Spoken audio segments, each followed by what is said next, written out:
5.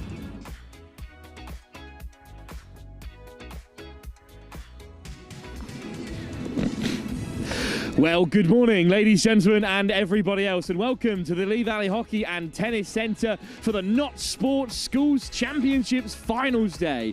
There's been 2 long, grueling days of semi-finals and playoffs already, as well as quarter-finals away from home. But here at HQ for English Hockey, the Lee Valley Hockey and Tennis Centre, we have nothing but finals live here on Pitch 1 all day, starting with this Under-16 third-fourth playoff, but moving quickly on into the Under-16 Cup final, the Under-18 Tier 1 across the boys and girls, and finishing off with the Under-14s comps later on this afternoon.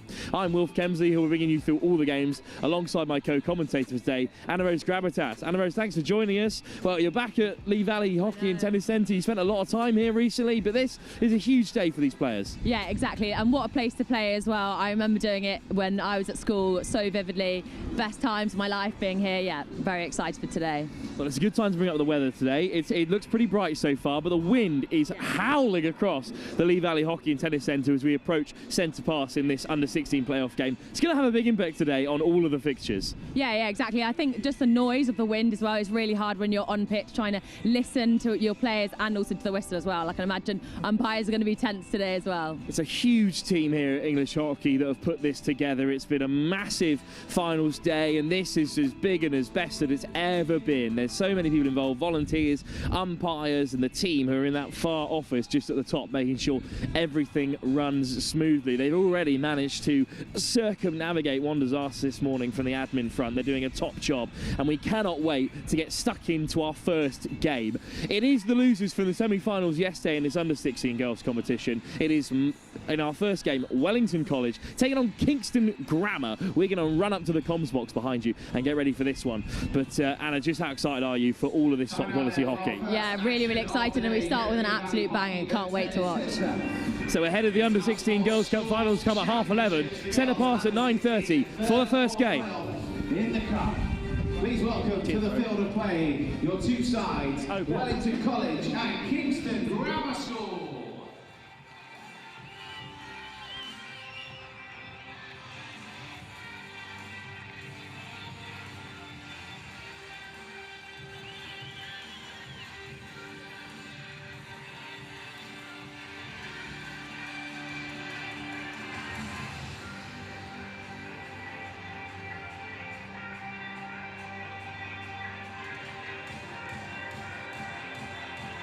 Your umpires for this third and fourth playoff, Karen Joy and Jake Shelley.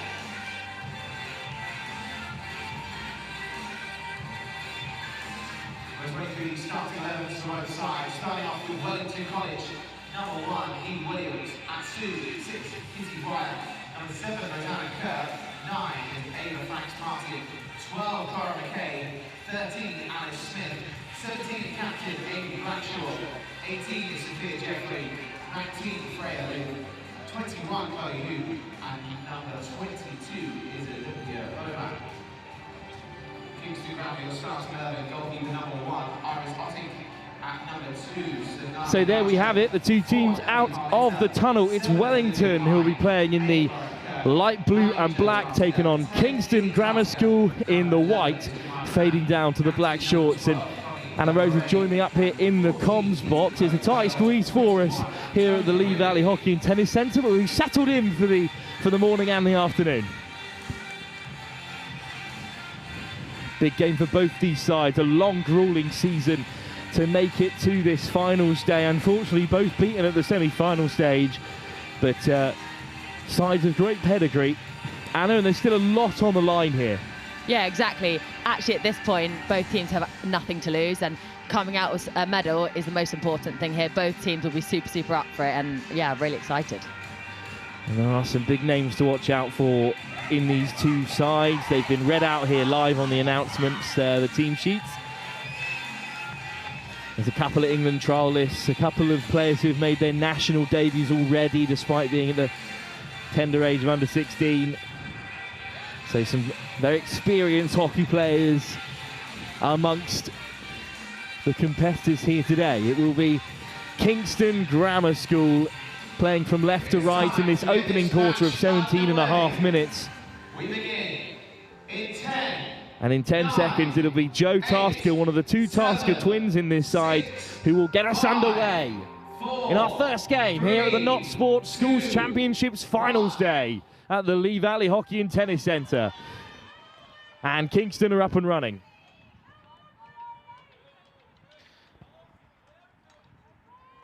Really nice play from Kingston Grammar there, making sure everyone's getting touched on the ball, which is the most important thing to start off the game. Safely across the back line. There's a calm start really for Kingston, but it's just run off the sideline there by Sonali Garcha. And the first chance for Wellington College.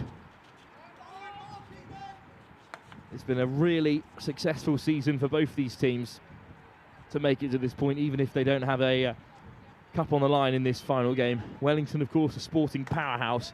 We've seen plenty of them on Next Gen Live this season so far, across the rugby, netball, and now the hockey as well. Well, that's good pressure from Kingston Grammar School. A high press, Anna, and that's how you've got to play in games as tight as this. Yeah, exactly, especially to start off the game. As soon as the press puts you under that sort of pressure and you haven't touched the ball yet, it becomes really difficult to get out of a difficult situation. Klein into the circle for the first time, and despite some protestation from the Wellington defence, it's our first short corner here, and it's really early in the game for a chance like this, Anna. Yeah, exactly. I'm not really sure what happened there. It was a great strong carry onto the baseline. So a big chance here for Kingston Grammar in the early stages of this third-fourth playoff. Olivia Klein, who won the short corner, is going to head to the baseline to lay it off. There's plenty of options in white, including Tasker as well at number 9, who looks like one of the options to set it up. To the edge of the circle instead, and then here's the first strike, and it slips through. Absolutely for the brilliant opening goal. score. Kingston Grammar on the board inside the first 2 minutes or so. What a perfect start for them. Absolutely perfectly executed short corner. The option to go short to the left-hand side, getting slipped across, and the deflection is absolutely perfect. It's a decent effort by the goalkeeper, Edie Williams, but she couldn't keep it out. Great power on the strike. Good deception from Kingston Grammar from the short corner there, because they had 2 players set off to receive the pass and lay it off for the 2 strikers to have a crack, but instead, just to the edge of the circle, completely unmarked. And so much time to line this one up. Exactly, especially for the first short corner. Everyone normally takes that as a straight strike and it goes on those first 2 castles. But so to go short and to go to the left-hand side is a great option. And Kingston Grammar School are in front, and it's Antonia Ridley who has been credited with the score. And they're on the offensive here again. Wellington were really quick to get things going again from the centre of the court, but unfortunately they lost out possession there, and that ball forward from Garcha is off target. Wasting no time in response, Wellington, which is good to see. Built from the base by Hume. And then the forward ball from Smith is almost cut out. Smith under real pressure. Kingston win it back, and they're into the circle again here. Racing back to make a crucial intervention is Sophia Jeffrey. It's a great step, making sure she got back to the line to go and just steps and got the ball. But Kingston keep the pressure on, and then it's nicked away by the captain, Rosanna Kerr. It's a great through ball. Kerr all the way through, and there's no one home for Kingston here. Big chance for Boomer, who looks to put it back inside, and Shirley just had to go herself. Yeah, I actually think that wasn't a bad option to slow it down and make sure that you had someone else with you to lay it off and make a 2v1 versus the goalkeeper, but I just think it needed that slight stronger pass. 2 Surbiton stars linking up there.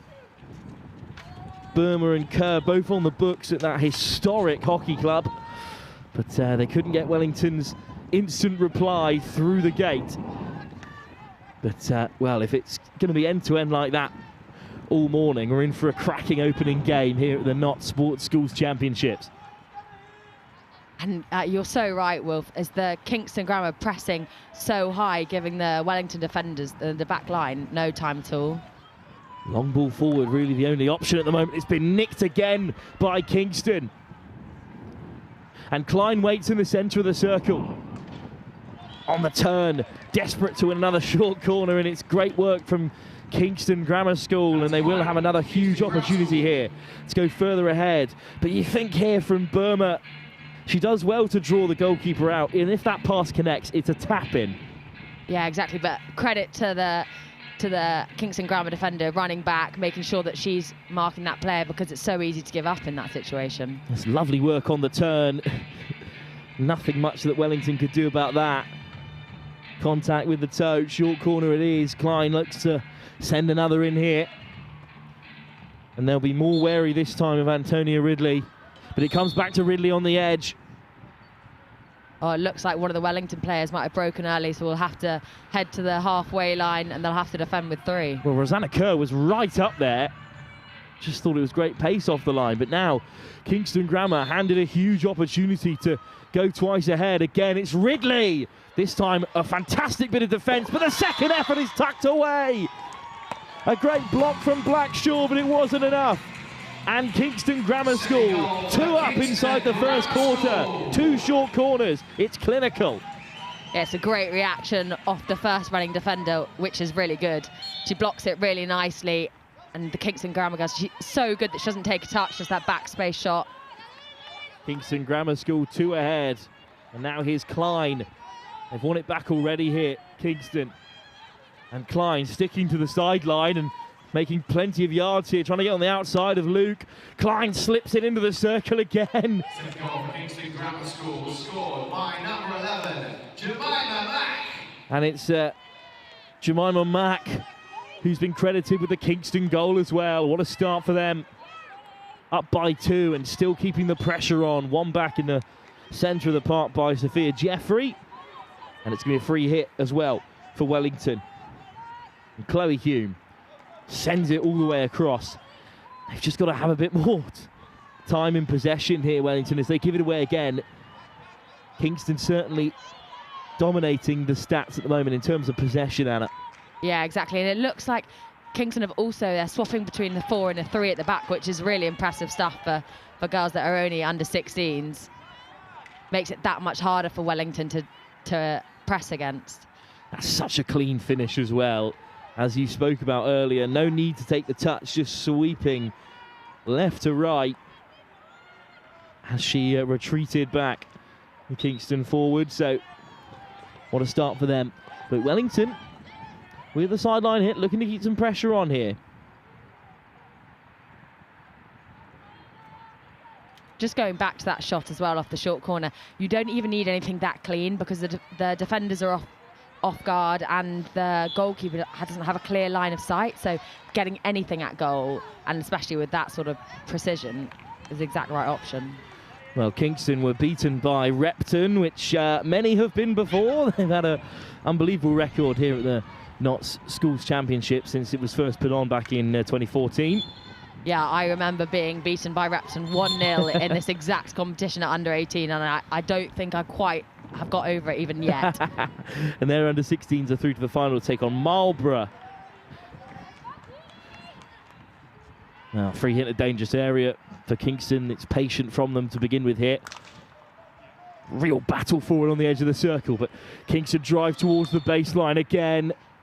Well, this time the umpire's call goes Wellington's way, and that's the break they needed, really. Yeah, exactly. I think it's really well defended by Wellington as well. They didn't dive in the circle there, knowing that they've given away 2 short corners, which have ended up in 2 goals. They were patient, went in for the block tackle, and I think it was given as a stick block. Well, Repton were in charge in the Cup semi-final. They went ahead inside the first quarter, inside 12 minutes, and Irish Sotting, the goalkeeper, was yellow carded in the 3rd quarter, and a penalty tucked away as Kingston are on the front foot. So they're going to need to clean up that discipline. That was the only thing coming into this game. A green card and 2 yellows all in that 3rd corner. That was really how the game got away from Kingston. So maybe a bit of ill discipline that sent them to this playoff. Really the only thing separating them from a spot in the final. So we're keen to avenge that here against Wellington. As a really great shot by Jo Tasker there from Kingston Grammar, taking it on. I think she's been really impressive so far up front. both pressing, and then she just takes it on. She's really direct. Wasn't messing around with that shot either. Klein looks to win it back, but it's a free hit here for Rosanna Kerr. And Kerr just drives forward. The Wellington captain. Almost dispossessed, but there's another free hit. That's good stuff from Kerr. A real talisman for Wellington, speaking to their coaches before the game. She carries the ball really nicely. Her carry position's absolutely great because as a defender, you don't know whether she's going to pass or whether she's going to carry. It's really deceptive. Well, flicked up into space, Blackshaw the target. But Kingston defended well, and in the end, the umpire just gifts them a bit of freedom. Well, it's tough to go 2 down in a final like this, in the early stages as well, Anna, but 2-0's often a dangerous lead, and Wellington certainly have plenty of time. Yeah, exactly, and it easily could be 2-1, or it could have gone 1-1, for example, with that lovely through ball. So chances are plenty as it's Tasker driving up the field, and there's so much space ahead for Kingston here, 1-on-1. Hume gets back to make a huge tackle, and then Williams flicks it away. That was another big chance for Kingston. Really well dealt with by Wellington's defender again. They've seemed to have calmed down and settled into the game now, and they're stepping through slightly more. That's a lovely block tackle. Well, that's twice. There's been a lot of space in behind, once for either team. I think as you push high, especially under 16 level, where everyone wants to get involved at the top end of the field, there's going to be a lot of space at the back. Phelans under a bit of pressure from the Wellington front line, but Phelans just about manages to get it away from Malin Lips. Malin Lips that's a great pressing, and I think that she's giving Kingston a bit of a taste of their own medicine. They've pressed Kingston so high. Good touch from Lips, fed by Kerr. And Lips looks to flash it across, but it's been dispossessed. Olympia Burma unable to get away, but still putting the pressure on Tasker, who wheels around the corner. Good work from Tasker. Slightly overhit. Tasker's so strong in that midfield. She's so comfortable on the ball, and she lays it off really nicely as well. Well, Kingston Grammar well located for fine hockey players, of course. They've got Wimbledon and Surbiton and other clubs right on their doorstep. Teddington as well. Yeah, Teddington are looking likely to come up into the Premier League, which would be brilliant for them. I'm always up for another London club coming into the Prem. Bridgman with a good drive. It didn't come cleanly for Wellington, but here's Burma stepping on the inside. Beautiful work from Burma. Brilliantly taken quickly because, I think that's unlucky. I think the umpire's just saying that just need to hold the ball and make sure that it's stopped dead. But it's a great option to go quickly because none of the defenders were 5. Patient play from Wellington. Steele gets on the outside, Steele. And, well, keeps Wellington in possession, long corner. There's a lot of space on this near side. But Wellington into traffic. Lovely skills. Beautiful close control and then cut out by Kingston. Really crucial intervention at the back there, because Burma was waiting for it. And Wellington keep the pressure on. This is the best period of the game for them. I think if Wellington can find a way to come out, you're right, they've got so much space down this left-hand side, and they can push their defenders slightly higher as well, and they can really go all the way. Well, they keep the pressure on. Another long corner for Wellington here.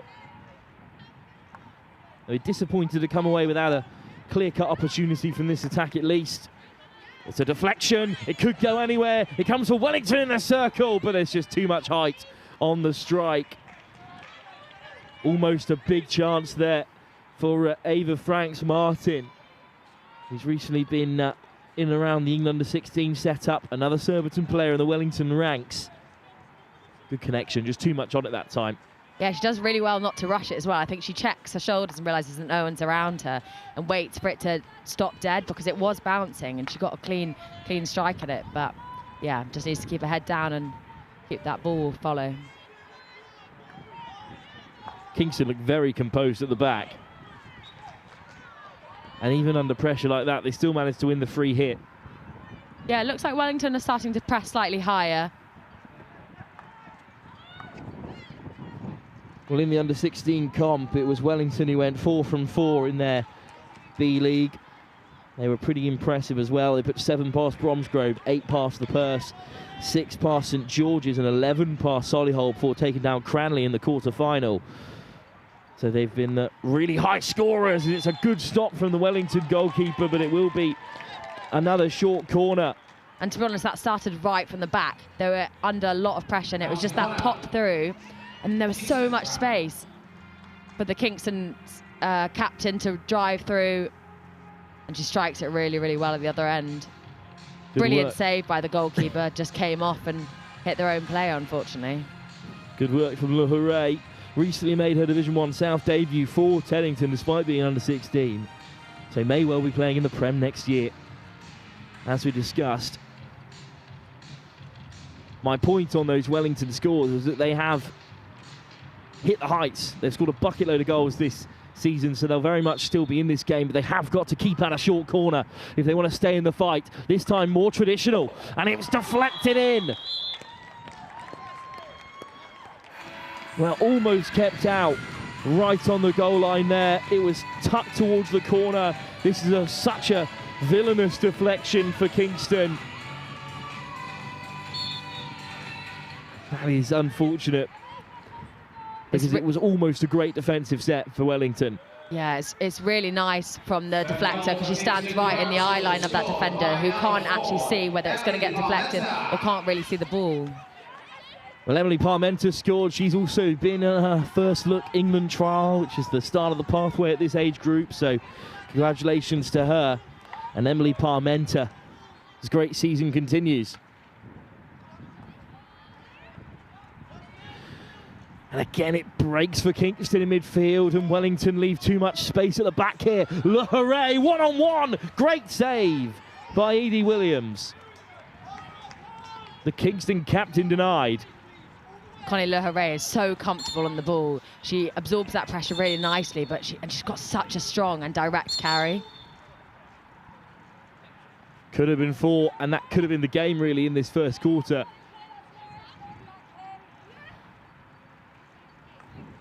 Wellington instead looking to build from the back. Not finding a lot of love down that right-hand side.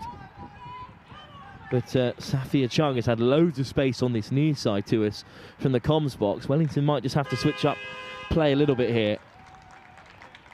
But instead, the hooter goes. So at the end of the first quarter, it's been a fantastic start to this third, fourth place playoff for Kingston Grammar School. 3 short corners tucked away, and they lead by 3 at the break. It's a long way back already for Wellington here. But again, 3 quarters is a lot of time in the game of hockey. Yeah, exactly. And three goals coming from 3 short corners. Maybe actually all they need to do is defend slightly outside the circle and not even let it in there in the first place. Then it could be a completely different game. But we'll leave you with the highlights from that first quarter. After the first 17.5 minutes, are done and dusted in our opening game of the Not Sports Schools Championships on finals day. In this third, fourth place playoff at the under-16 girls competition, Kingston Grammar School are up by 3.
We're back then for the second quarter here. 17.5 minutes to go until half time, and Kingston Grammar School still playing left to right in this second quarter in the white. They're up by 3 in this fourth place playoff here at the Notts Schools Championships Finals Day at under 16 girls level. 3 short corners, 3 goals. Wellington have had a couple of chances, 2 big ones come to mind in that first quarter. But, well, Kingston, they're more clinical of the 2 sides. Anna Rose Gravitas still alongside me for this second quarter. And that's been the difference.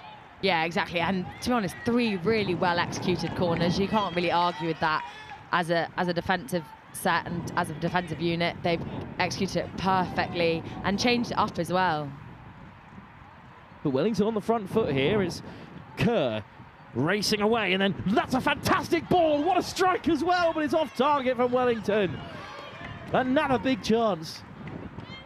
What a hit from Bridgman. Great connection on the strike. Kerr has popped up everywhere from the base of midfield so far for Wellington, and that's such a clean connection, Anna. Yeah, that's such a great strike. She hits it perfectly. She waits, she watches. That split grip. Good start for Wellington. They've come out with a bit of fire, but Luhuray, the captain for Kingston, drives it forward. In the end, the pass is loose. What a bright start to the second quarter and an early goal. And, well, this tie is back alive, really. Although Kingston with a long corner. Played short by Garcher. And Wellington put in a strong tackle. It's one back. Nice ball forward. Wellington look to keep the pace alive. Eva Franks Martin with a good drive. Deflection will come for Jeffrey. He finds Franks Martin round the corner. And they're past the 23-metre line. It's Franks Martin with a beautiful bit of skill. Beats another defender.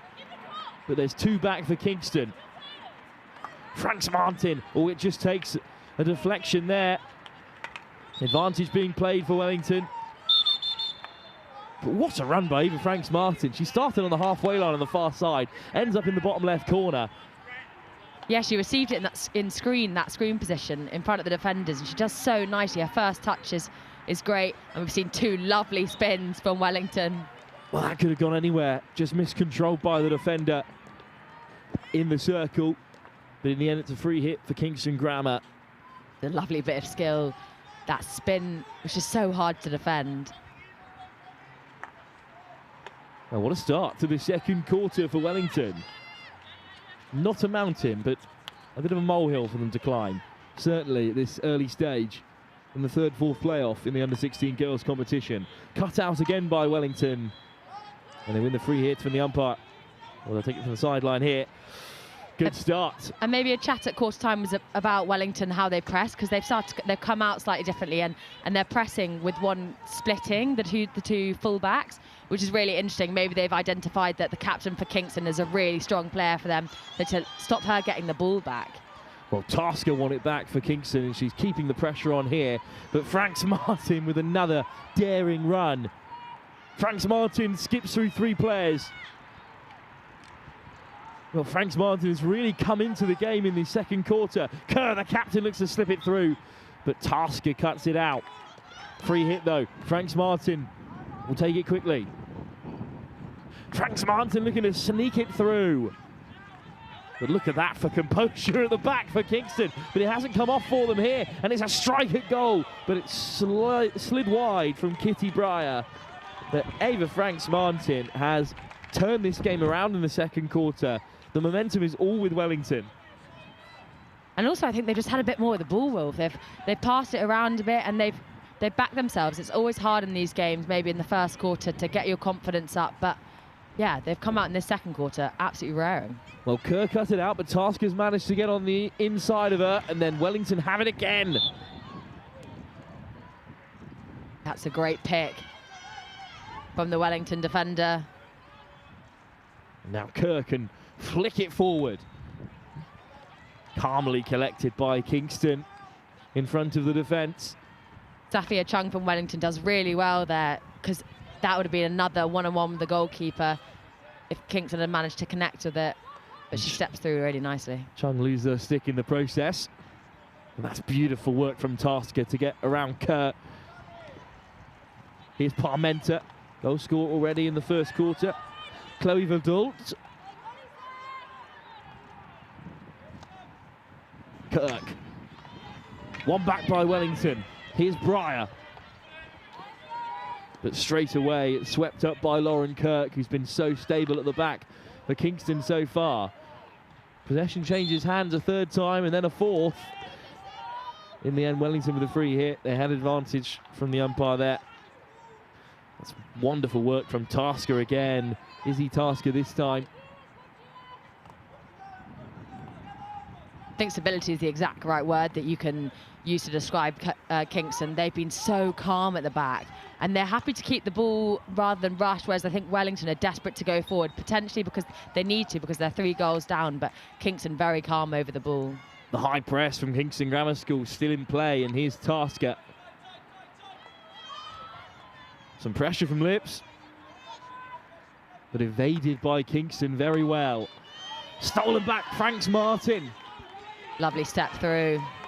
And a great ball. Great interception, and Breyer is hurtling after it, but, well, it's a good gallop on our 3rd day of Cheltenham, but just couldn't chase it down in the end. Kitty Breyer. Well, we thought the game was over, really, but what game we have on our hands now. Well, indeed, you should never write off a team at this level, as Franks Martin again sneaks in behind to win it back. What a drive. Ava Franks Martin. Oh, she was about to reel off the shot, but umpire pulls it back. Franks Martin again skips around 2. Beautiful run. Franks Martin into the centre. Oh, it's an open goal. But in the end, it does not come for Wellington. What a ball into the area, but Breyer in a perfect position as well for Wellington forward, but umpire sides with Kingston Grammar School. Yeah, I think he said it was a swing and a miss, and I think she does slightly connect with it, but really unfortunate for Wellington. Tough call, especially with Kingston driving up the field in response. They're certainly not asleep at the wheel, despite their 3-goal advantage. And indeed, they've won this free hit inside the 23-metre area. Verdult goes wide. Oh, it's a great ball into the centre, and it just deflects off of Chloe Hume. And another short corner for Kingston, and well, we know how they've gone so far. Anna, this will be a huge moment in the game for them. They've gone 3 from 3 so far. Yeah, and I think it's actually come against the tide, really, because Wellington have been so good at going forward and so direct. And I feel like if they score here, it'll be against the run of play slightly, but Kingston have just been so clinical in front of goal, which has potentially been the thing that separated the 2 sides so far. Because Wellington haven't been without their chances, Wolf. But Wellington have been unable to keep out Kingston Grammar School from the short corner. Lauren Kirk to lay this one up. Again, traditional from the short corner this time, and then a nice playoff. 1-2 back onto the inside. Wellington deal with it this time. Slightly overplaying this time, Kingston Grammar School, but when you've already scored from 3 short corners, you've got to get creative. Yeah, and Wellington will be chuffed with that as well, as cheers from the sideline. They dealt with it really nicely, because those 1-2s inside the circle are really hard to deal with. But they give it away straight away, and Kingston can fire it forward. This time it goes all the way through. That is something that Kingston Grammar School are not doing, which is Kingston very rarely give it away. It's usually Wellington who have to work really hard to win it back in that attacking third. Ava Franks Martin, if Wellington are going to get back into this contest, you think she's going to have a part to play?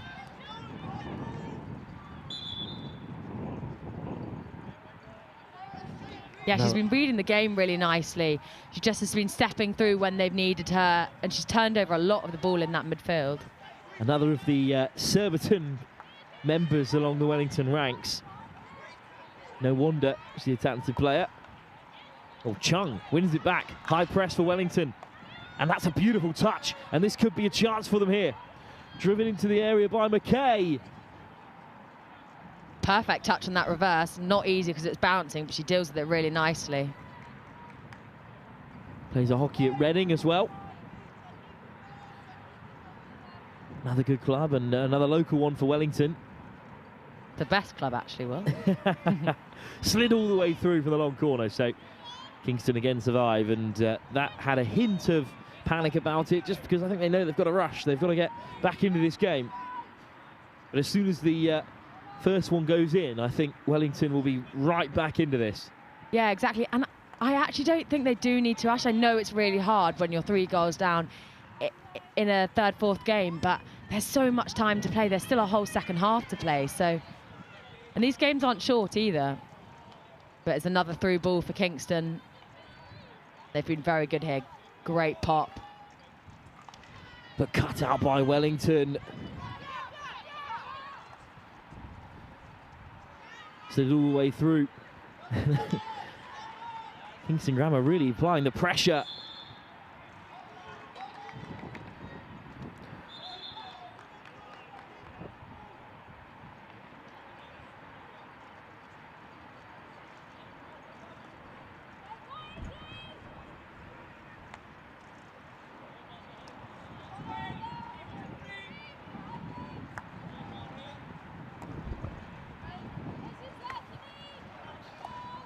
Play continues with Kingston, really patient. They've come all the way round the front of Wellington's press for Gartshire to fire it forward. No luck this time, but they are very comfortable at the back. Yeah, they're really strong at the back. They're happy to ping it round, and it just spreads Wellington's attack, and it means that they can't defend it that easily. They have to cover a lot of the pitch. Wellington Making plenty of changes as they still press inside this 23 with Franks Martin firing it forward. Well, making their changes during the midst of the attack there left Franks Martin a little bit short of options. Yeah, exactly, and it's really hard because she carries really nicely, and then I think she doesn't have much offers around her. But oh, it's a great step. It's been won back in fine fashion by Olympia Boomer, who looks to slip it in. Oh, it's going to come for Wellington here. What a save. And a second time of asking as well. It's patted away by the Kingston Grammar keeper. It will be a short corner, so not the end of the world for Wellington, but Iris Otting with 2 huge saves. Fine goalkeeping there. Absolutely brilliant. She does really well with that second save because she's on the floor and she can't move. It's a great ball in. McKay is the first there. Makes the save. Second effort from Wellington, turned away, but a short corner for them. And this is the kind of chance they have to take. 3 down in this playoff match. Rosanna Kerr over to take it. Olympia Boomer is well set, along with Franks Martin at the edge of the circle. Kerr fires it in. Boomer gets the touch and hands it off. And in the end, it's Franks Martin who looks to get on the end of it. Emily Steele got a touch in there as well. And Kingston have gone quickly here. Well, that was not the right result for Wellington, and Kingston can counter. Forward from Duffy, and then slid in. It's a massive tackle from Wellington at the back there. That's a huge intervention from Chung, because well, they were matched numbers really in the circle there for Kingston. Yeah, going back to that short corner, I think the umpire just called for crossing, meaning that it was obstruction against the defenders. But just really unlucky. Kerr cuts it out. The captain drives forward. Kirk looks to win it back for Kingston Grammar, but Rosanna Kerr, it's her call. And again, she looks to go aerial over the top, and this time it's a fantastic pass, and Boomer should be the first one there. Boomer dispossessed. That's great defence from Kingston Grammar.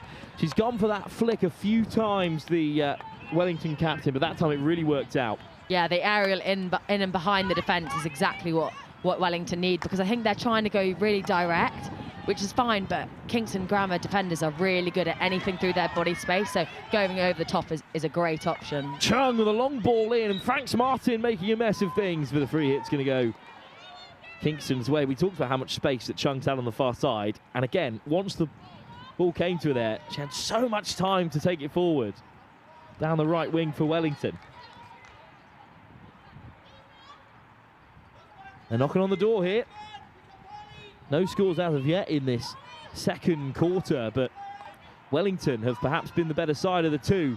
A mistake at the back is cleanly mopped up by Chloe Hume. And the umpire just adjusting things. Eventually, the free hit will be Kingston's. Well, that could have been a lot worse. But it's great skill down the short side from Duffy, who slides it in. Kerr cuts it out. Good work from the captain. She pops up on at both ends of the Wellington attack and defence here. Lahore. Connie Lahore. Olivia Klein's doing really well in that screen position, just sat right in front of the Kingston defenders. She holds the ball so nicely, draws a couple defenders to her, and then lays it off to someone else that has more space. She's a really key and pivotal player for them right now. Just hovering at the edge of the circle at the moment. Slid in. And it's another fine attack from Kingston. And another short corner coming their way. I thought this was going to be a big wind-up and a big reverse, but actually she does it perfectly because she lays it off and it's just a little bunt, and that's exactly what Kingston need. And if you're an attacker waiting on that P-spot, all you need is a little gentle one. You don't need a big swing, and that's absolutely perfect. But they've carved out a big chance here, Kingston Grammar School. They've been so good from the short corners so far. Lovely injection. Off target this time.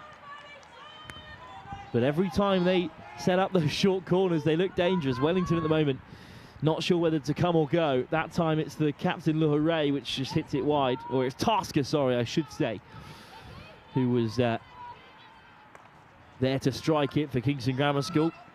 And the other thing about the Kingstons winning the short corners, it just eats away at that time, which is not what Wellington want at all. Kerr for Wellington.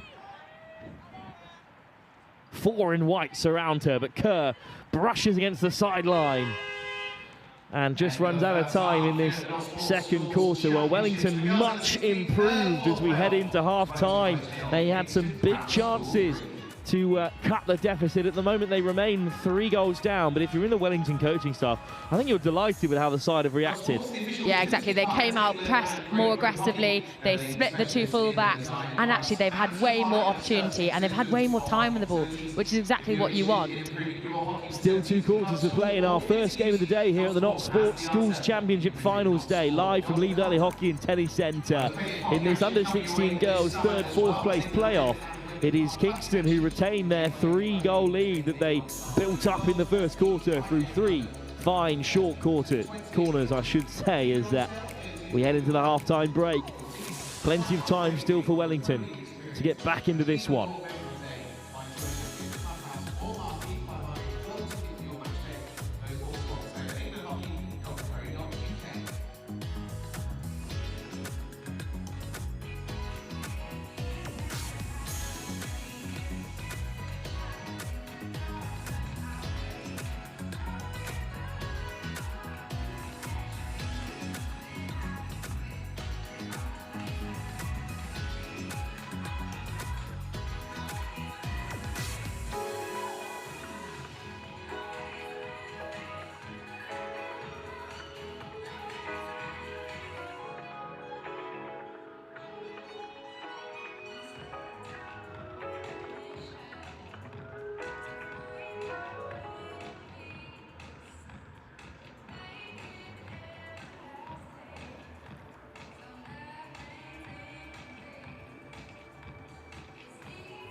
And today I'm here with one of the Wellington hockey coaches. So, what's been some of the pros that have gone on for the last half? Well, to be honest, it's been pretty difficult first half. We're 3-0 down as we go into it, but our girls are phenomenal. The work rate yesterday in the semi-final, again, to come back from 2-0 down there, they are going to leave everything on the pitch. So in terms of highlights first half, we've had all the chances. Now it's a case of putting them back in the net. Yeah, because you guys have definitely had some good control over it as well. It's just getting that final goal, isn't it? What's the plan for the rest of this half? Well, hopefully we'll see some physicality coming into it. The girls are just going to hopefully turn it on and say, right, I will win every challenge. That's what we've encouraged them to do. But as we know, with our girls, we've been here before. We've been in underdog positions where we're up against the pump, and so it's a case of just taking it to them and hopefully come up with one. One leads two leads three, and then either shuffles or a win. We'll see. Everyone loves an underdog story as well. But yeah, getting those 50-50 balls. But brilliant. So good luck for the next half, and thank you very much. Thank you so much. Thanks to England Hockey as well. Thank you. Cheers. Well, great to hear from some of the Wellington staff and from Belle's down the sideline, who'll be there all day today, gathering up people to chat to us here live at the Lee Valley Hockey and Tennis Centre. We were just discussing the facility at the break, and it's a really lovely place. And when it gets busy, it is absolutely jumping. Yeah, exactly. It's always such a nice place to be when the Pro League's on, and have just vivid memories of watching GB playing in London here. Feels like a lifetime ago now. But Frank Smartin, though, for Wellington, who had a fantastic second quarter, looking to drive forward, but Kirk's so calm and composed at the back, and that's a lovely ball. Great vision from Kingston Grammar, who still lead by 3 in this second half, but it's flashed forward. Plenty of pace on that one, but not going to trouble the Wellington defence. Kirk's been so good for Kingston, just so calm. And exactly what you want from your fullback, to step through when you need her, but also she carries really nicely out the back as well. Bit of danger. Tasker did really well to win it high up the field, and it's Tasker again getting stuck in. It's Joe Tasker, one of the 2 Tasker twins, one at the back and one up front for Kingston Grammar. And the pressure really on here. Verdon. Lauren Kirk. The Wellington seem to survive that scare for now. But if you get that high press right, especially at this under-16s level, really hard for the opposition to do anything about it.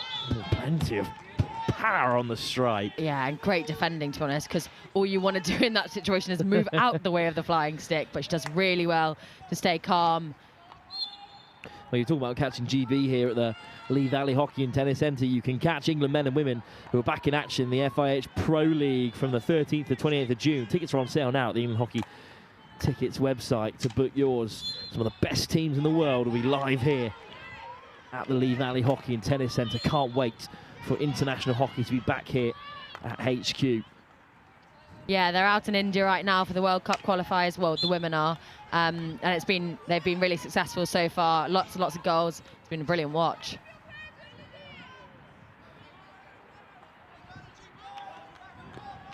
Darcy Bourne out there with England, who was at Wellington and also at Surbiton, so she's not someone that you like to play against, but she'll have been here. I played against her here, and it's exactly what you want as a Wellington pupil. Someone to look up to like her is is absolutely brilliant. Certainly a traditional pathway in terms of Wellington hockey, the Wellington to Surbiton pipeline. It's alive and well in this team, as we've discussed throughout the game so far. Tasker wings it back for Kingston Grammar and is under real pressure, and it's been nicked away again there by Clara McKay, but not legally so. Well, I like how composed and how confident they are at the back, Anna, but it's one or two times that Wellington have managed to steal it back in a compromising area. Yeah, and all Wellington need is one or two chances, and then they're right back in it. Kerr battling away, but it comes back for Kingston, and it slipped through.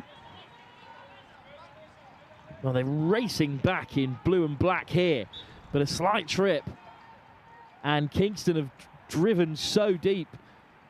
They counter very efficiently, and that's how they're playing in this third quarter, as they did towards the latter end of that second half. They've gone from being on the front foot to playing on the counter, but well, excelling at both. Kerr, in the end, gets back there for Wellington. The captain clears her lines. Bit of a Hail Mary forward, and there are two on the chase, but it'll roll harmlessly past the baseline for Kingston Grammar School.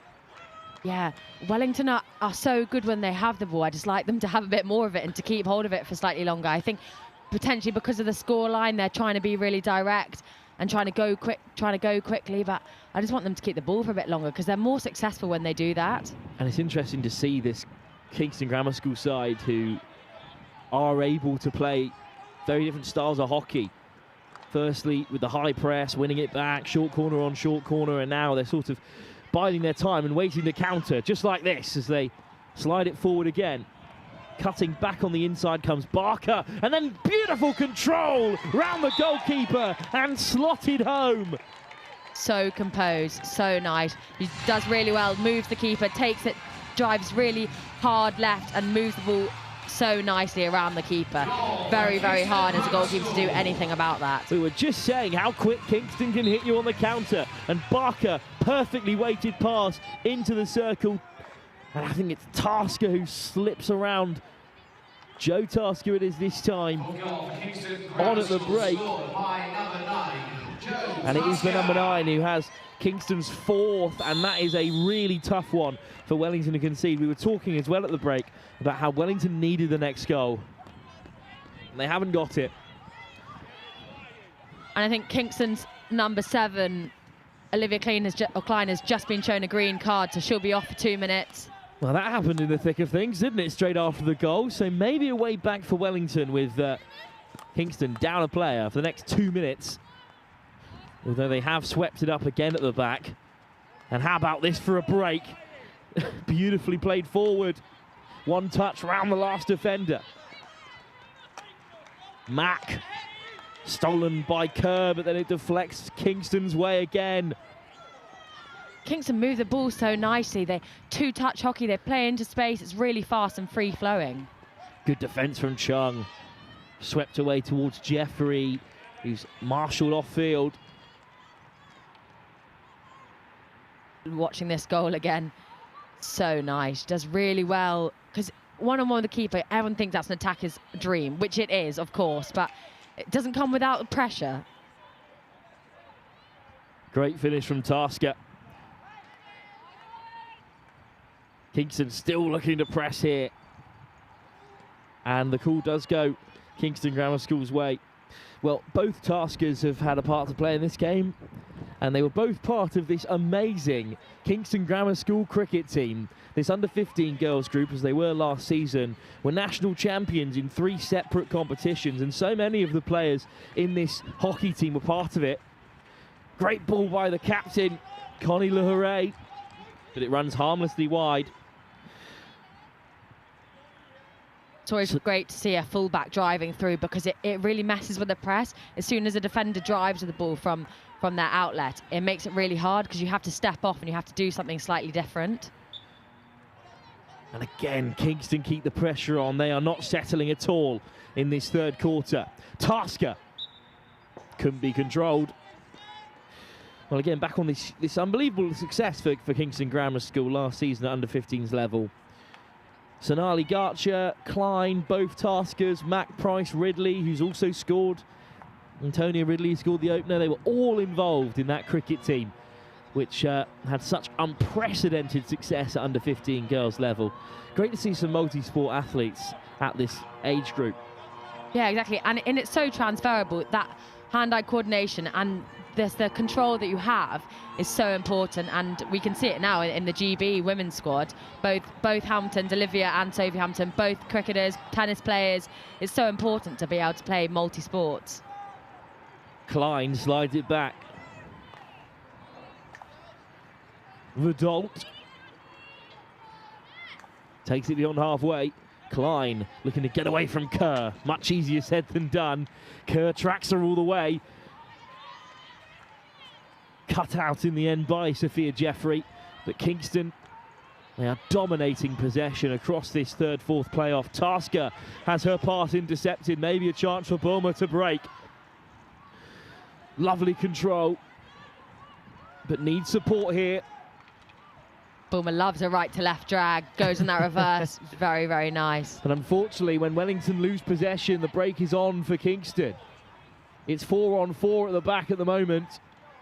Good effort from Wellington to race back into the defensive third, but Kingston have it. Well, that might have just run beyond the baseline. But Wellington will still be able to keep the pressure on. Well, Kingston Grammar, they break so cleanly, so quickly as well. And if you end up 4-on-4 like Wellington were there, you're always under pressure against a team of this quality. Yeah, exactly. And because they're so good, it means that you have to, such good ball carriers, I should say, is that it drags 2 or 3 defenders with them. And so you can't just leave it one-on-one. You can't go man for man or woman for woman. It's really difficult. Wellington win it back in a promising area, and the front line just drift forward, but there needs to be a connection between the two. Supplied by Jeffrey. Great drive down the left-hand side. Wouldn't be surprised if they see another card coming here. Indeed, there is another card. And Kingston, who weathered the storm of being a player down very efficiently, are going to have to do so again. And maybe this time Wellington can be a bit more commanding going forward. Indeed, in the end, the short corner is given. That's probably the right call, Anna. Yeah, exactly. And Wellington will want to, or they need to score from this. It'll be interesting what they do. Last time they didn't actually have a trapper down, so they had 3 castles, I should say, at the top, but they had 3 defenders back, and I think get more up there. Indeed, Martha Staines is up to join the short corner for this latest attack. Kerr is over the captain to lay it back, and indeed there's only going to be 3 defenders back on halfway. So Wellington with a big chance here to get back into the game. Good strike! And they're back in the contest.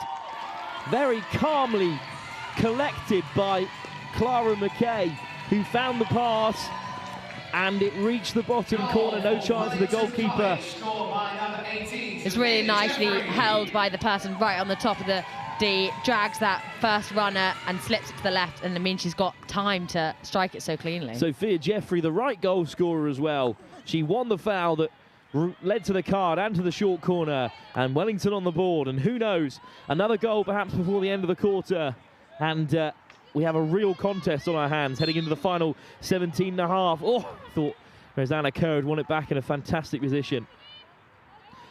Well, Jeffrey's also played around the England under-18 squad. She's part of East Grinstead, another great club, and a top-tier club outside of London as well here in the south, so it's always good to see. Yeah, exactly. Their first team just been really successful in their indoor. They went away to Poland and got 3rd in the Europeans very recently. So, yeah, brilliant and really strong club. And part of that indoor championship side will be, I believe, represented later in the under-18 Girls' Cup final. Yeah, Amelie Carter went out there and played, and she'll be playing again later on. But for now, we'll stick with the under-16s, which has got lots of time left to go in this third, fourth playoff. And then, of course, we've got the cup final straight afterwards, scheduled to start at 11:30 Well, Wellington have got a bit of a spark back here, but a long ball like that will hand Kingston possession. Excellent first touch from Mack. Mack skips away. Well dealt with by Wellington. Great defence from Alice Smith.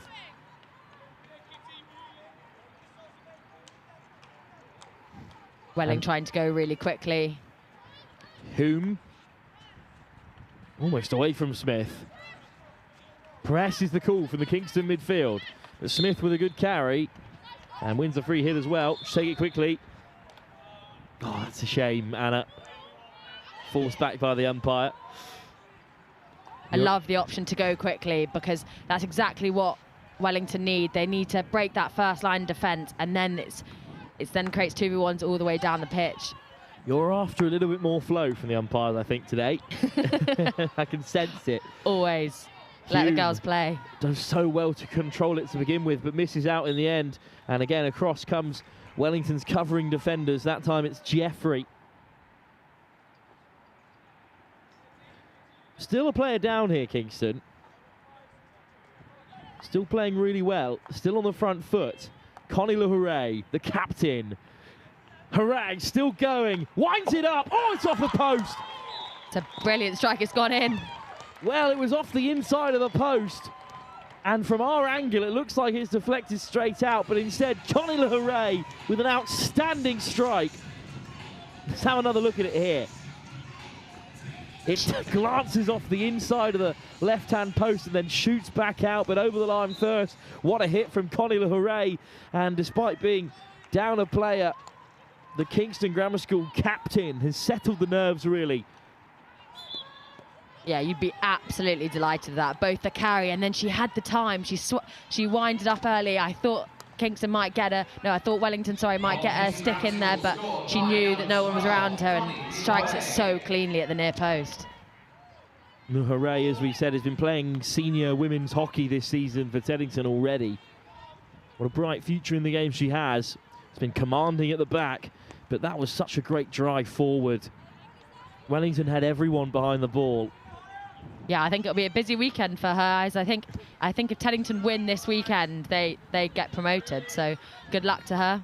Could be a fantastic week for Connie LaHouray. Well, Kingston Grammar School have been really disappointed in that semi-final stage with untimely yellow cards and a penalty stroke really seeing them undone. But what a performance it's been in this third, fourth place playoff. Although Wellington with a short corner have a chance to cut the deficit back to 3. Long way away from the circle there for the short corner to be given. Wellington have done really well. But a bit disappointing for Kingston, really, because they weren't under any pressure there. Yeah, and I just don't think I think it was given for a big sick tackle. I just don't think it's needed. That you're 5-1 up. Just be really calm, stay composed.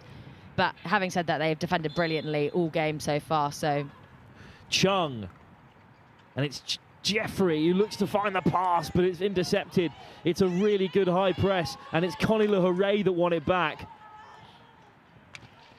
Well, that just hasn't gone to plan for Wellington at all, Anna. No, and I think if you're watching, you might be confused to why that was just thrown away, but it's because Kingston need to get rid of their face masks before they go higher up the field. It's a rule that you have to obey, and it's one of those things, but it often seems a bit weird that you're just throwing away the ball and giving up possession almost immediately.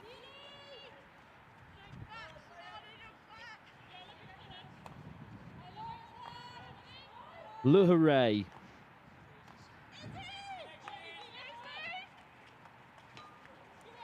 Great drive from Tasker. Tasker still has it, and now Tasker will shoot. Flicked away by Chung, but only as far as Tasker, who stayed high.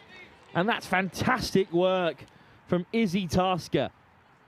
Yeah, such a strong carry. She's on the reverse, but she manages to pull it straight through to her forehand. We know how clinical they've been from short corners already. And in the closing stages of the third quarter, indeed, the hooter is gone. They could add another, which would certainly steal this third, fourth place playoff. Yeah, exactly. Looks like it might be going to the second castle. I mean, I'm only guessing that from their conversations, but they brought everyone up because as soon as it leaves the 25, the whistle will go. Tasker! Good save from the goalkeeper, and Wellington have survived. Flicked away, time up, as you said, and the whistle goes, but that's an excellent save from Edie Williams. It was Joe Tasker this time who ended up with the strike. That's good control. It's a lovely stop, strong foot to the ball. Yeah, it's great goalkeeping. And it was really nice to just take it on herself right at the top of the D, move that first runner and get a strike. But it was really well defended by Wellington and a great save in the end. Well, Wellington's pressure eventually paid tell. They did score in the end in that third quarter, but Kingston Grammar School responded finally to the tide of the game changing a touch with 2 more scores to leave us 5-1 as things stand. Kingston Grammar School in control with 1 quarter left to play in our opening game of the day here from the Not Sports Schools Championships Finals Day here at the Lee Valley Hockey and Tennis Centre. We'll be back for the final 17.5-minute period in just a few moments' time.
Seventeen and a half minutes left to play for Wellington, who trail by 5-1 against Kingston Grammar School in this third, 4th place playoff. The finals to come between Marlborough and Repton after this one at under 16 girls level here at the Lee Valley Hockey and Tennis Centre at Not Schools Championship Finals Day. Good start again from Wellington. They've started all of the quarters pretty well, barring the first when they went down early, but unable to reap what they sow at this time last game. And now Tasker.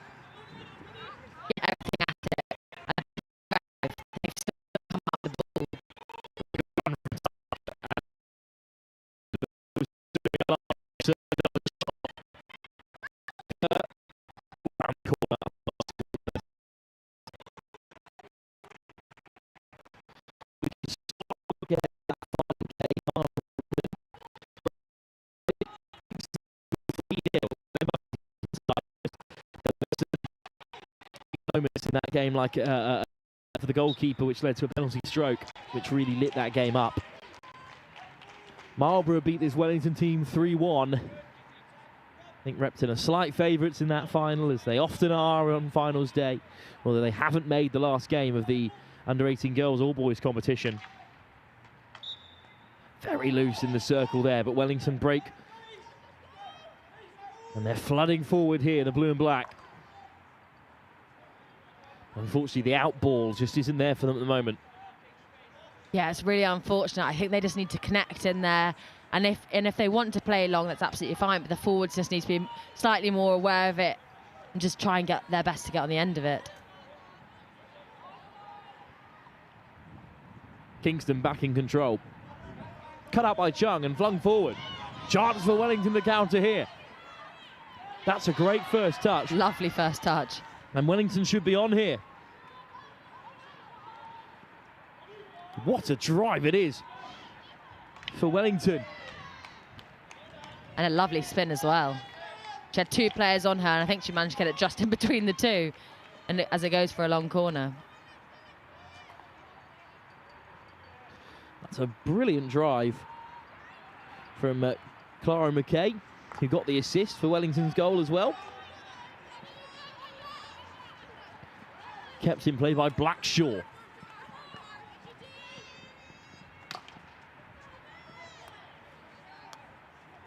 I think Kingston have dealt with Wellington, the way Wellington play, really well, because what Wellington want to do is carry around the outside and carry on the baseline, but Kingston have let that happen. Oh, Kerr, fantastic run by the captain, but it's saved by the goalkeeper. Otting didn't really get the strike that she wanted, but what a run by the Wellington skipper. She was so direct and just beat 2-3 players, and then, yeah, great save at the end of it. Crucial interception for Kingston at the back, but the Wellington coaching staff up on their feet, much better from their side. Smith with a nice ball forward. Jeffrey, and England under 16 already, fires it in. Oh, it almost came for Wellington there. Breyer unable to get it under control. Long corner. Jeffrey. That's exactly what you want from Kitty Breyer there as a centre forward. She just sits really nicely in front of the keeper and hits it first time. Runs out of play for Wellington this time, but that's much better from Wellington College. You can see why they've had such a successful season and made it to finals day. Yeah, I think Iris Otting from Kingston in the goal has been absolutely impeccable so far. But it's this Kingston Grammar School side who have been unbelievable. They've had the likes of Surbiton in their league, and they've still managed to see them off. They beat Millfield 9-0 in the quarter-final stage as well. Their wins against Surbiton by 6-5. They beat Brighton 2-0. They took down Cranley, who of course were defeated by this Wellington side at the quarter-final stages. And they beat Epsom as well on their way through. So that genuinely, what a league that is. League D had Brighton, Cranley, Epsom and Surbiton all in the same one, and Kingston still came out on top, but are under pressure here again from Wellington. Yeah, it's always such a strong area, that. So when you come through on top of that league, you must be a good side. Rosanna Kerr to set up the short corner.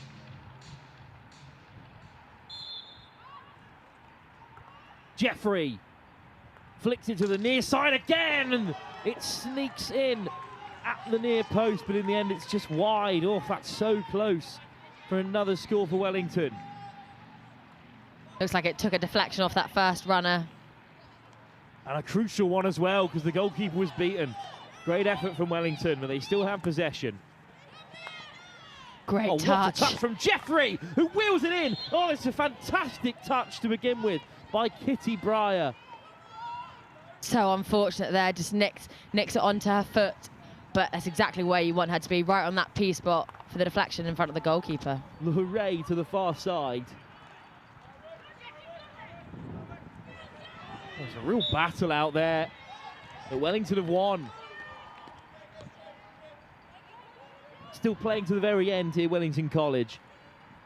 And what they've done really nice now, they've tried to play the ball slightly more directly and playing it inside rather than carrying around that outside. Jeffrey's been fantastic in this final quarter. Will eventually be Wellington's free hit to take. There's calls from Wellington's coach then to get 2 or 3 players in the D, and maybe that's what it is. They've all been leading outside the D, and then when it's come through, haven't been ready to test the Kingston goalkeeper. It comes for Kingston, who look to play it forward. And it's high pressure again at the front of the line from Tasker. Tasker beaten by Kerr. Great tackle by the captain. And Smith can flick it away. Well, it comes back for Kingston. Mack. In the end, Wellington do deal with it. And Rosanna Kerr needs to slide it through. Deflects off Mack. So Kerr with another chance here to pick out a Wellington player in space. Flicked over the top, and Luharay is right up in the face to win it back for Kingston. Le Hare does really well there, just holds her ground underneath the aerial, makes sure that she's called for it, and turns over the ball just because there's too many players in there and it becomes dangerous. Tasker winds it up. Oh, it's saved by the goalkeeper, but it just slips through in the end. Catches the goalkeeper unaware. I thought she'd done enough to keep that one out, but in the end, Tasker scores, and now both Joe and Izzy are on the board. It's a great finish, and from such a wide angle as well. So unfortunate, goes through the keeper's legs, but she hits it with such pace that it becomes really, really difficult to deal with. I think as a goalkeeper there as well, you don't expect anyone to shoot from there because it's such a wide angle. You expect it to be a cross. Well, she winds up while the ball's still outside the circle. It's beautiful timing. And Kingston have 6. What a performance by them in their final game of the campaign here at Not Sports Schools Championships Finals Day. Kingston have been so good in front of goal, so calm and so composed, and they've just got a few unbelievable hitters out there. Both Taskers, the twins, on the score sheet now. But one back in a really promising area for Wellington. What a strike! And a second effort. It's 2 massive saves from Otting. I think the second strike was after the umpire's whistle, but goodness me, Otting got down well. Iris Otting has been so good in front of goal. I think the first save that she makes falls onto the Wellington foot. So she's got a hand in the air asking and appealing for the hit out. But she does very well with this. Bridgman does really well for Wellington. That first stop is important. The second save... She doesn't even need to make it. It's unbelievable. Well, Wellington looking to finish the game with a flurry here. The final score, it may certainly be in Kingston's favour. Still looking to make an impact. Bloomer looking for Kerr at the edge of the circle. But fantastic work from Kingston to track back and win possession. And Tasker with a fantastic run as well. Well, that's what you love to see from a forward, coming all the way back to nick it off the opposition at the edge of the circle and then to drive out really well. Yeah, exactly. And I think she recognises the scoreline, she recognises the time in the game, and it isn't desperate to go forward. She just wants to keep hold of the ball. Really well played. What a run from Kirk out of the back, but there's no one there in white to pick up her loose pass. So Kerr comes forward, but cleaned up by Kingston Grammar again. Parmenter does really well there because she recognises that the fullback's carried and she fills in that position in and behind. She moves from that screen roll to the fullback as a bit of counter cover, and that's exactly what they needed at that time. Haven't talked about Parmenter a lot today, but she's done a lot of that unseen work that's required at the base of defence and midfield.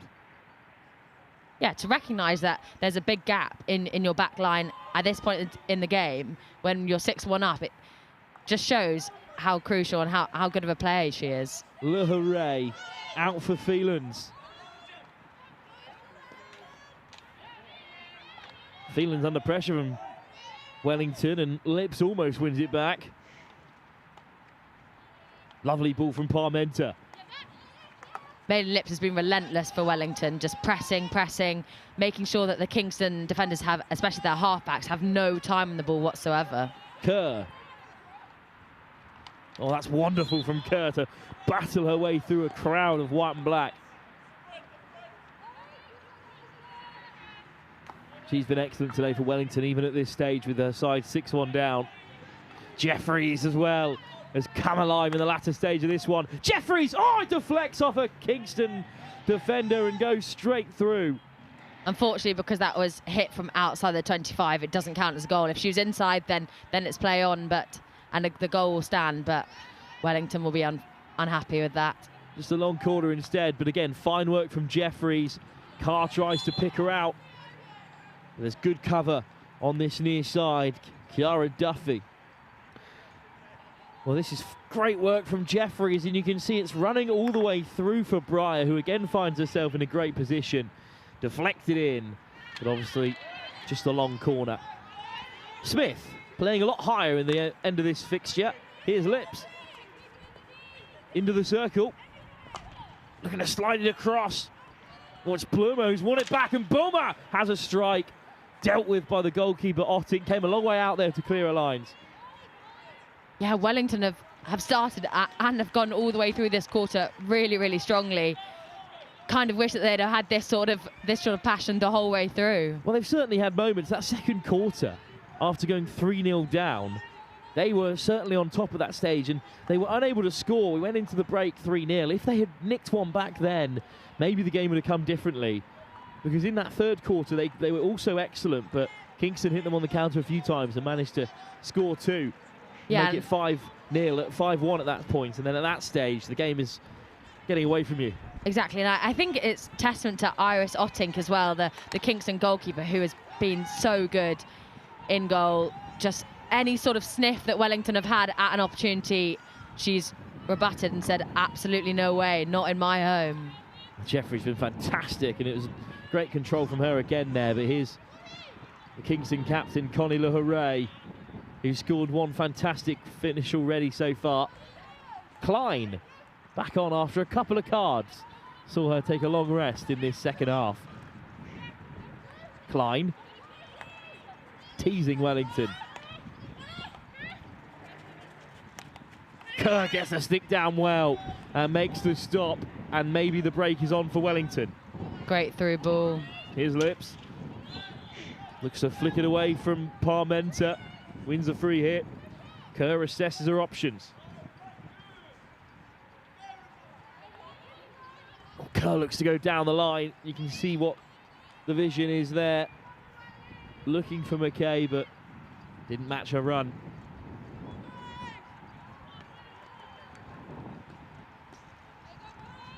So much high quality hockey still to come, of course. We have the under-16s final up next between Marlborough and Repton. Repton who beat Kingston 3-0, so we're expecting them to be an outstanding side. Marlborough who took down Wellington 3-1. And then we're on to the under-18 competitions. We've got 3 finals from that age group across the Open and the Women's competition, and then we finish today with the under-14s Cup final. There'll hopefully be a great atmosphere at that stage in the day. Really unfortunate for Wellington there. It's a really lovely carry around the outside with some 3D, but Kingston, as Kingston do, turn over the ball and attack so directly and so quickly. Blink of an eye, and they're back into that attacking third. Whipped in. Takes a deflection. So forward come Kingston. A little bit slow to get into place, but I think you can forgive them at this stage of the game. And in fact, they do go all the way back. Their central defenders. Here's Tasker. Great ball pace. LaHaray. In no rush to use it. And LaHaray steps away from the first and the second. Not much on there for Kingston, so she says, fine, I'll do it myself. But does, in the end, miss out. But it can be seen off calmly by the opening try scorer, Antonia Ridley. Or goal scorer, I should say. So into your rugby, Will. It's my 4th sport of the week. Forgive me. Opening goal scorer, I should say. Although with the multi-sport nature of these under-16 side, I wouldn't be surprised to see a few of them pop up on the rugby field in years to come.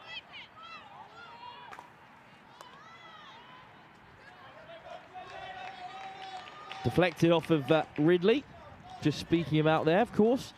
Feels like a long time ago that she opened the scoring 2 minutes in from that first short corner of the day.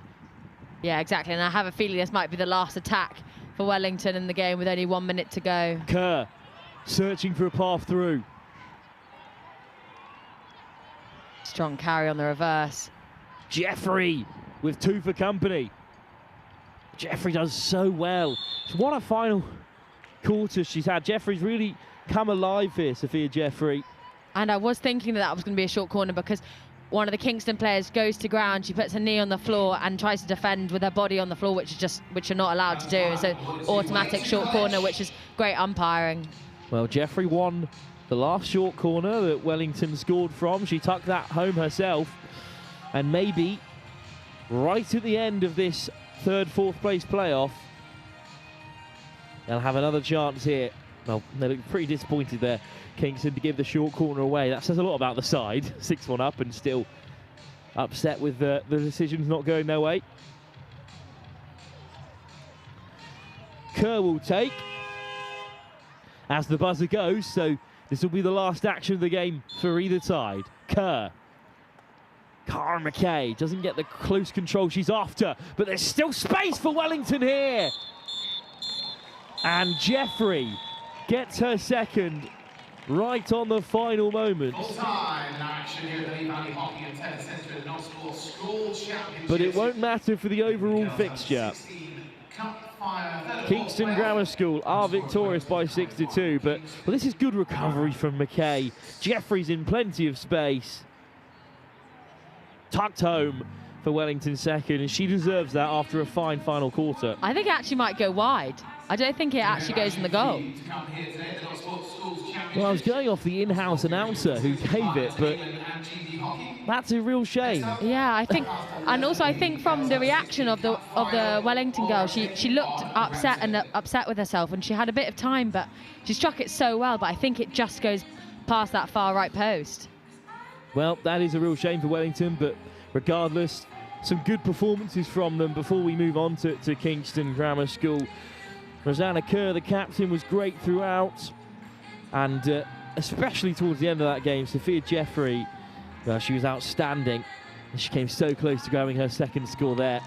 But this is Kingston Grammar School's day after really disappointingly losing out to Repton in that semi-final with a couple of decisions, such as a yellow card for their goalkeeper leading to the penalty stroke, really being the difference for them in that semi-final. But they'll take third place after an awesome season. They came out of that league of death, really, with some other top sides earlier on in the campaign. And now they are victorious here by 6-1. Our first game of the Not Sports Schools Championships finals day here at the Lee Valley Hockey and Tennis Centre has come to an end. And in this under-16 third, fourth place playoff match, it's Kingston who'll take the crown. Let's leave you with all of the goals from this contest as we prepare for our next fixture.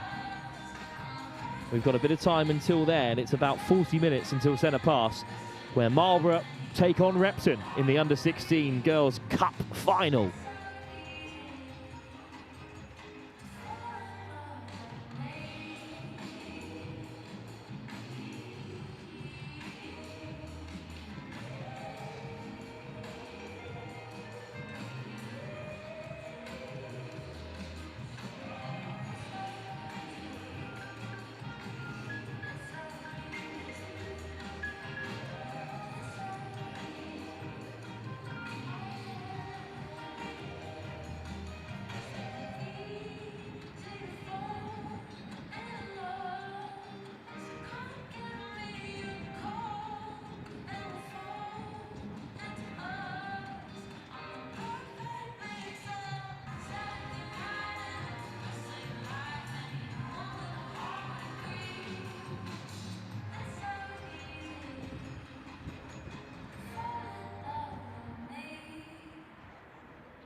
So our first game from the Not Sports Schools Championships finals day has come and gone. It was the under-16 third, fourth place playoff.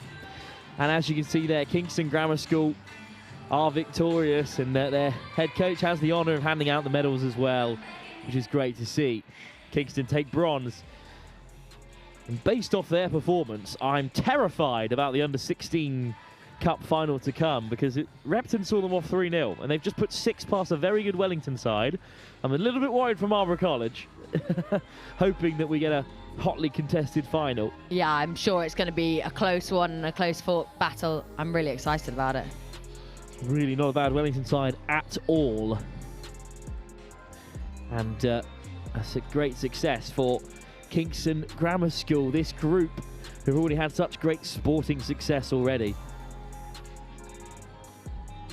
Just had a spy at the Kingston Grammar coaches, and I can see that, I know that one of them, Callum McKenzie plays for Wimbledon's men's first team side, so it's great to have that sort of coaching ability in your side, and just proved how good they can be. And they head over to the corner. Yeah, the group photo is getting set up.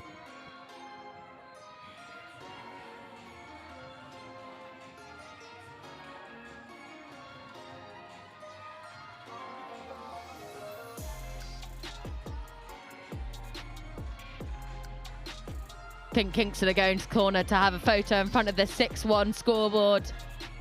Of course, who can blame them? What a performance it was.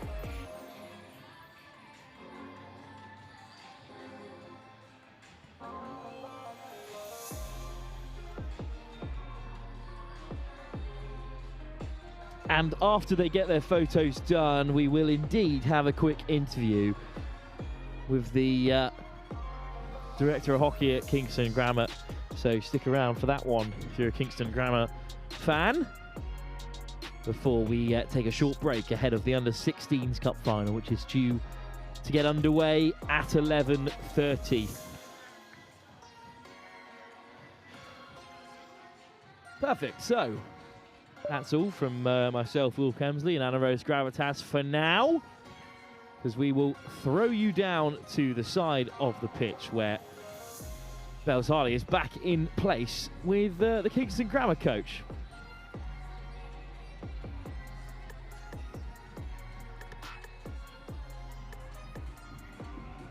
Right, and off the back of that, we are here with Kingston Grammar coach. Obviously, you must be happy with that score. What was kind of the overview of happened for you guys there? Yeah, absolutely thrilled. Like, the girls were brilliant today. I think coming back from, I guess, the disappointment of yesterday, all I kind of asked was go out and fight for it and earn a medal that we felt like we deserved. And the girls scored 3 early in the first quarter, and then we kind of never looked back, and I couldn't have asked more from them. It was just brilliant, yeah. Yeah, I mean, a 6-1 win, that is pretty impressive for the playoffs. And so what's kind of going forward from this for the rest of the season? Obviously, there's not that long left, but what are the plans for the rest of it?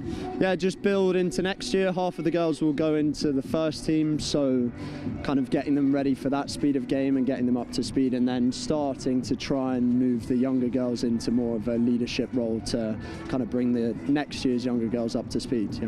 Yeah, perfect. Well, hopefully we will see you guys here a lot more and see some of the girls coming through. Brilliant. Thank you very much. Thank you so much. And back up to comms with Wilf and Anna. Thanks, Bel. So thanks for joining us for our opening game here at the Not Sports Schools Championships, live from the Lee Valley Hockey and Tennis Centre. Our final score in the third, fourth place playoff of the Under-16 girls competition. 6-1, Kingston Grammar School victorious after a semi-final defeat yesterday. The Under-16 girls final in this division will be up next. It's at 11:30. Centre passes scheduled for. We'll be live just before then. It's Marlborough College who took down Wellington, taking on Repton.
Welcome back to the Lee Valley Hockey and Tennis Centre for the Not Sports Schools Championship Finals Day. We've already had our first taste of action from the Under-16s competition. It was the third fourth place playoff, which saw Kingston Grammar School come through 6-1 the victors over Wellington. And behind me here, you've got the sides that took them down at the semi-final stage to make this big dance. It is, of course, Repton, one of the finest hockeying schools in the nation, taking on sporting powerhouse Marlborough College. Some great stories to unpack here today. Repton are made up of two sides at year 10 and 11. Last season's under-14s who won the National Cup, and 2 years ago an under-14 side that made the final and will be desperate to go one step further today. They take on Marlborough College, who came through against Wellington 3-1 and, according to their coaching staff, did not hit 100%. They're looking to play hockey the right way, which is a fantastic aspect to their play, which I look forward to seeing. I think it's going to be fast-paced, it's going to be free-flowing, and hopefully there'll be plenty of goals for us neutrals here at the Lee Valley Hockey and Tennis Centre. The vibe here picking up throughout the day, and the weather just holding. It's not quite as blustery in the wind as it was for our opening game, and it looks like the rain may have passed us by, fingers crossed, as we head through into the afternoon. So much hockey still to play. We head up to the under-18 competition starting at 1:30, but first, we've sent it past you at 11:30. It's this under-16 cup final between Marlborough and Repton. I'm going to head up to the comm box and run you through the teams in just a few moments' time.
So I've climbed the steps here on the near side at the Lee Valley Hockey and Tennis Centre. And Anna Rose Gravitas is back alongside me for this huge one. Anna, welcome back. Marlborough taking on Repton. You know both these sides reasonably well. Yeah, exactly. Played a lot of them when I was at school. And yeah, that horrid defeat versus Repton and the under-18 cup final that many years ago, still not over it. But, and actually the person that I actually ended up saving a goal on the line for me when I was at Repton now helps coach them, so yeah, she doesn't lose it. It's a pretty stacked coaching staff that Repton have as well. I was just chatting to Adam Dixon, the former GV athlete, before the game as well. But let's take a gander at these two teams that are lined up in this huge game, the cup final.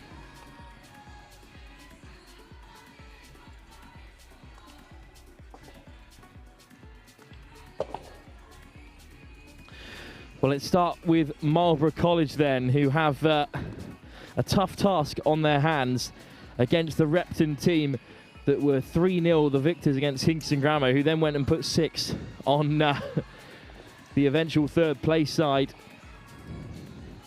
Wellington College. There we go. So the Dutch parents, Millie Grader starts in goal. Piper and key netballer Hearn also involved, with Tyser, Scott, Hoffman and the captain Tiger Trusted also in the lineup. Lolly Walker, one to watch out for, part of Team Bath alongside her captain Trusted, their talent academy. Poppy Hill and Hattie Bushnell is involved at just year 9A. She's the youngest in the team, part of that Reading Talent Academy. She's one to watch. Plenty of talented players amongst the sides. And the Repton team as well. Repton, of course, with this great history of hockey. They've got Tasker in goal with Hanava Sandhu, Anushka Hart and Anna Webster also involved. Webster, whose twin sister, is part of the under-18 side already Hattie Beecham plays with Gilbertson. Shield, who's also a talented footballer, and the captain Reed. Hodges, Jackson. Izzy Ramage, one to really watch out for, alongside Reed, Wilton, Parker, Lingnau, Ascot, Green, and the other German representative in this side as well is Frieda Ruping. There's a lot of talented players in there. They've got a close connection with Repton Hockey Club and Beeson as well, Talent Academy. But out they come then, the two competitors today. It is Marlborough College taking on Repton.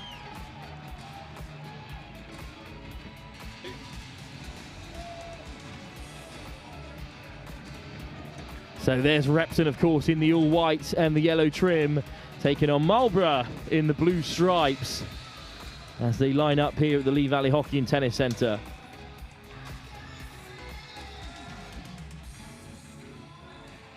Your umpires for this match, Curtin Ivan and David Ableton.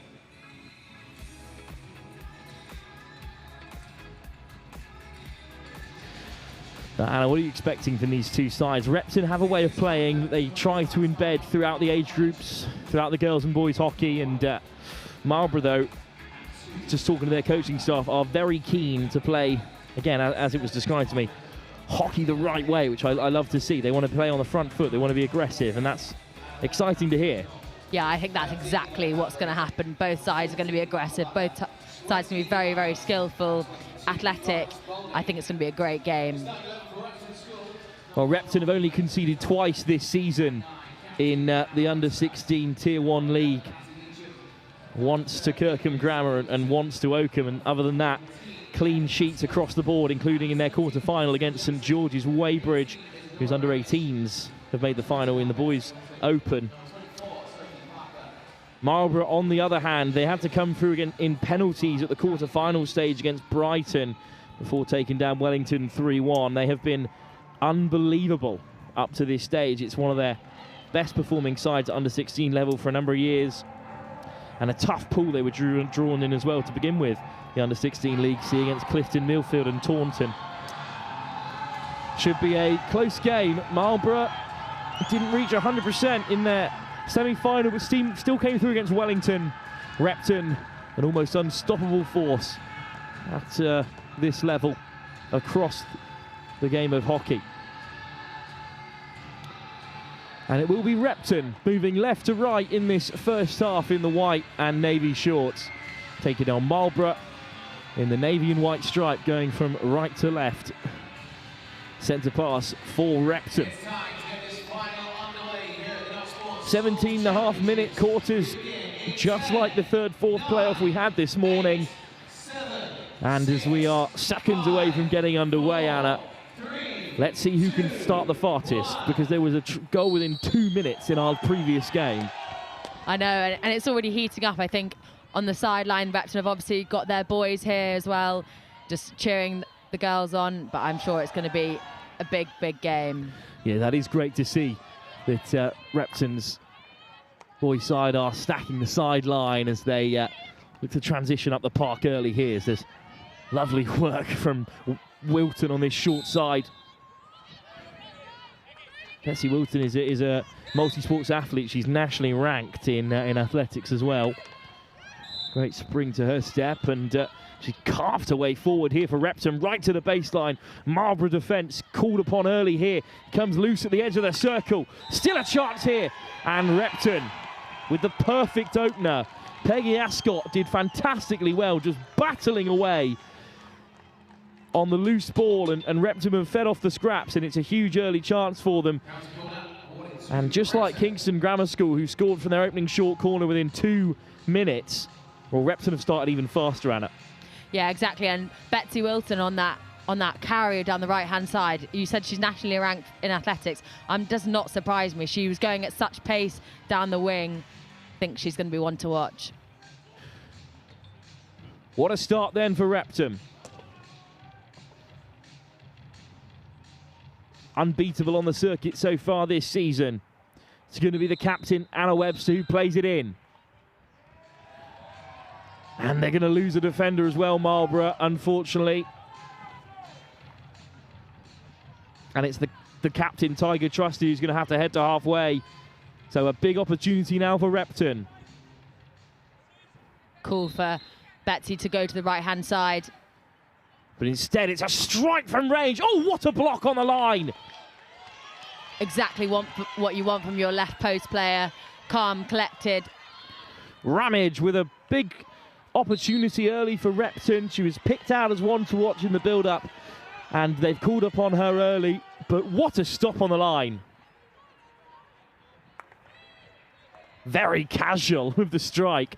Ramage, it was real power behind it, but Marlborough survive, and it's a different Turks to pick out Jackson in the area, but Marlborough scrambled it away. Good work from Martha Butler.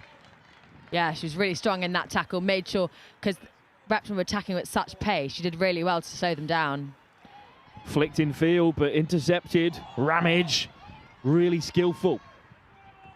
Webster, cut out by Marlborough. But Webster wins it back again, and the captain looks to slip it through. It's a fantastic save from Grader, but the ball goes loose. And it's another save on the line, I think. Grader didn't know much about the second one, but it's been kept out all the same. And then Wilton, dispossessed. Marlborough living life on the edge in the early stages of this cup final. Well, let's have another look at this beautiful little ball through from Webster. But the second time here, it was snuck through. That's a great save. And the second one, a little bit more of a calamity at the back, but Marlborough survive regardless. Repton have it back again. Anna Webster presses really aggressively. She looks like she's played a lot of indoor. She's very low on the forehand and the reverse. And it's finally really hard to a misplaced pass. The first real error of the game for Repton, who've been straight out of the blocks here. But if we're looking at territory, Anna, this is a really promising start for Repton. Yeah, they'll be keeping Marlborough exactly where they want them in the corner here, pressing them really high. And Wilton's won another short corner. Fantastic start for Betsy Wilton on the right wing. Second short corner for Repton. Unrelenting start. And we focused in on their defence, Anna, because they've got this unbelievable defensive record. Just 2 goals conceded in this competition. But it's their attack that's winning all the headlines at the moment. Yeah, it's really clever from Betsy as well. She recognised that the defender's not 5 metres away, and within the 25, if she carries and that defender comes towards her, makes any attempt to make a tackle, it's automatically upgraded to a short corner. So really clever play from Betsy Wilson there. Over goes Webster, who's captain today, but Callie Reid on the edge of the circle has also skipped the side. They're going to try and pick out Ramage again. Well, it's Reid set to receive the short corner. Well, there's a problem in the Marlborough goal. Looking like there's some issues with the masts, potentially. And obviously, the most important thing is that the girls are protected and that the masts are all working securely and they're all safe to go in the goal and defend the corner. Player safety paramount, of course. Looks like one of the Marlborough players is going to be masterless for this one. Brave defence inbound. It's Webster to line it up. Ramage slips it off this time. And then, it's a real mess in the area. Ascot with the effort. But the Marlborough faithful up in arms. It's 2 great defensive efforts from them early here. Slid in by Ascot. It's a dangerous ball. Just couldn't be controlled by the captain Webster. So in the end, Marlborough will escape. Yeah, really well dealt with by Marlborough PCD. They've done really, really well so far. They've stayed calm and got out to that first player really nicely. Repton pounce on the mistake. Ramage charged down. Great recovery from Marlborough, but they're putting themselves under pressure here. But this is the way that they were trying to play. They said in the build-up to this game, they're not looking to play counter-attacking hockey. They want to play on the front foot. They want to build from the back. They want to play good-looking hockey. And this is their first entry into the Repton half. And they will have possession from the sideline. It's a really important tackle there from Tiger Trusted on the top of the D as a big swing, and I'm sure if the Repton player had got hold of it, it'd have be a really hard thing to save for the goalkeeper, but she makes a really good tackle on the top of the circle. There's two pretty young teams out there as well. There's a big Year 10 contingent in the Marlborough setup, and of course the Year 10 group from Repton are national champions. There's still so much talent out there. Here's Marlborough with possession. A fleeting opportunity for them, but up goes the cheer on the far side from the Repton faithful. But Marlborough will have it. Slip forward, and now they're into the attacking third for the first time. Nice work on the roll from Hattie Bushnell, the Year 9 student. She's the youngest player out there. Miles plays it in, cut out by Repton. Patient from Marlborough. But they're going to play in from the sideline here. It's Hill. Piper. Miles, under pressure from 2, gets away really well. Marlborough doing a really good job to just spread the game, making sure the pitch is as wide as possible. Oh, but Repton have it back, and they could look to counter here. Marlborough with their first taste of possession, really. And in the end, I think there's going to be a card here.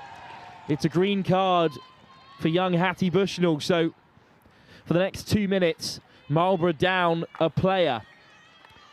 Just 9 outfield. And there should be some space for Repton to operate in. That's a good bit of defensive work from Poppy Hill.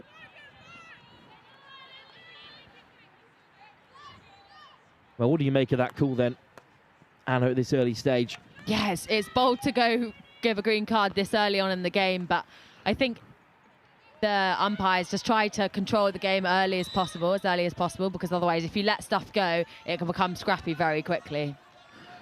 Willow Hanbury winning the ball back from Marlborough there. Good dribble out from defence and eventually nudged off the ball. Marlborough just want to keep possession for as long as possible when they've got a player down. But stolen by Webster, who looks to slip it in to the centre of the circle. It's cleaned up fantastically well by the captain, Tiger Trusted, part of that Team Bath Talent Academy. Is Tiger Trusted the best name in hockey, at least, Anna, at this early stage of the competition? Yeah, I think so. And trusted by name and nature, it looks like. They totally trust her at the back to then make those really crucial tackles. She's had 2 already so far in the game.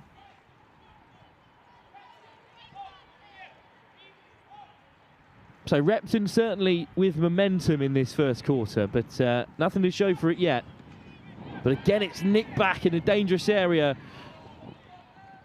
Tiger Trusted stepping out of the fence.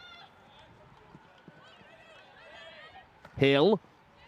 Again, charged down. Repton just so aggressive on the front foot from their forwards. It's the German Tony Lingnau. Getting up into the line this time. Lingnau is caught. So Marlborough will have a free hit. Well, there is space out there for Marlborough, but it certainly isn't anywhere near where the ball's currently being played, because this high press from Repton is looking really impressive. Trusted across the face of defence. Miles just about misses out, so Repton have it back inside the Marlborough half. The forwards come racing back. That's great effort from the likes of Miranda Tyser. Well, they've done brilliantly there just to drive Repton back. And they've cut it out in midfield, and that's great work from the forwards. Yeah, exactly. They pushed out, made them play all the way back, and then has put loads of pressure on it and tucked in field and turned over the ball. Well, Bushnell's back amongst us and looked to slip it in there, but cut out by Reed. And it's a short corner in the end for Marlborough. Protestations from the referee, but you're not going to change his mind. Well, a chance out of nowhere, really, but you can see clearly there it's come off Reed. Big chance for Marlborough against the run of play here. Yeah, exactly. And I think Repton are so aggressive, and Marlborough have done really well to stay calm and move the ball and use the whole length of the pitch. Tiger Trust has been really good at the back. She's dropped very deep and trusted it all the way around the back. Conceding a bit of the ball and conceding a bit of pressure, but making it move and switching the play really nicely. What a chance then for Marlborough. Miles is looking to play it in. There's plenty of options around the edge of the circle. Slight miscontrol, but the chance is still there for Marlborough. Down they go, and it's swept away by Repton. They dealt with that pretty comfortably. Yeah, Marlborough will be disappointed in that. Just a missed trap on the top of the D. Understandable with the nerves of a cup game. Repton come away with it. Not out of danger just yet. Slid forward though for Walker. What an impressive start to the final she's had. Slightly overhit. Wilton not getting on the end of that one. Well, talking of Marlborough, again, 3 from 3.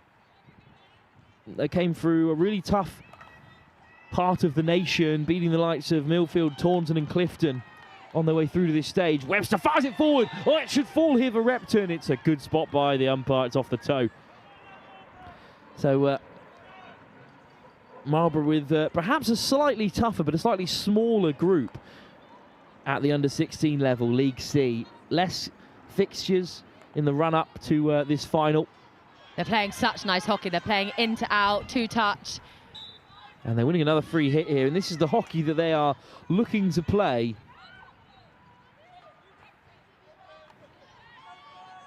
Over halfway.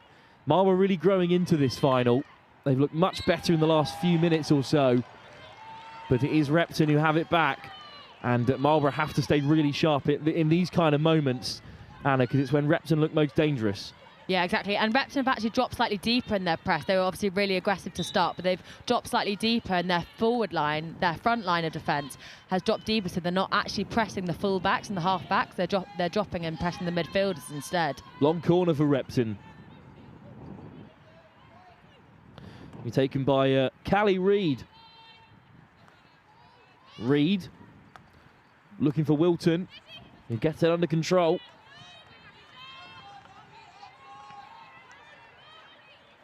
Really well dealt with there by Marlborough, not diving in. Well, that's great defence, but Repton can still keep the pressure on here from the free hit. Wilton will take it on herself. Well marshalled by Marlborough at the moment. Wilton gets it away, and the strike is off target from Anna Webster. Great positioning from Anna Webster there in front of the goalkeeper. Well, Wilton did fantastically well to manage to squeeze out a cross right on the byline. But Webster has it back. Marlborough give it away just outside that attacking third for Repton here. Again, it comes off her leg, so they're lucky to get away with a few of these. It's another pass that goes astray for Marlborough. And it comes back for Repton, who keep the pressure on as we head towards the end of this first quarter. It goes all the way through for Webster. What a save! Tasker got down to do enough. Marlborough again right on the edge here. It's a great ball through. Great goalkeeping, makes that space really, really small. Sophie Tasker with a big stop. Or in fact, in the Marlborough goal, it's Melly Gade. Two Dutch parents, the goalkeeper. Well, it's not in this area of the field that Marlborough need to worry. They look pretty good going forward. And in fact, they've defended really well. It's when they break between the two that things look dangerous. But for the first time, Repton give it away. It's Bostock.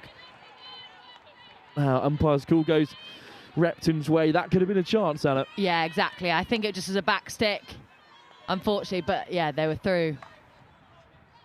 So Repton do have the odd mistake in them. See if Marlborough can capitalise. They haven't asked too much of this Repton defence as of yet. But the high press is causing problems. It's good work from Poppy Hill. Minute and a half to go in this first quarter. I don't think Marlborough will be too unhappy with this performance at all. Repton have looked really strong, of course, and there's been the odd error at the back, but once Marlborough break through that first press, they look really dangerous, Anna. Yeah, exactly. And actually, they've absorbed a lot of pressure. We've spoken about Trusted being very good at the back and very calm, and they've absorbed that pressure, and then when they've chosen the opportunity to go forward, they've looked really strong. Can Repton grab something before the half, though? Certainly well supported on that far side by their men's team, also here at finals day. But Marlborough put on the pressure. Eventually it does fall for Webster. Lovely first touch from Webster. And Webster gets on the inside as well. 3 in blue looking to crowd her out. Free hit. One last chance before the break then for Repton. Certainly against the clock here. Great defending. Beecham ushered out of it for now. Hattie Bushnell, great defending there. Parker does well to keep it in play. Wilton, bit of space for her on the edge. It breaks loose in the circle. But Marlborough survive, and that should take us through to the first break. All level, with the buzzer to go any moment. If this game continues at this pace for the whole time, it will be ridiculous for both the players and the umpires. They are playing at such a pace. Every time there's a dead ball, they're taking it really quickly. Be a test of fitness for sure. Well, we're certainly in the dying embers of the first quarter, but Repton keep the pressure on. Just away from Wilton. And there's about 30 seconds or so to go on the in-house scoreboard. But I think Marlborough will be happy to go into the break level. Yeah, and just a call from Lolly Walker there from Marlborough, just to slow the game down. She's obviously checked the clock and trying to manage the game going to the end of the first quarter. Well, there goes the buzzer. And we are through to the first break of play in this Under-16 Girls' Cup final here at the Notts Sports Schools Championship Finals Day. It is a nervy first 17 and a half for both teams, really. Repton have had their chances, but Marlborough College have had a few great opportunities. It's certainly still all to play for with so much time left in the game. And I think anyone watching or just looking at the statistics will see that Repton have been on the front foot in that first quarter, but what matters is the score. It's still level, and Marlborough have had chances. Yeah, it looks like the Marlborough coach there just saying that they've started really well and just to keep going. Maybe I would, if I was the Marlborough talk now, I'd just be chatting to them, say, try and slow it down a bit, try and control the pace of the game, because Repton look like they're trying to go aggressive and quickly all the time. And Marlborough have played the ball inside and outside really nicely, so just to be a bit calmer on the ball. Well, it's getting busier and busier here at the Lee Valley Hockey and Tennis Centre. But at half-time in our first cup final of the day, Marlborough College level with Repton with 3 quarters still to play.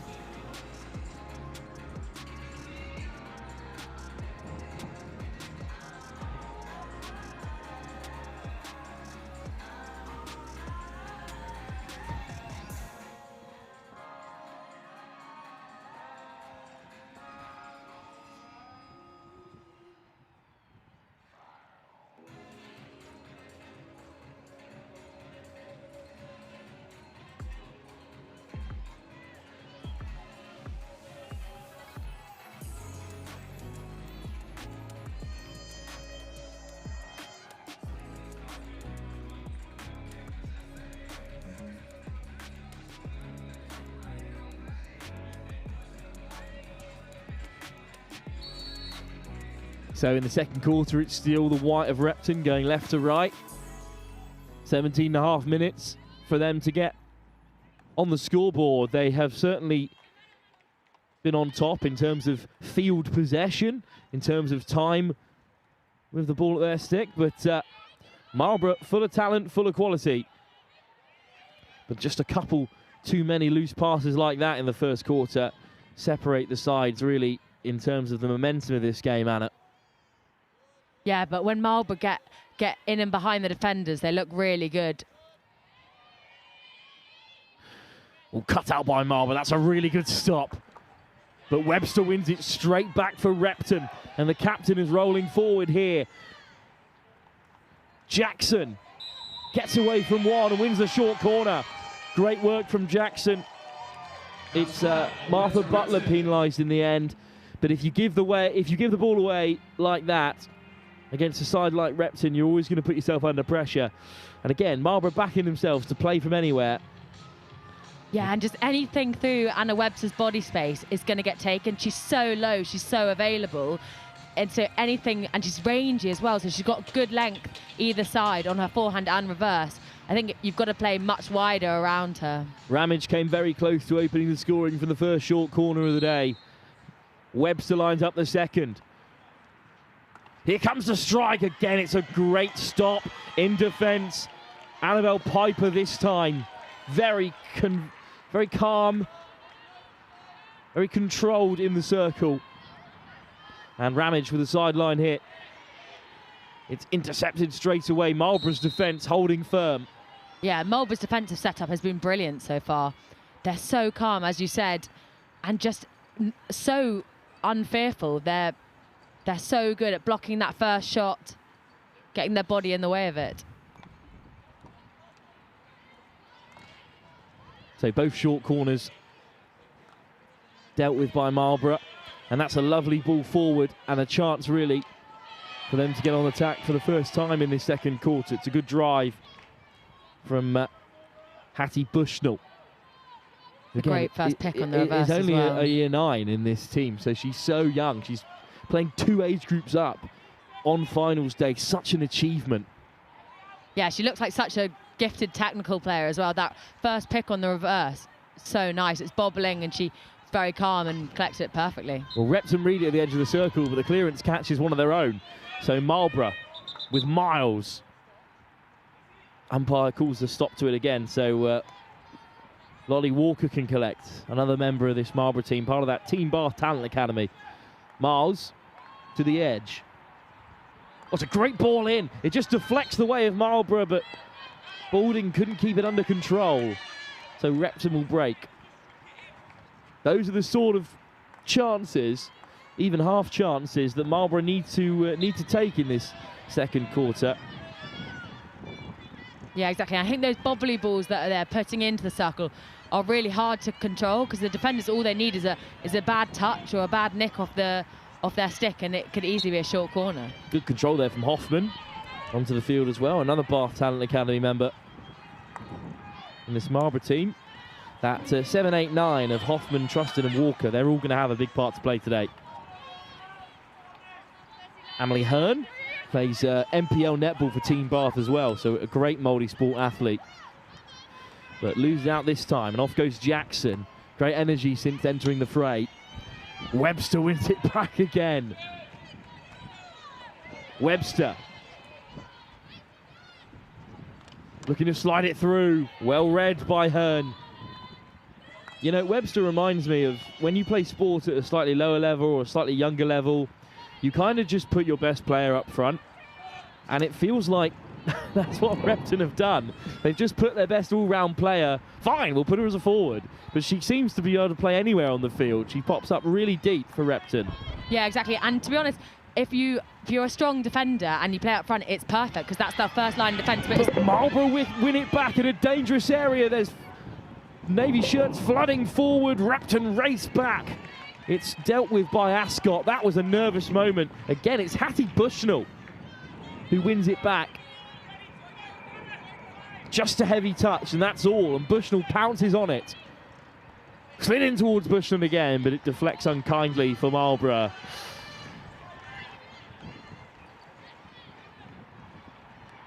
Just couldn't get it under control. But chances for Marlborough again. We've yet to see Sophie Tasker really troubled in net, but there's been a couple of moments where Marlborough have won it high up the field, like they have here, and Emily Hearn has the sideline hit. Piper, lovely ball. Miles. Big calls from the Repton bench to get up, to push up the pitch and make sure that they're putting Marlborough under pressure, but that's great ball pace around the back. Tiger Trusted. Certainly playing it right to the line, but does get the ball away. It's just slightly overcooked. And that Repton high press has borne through. Off goes Wilton. Wilton, so direct. Heading right to the baseline again. Looking to slip it through. Doesn't get the connection she was after this time. But Wilton certainly has the run on Piper on that right wing. Piper keen not to let Wilton cut on the inside. And it's a really well supported final and a 16 level, as you can see.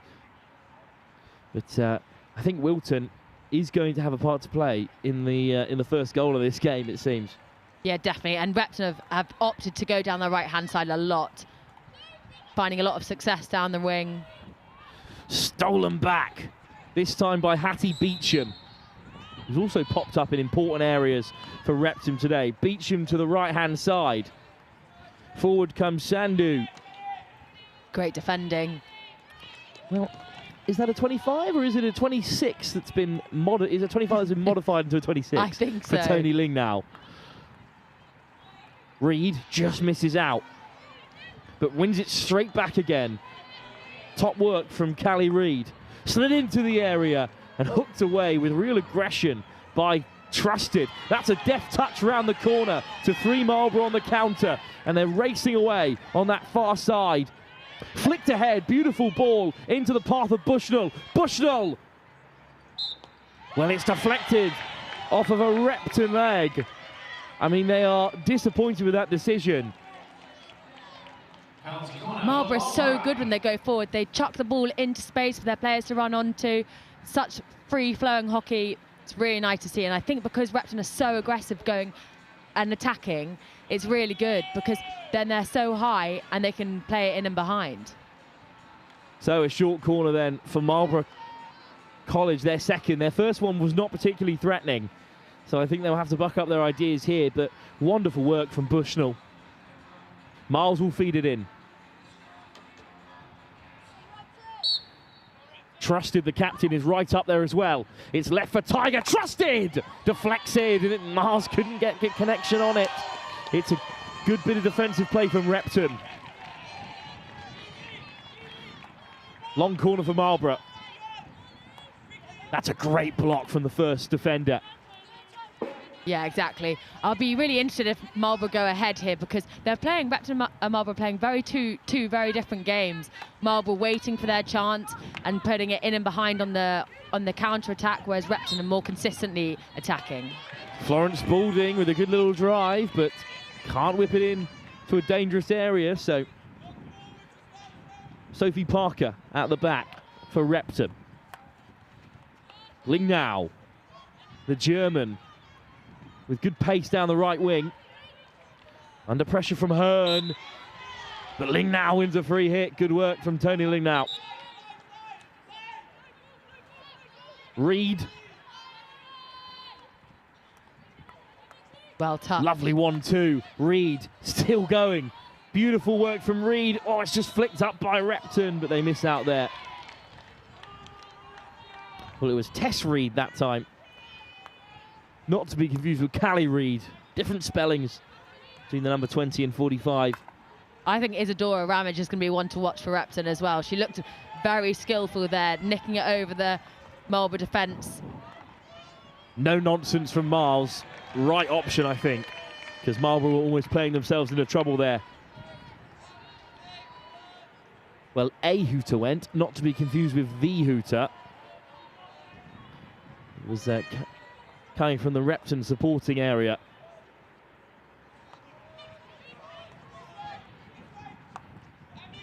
Marlborough just sitting off slightly, not pressurising Repton's defensive line that much, letting them make the mistake, and it's exactly what they have done.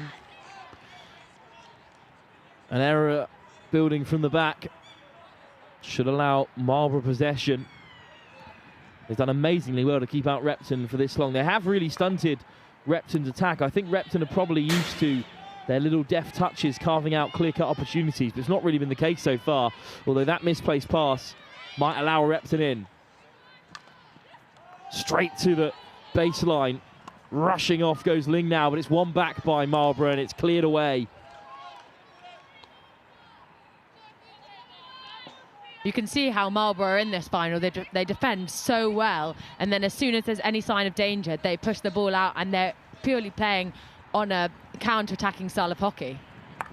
Well, Marlborough, they beat Wellington by 3-1, and they came through on penalties against Brighton, 5-all in an absolutely classic quarter-final. Brighton beat at the quarter-final stage at the under-16 and under-18 competition.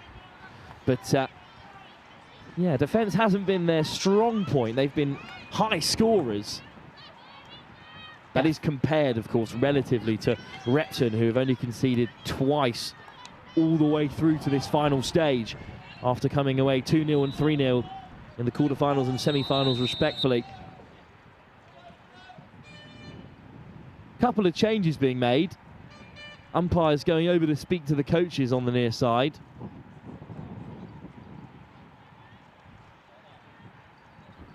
Not sure what the stoppage is about here. The officials are getting involved. Maybe talking about the hooter. Oh, I'm not entirely sure, to be honest. It is far too similar to the hooter used at the interval of the quarters here. There's changes being made in the meantime. I think it may be something to do with the posts on the corners of the pitch falling over, maybe falling into the field of play. Ah, yes, that may well be the stoppage. And indeed, time has stopped on the infield clock as well. And that gives both teams a chance to rotate a little bit. Yeah, and I also think Repton were very much on the attack there. It gives Marlborough a bit of time to reset, compose themselves. Time back underway. So with that stoppage, our Skullberg off by about a minute or so. Oh, indeed, time not yet underway. That stoppage is an interesting one. We're still 6 minutes to play in this quarter. It's difficult to get back up for things in this final after a delay like that. But there have been changes made in the meantime, and they could bear fruit here for Marlborough. Well, there's so much space on the left-hand side. It's a fantastic stop at the back. A crucial one from Gilbertson, but Marlborough have it back again. Well, I'm not sure why Marlborough had so much space on the left-hand side there. As I've just said, maybe the stoppage, Repton just weren't back to the races. Yeah, exactly. And it's a brilliantly dealt with by Repton. Gracie Gilbertson coming in strong there and carrying out from the back and under loads of pressure as well. Lolly Walker was almost free and away. It was a lovely ball from the Team Bath Academy prospect as well. High press from Anna Webster in Repton colours. Jackson up top looking to disrupt. Hall looks to fire it forward, and it's the great jab tackle to dispossess. Indeed, Lolly Walker's done fantastically well since re-entering the fray. It's going to be a free hit though for Repton. And away they come. Oh, again, missing out to Marlborough. The momentum just swinging their way, perhaps.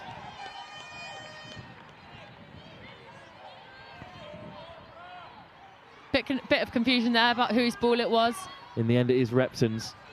And here is Gilbertson.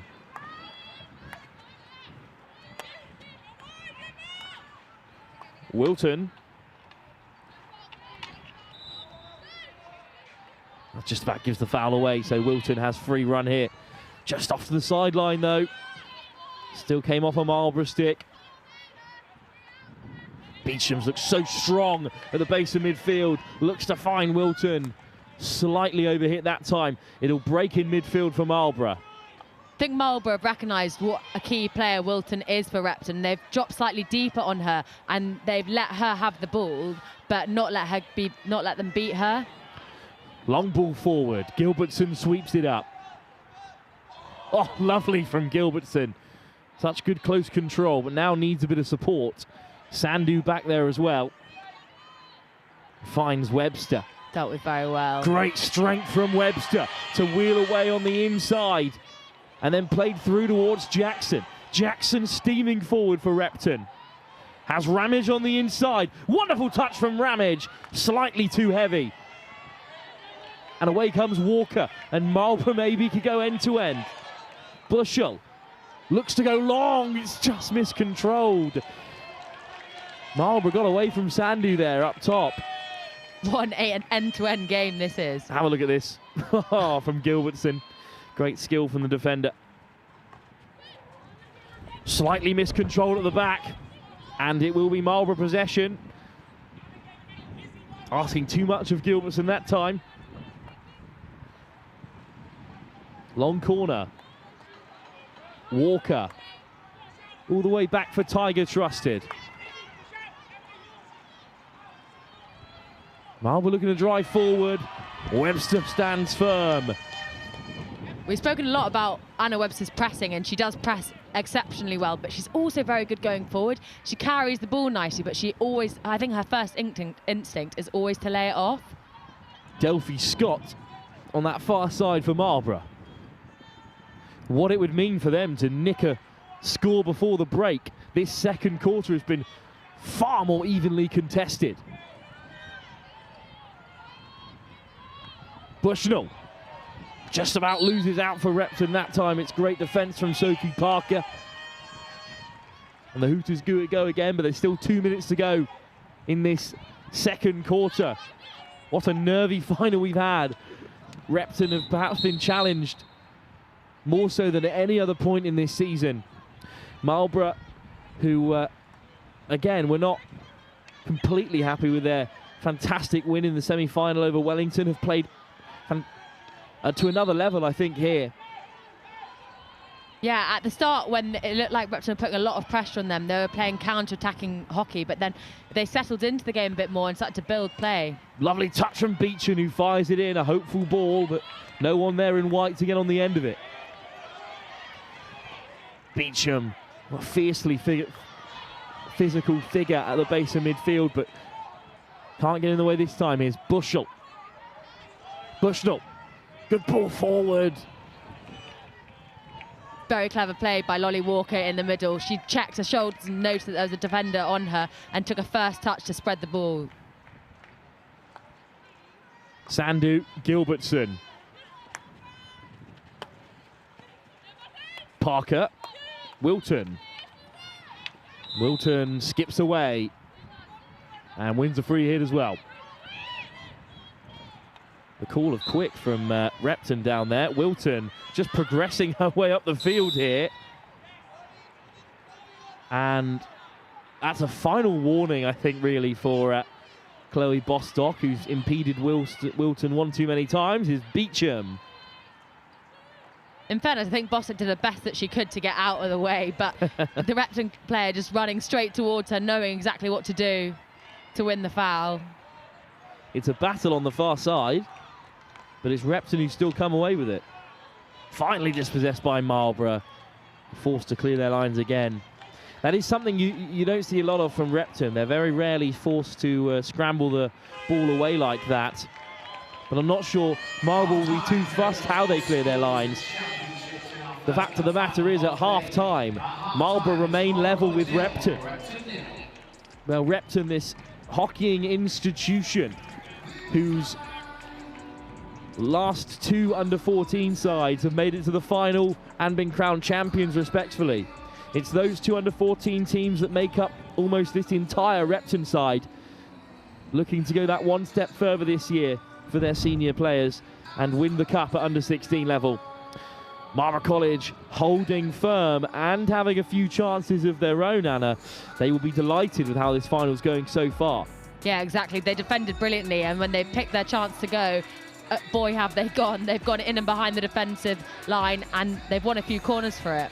And there's some fantastic standout players in the Marlborough side, the likes of Walker and Bushnell, especially in that latter stage as the tactic board is out. Marlborough College with some work-ons at the end of that first half, but they are very much in the fight. Repton will be frustrated. Can they break through this talented Marlborough defence? At half-time in our second game of the Not Sports Schools Championship Finals Day, live here at the Lee Valley Hockey and Tennis Centre. It is 0-0 at half-time in the Under-16 Girls' Cup Final.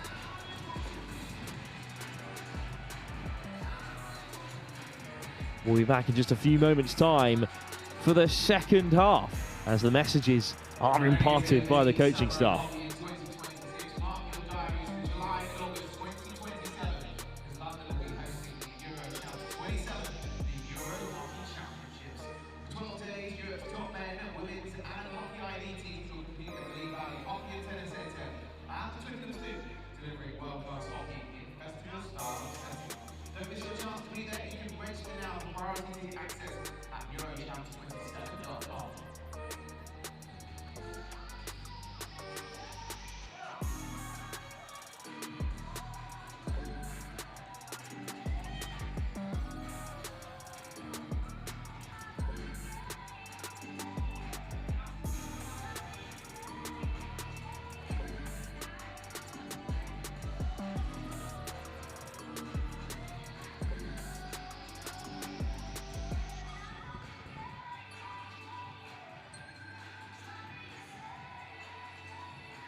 So you have joined us at a very intense game. We're at half time for the cup final for the under-16s.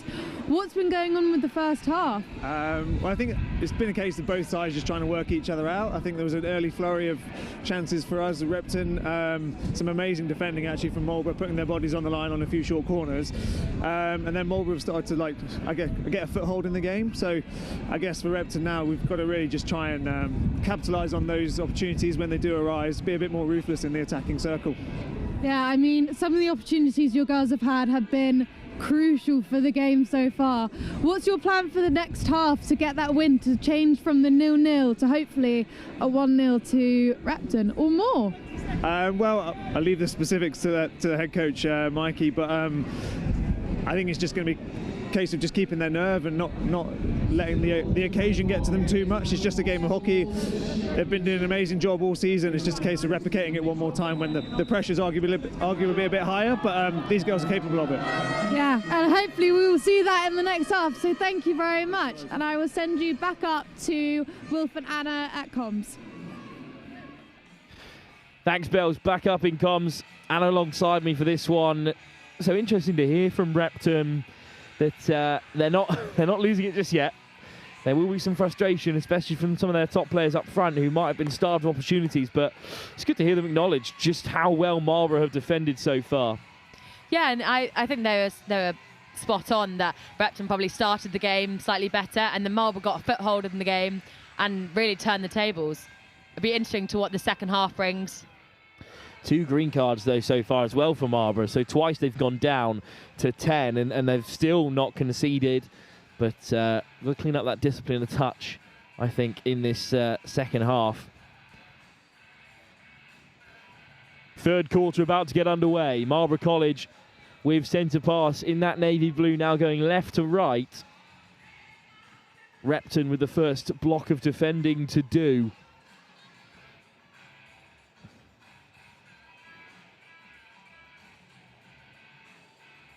I think Marlborough recognising they had too many players on the pitch just then. They did, in fact. So Florence Boulding, the forward, has left the plate.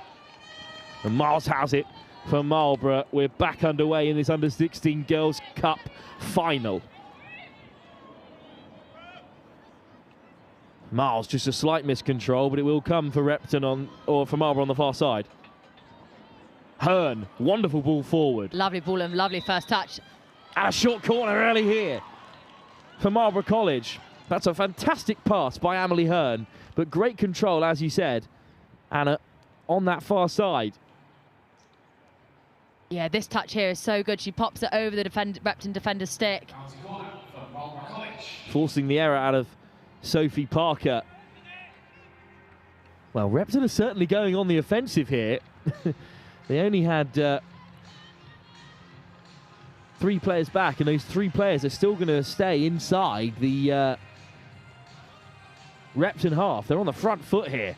What can they create? Walker tees it up for Hoffman, but it's miscontrolled. Disappointing for Marlborough. Yeah, that's gutting for Marlborough, really. They'll really want to capitalise on those short corners. They've had a few now, and I can't imagine that Repton will want to give them any more. All goes wrong here.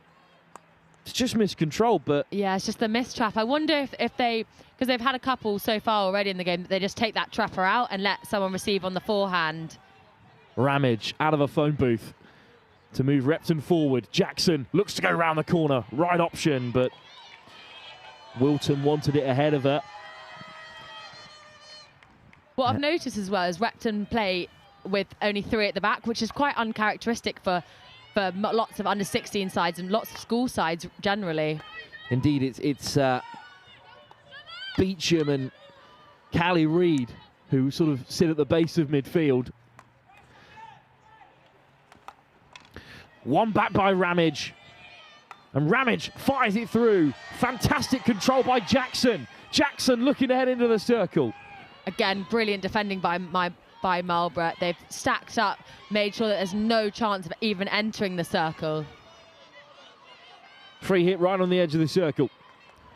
Looking to slide it in there, and it will be a short corner. It's come straight off the leg of the Marlborough defender. Nothing she could have done about that.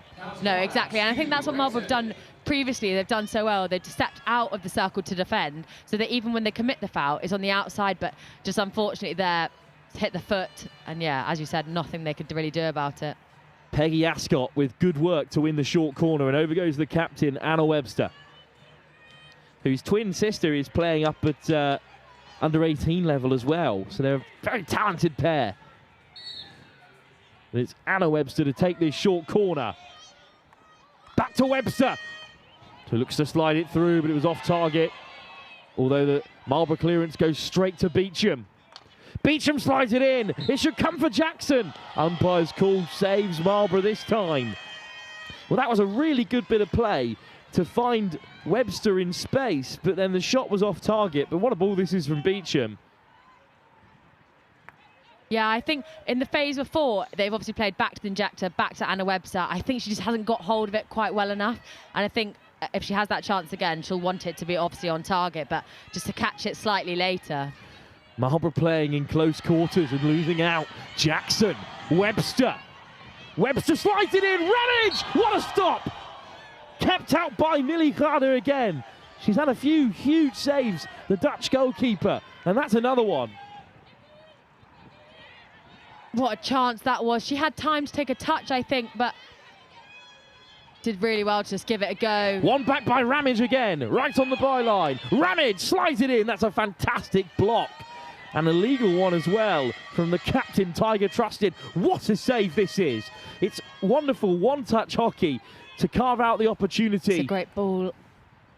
She just tries to hit it first time, and I think that her teammates can help as well, and cool. Still in the circle though, Repton in the end miss out. Can Marlborough counter? Stolen straight back again by Reed. Reed looks to slide it through. Another short corner. Jackson wins it. And I think on the far side, the reaction from the Repton fans tells you what you need to know. The momentum is starting to swing back in their favour. It's another short corner for Repton. Repton doing so well to press so high. I think they know that Marlborough are under a bit of pressure, so they're stepping up and they're coming all together and pressurising the defenders together, which is really well done. What a moment then for Webster. Great work from Jackson and Ramage. They are carving out opportunities time and time again. They're both poised on the edge of the circle now. Is this the breakthrough in the cup final for Repton under-16s? Ramage! Webster! Straight through! Really well executed corner. Goes to the near castle, slip to the right, which is stopped dead for a flick back to the injector, which Anna Webster puts well in the goal on the reverse. Really nicely done. Ramage looks for all the world like she's going to fire that one in. It's a fantastic pass from Izzy Ramage. And then Webster, this time, finishes off cleanly. And you said just a moment ago, Anna, she'd love to have that chance again. Was gifted another opportunity and took it, slipping it underneath Melikada. And Repton have the breakthrough. And what kind of response are you expecting to see from Marlborough now? Yeah, Marlborough going to go and attack quickly, and as they have done. Just miscontrolled as Marlborough try to fight back right away. Let's have another look at this set play. Really well executed. Because everyone buys that Ramage is going to hit that. Yeah, I think Anna Webster does really well because she turns her back, which isn't the optimal position to try and score a goal, but she takes it really well on the reverse. Piper, good control. Cut out by Repton.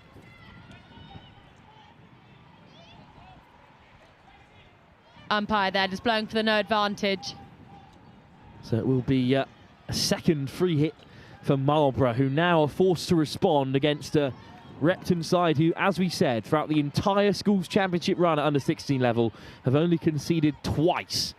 And they were clean sheets in the quarters and semis as well. Fired in though, what a chance! Down goes Tasker. First big save of the day for the goalkeeper. Short corner is the call. Marlborough won't be too disappointed. What a stop by Tasker.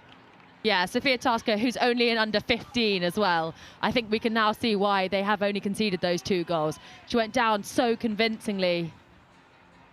No chance that was going in. Willow Hanbury denied. Short corner for Marlborough. Chance for them to respond straight away. You know, we said at the break, Anna, this game needed a goal.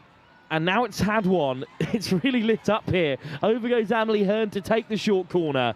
The likes of Boulding and Walker all poised.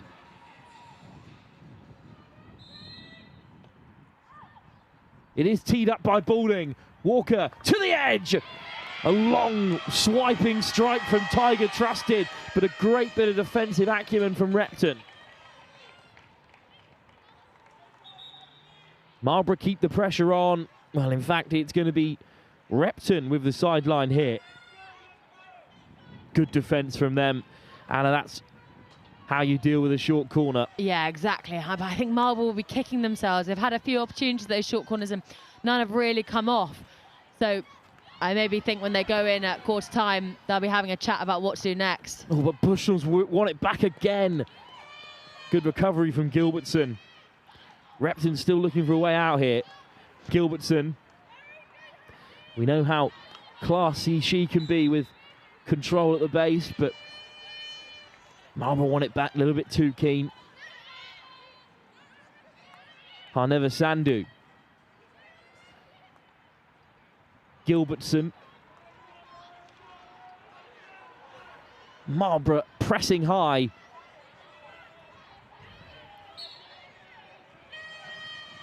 But in the end, the umpire's call goes in Repton's way. Couple of changes for Marlborough. What can they create? Sandhu's hands are so good. She's got such a quick left to right drag. Callie Reid.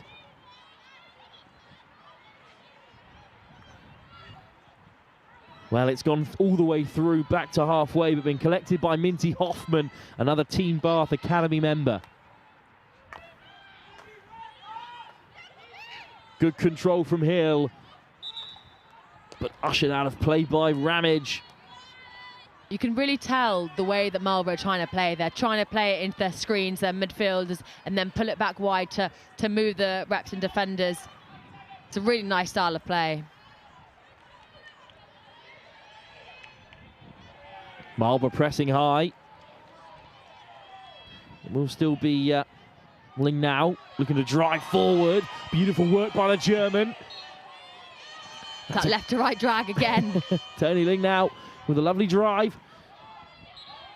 And winning another free hit. Part of 2 Germans in the side. Tony Ling now.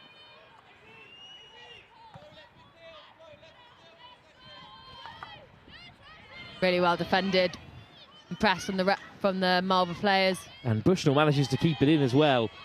Lovely squeeze. But back the other way comes Ascot.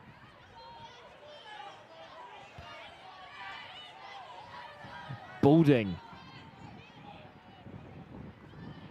Looking to slide it forward. Now, the game has settled down again after that really frantic period of play. Just saw that squeeze skill from the Repton number 14. So nice, as at first time hits the ball into the ground and squeezes it over the Marlborough player. Walker, heavy touch, cut out by Repton. Repton comes steaming forward.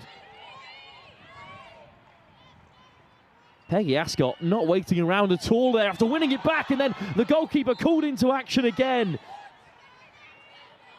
Umpire's whistle went, but this is a heart-in-mouth moment for Marlborough. Yeah, it's not where you want to play across your defensive goal. Especially not with Repton right up in the face of it, but Melly Carter did well.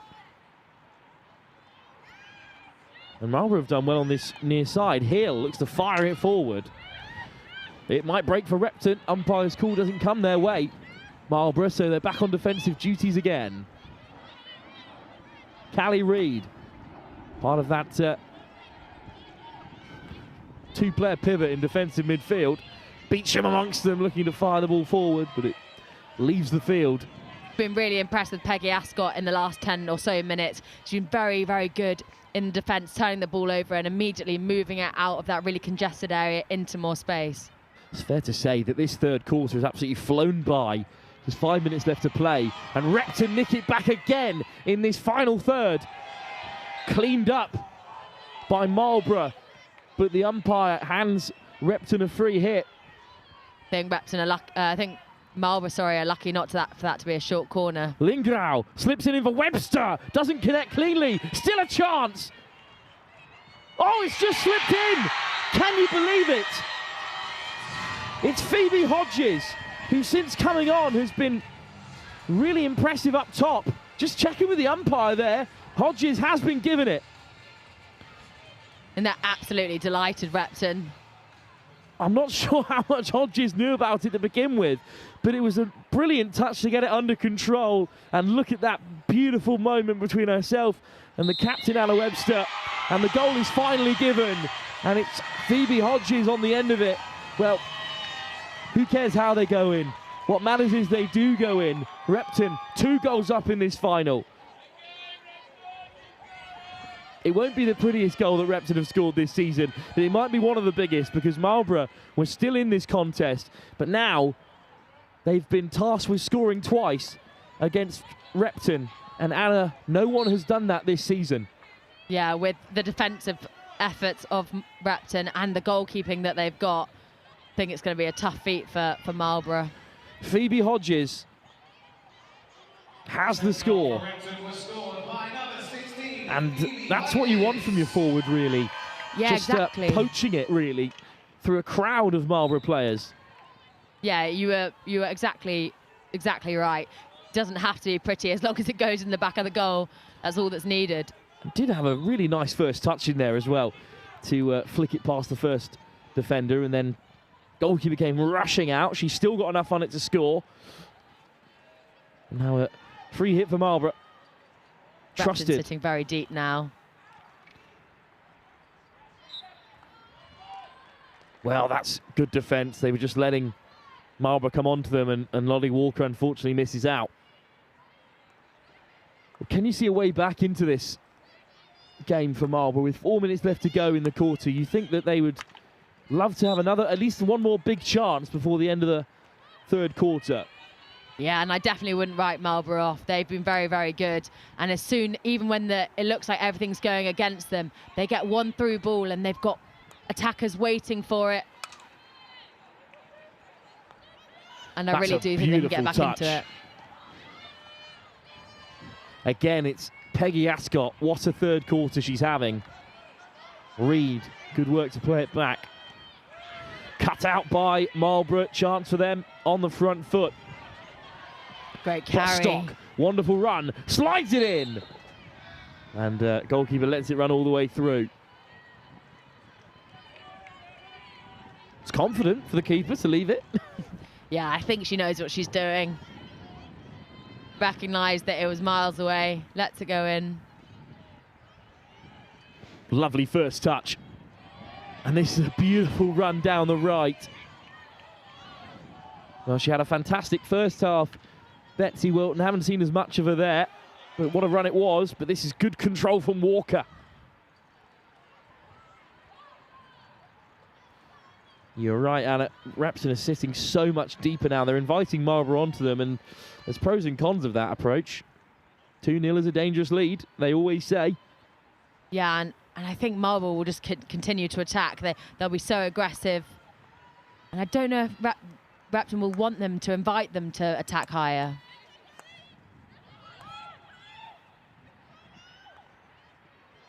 Flick round the corner, but almost stolen back by Bostock. Beecham does well. And look at Wilton drive. Jackson, great ball forward. Webster, Repton are in here. Well, one more pass would have done it, but Webster checked back. Good work from Marlborough to scramble. And Hearn gets it away, only as far as Beecham. Tess Reed looks to fire it forward, but Hattie Bushnell working so hard to win it back. But now they've got to create something against this brick wall of a Repton defence. Yeah, Hattie Bushnell's been great. She seems to be everywhere.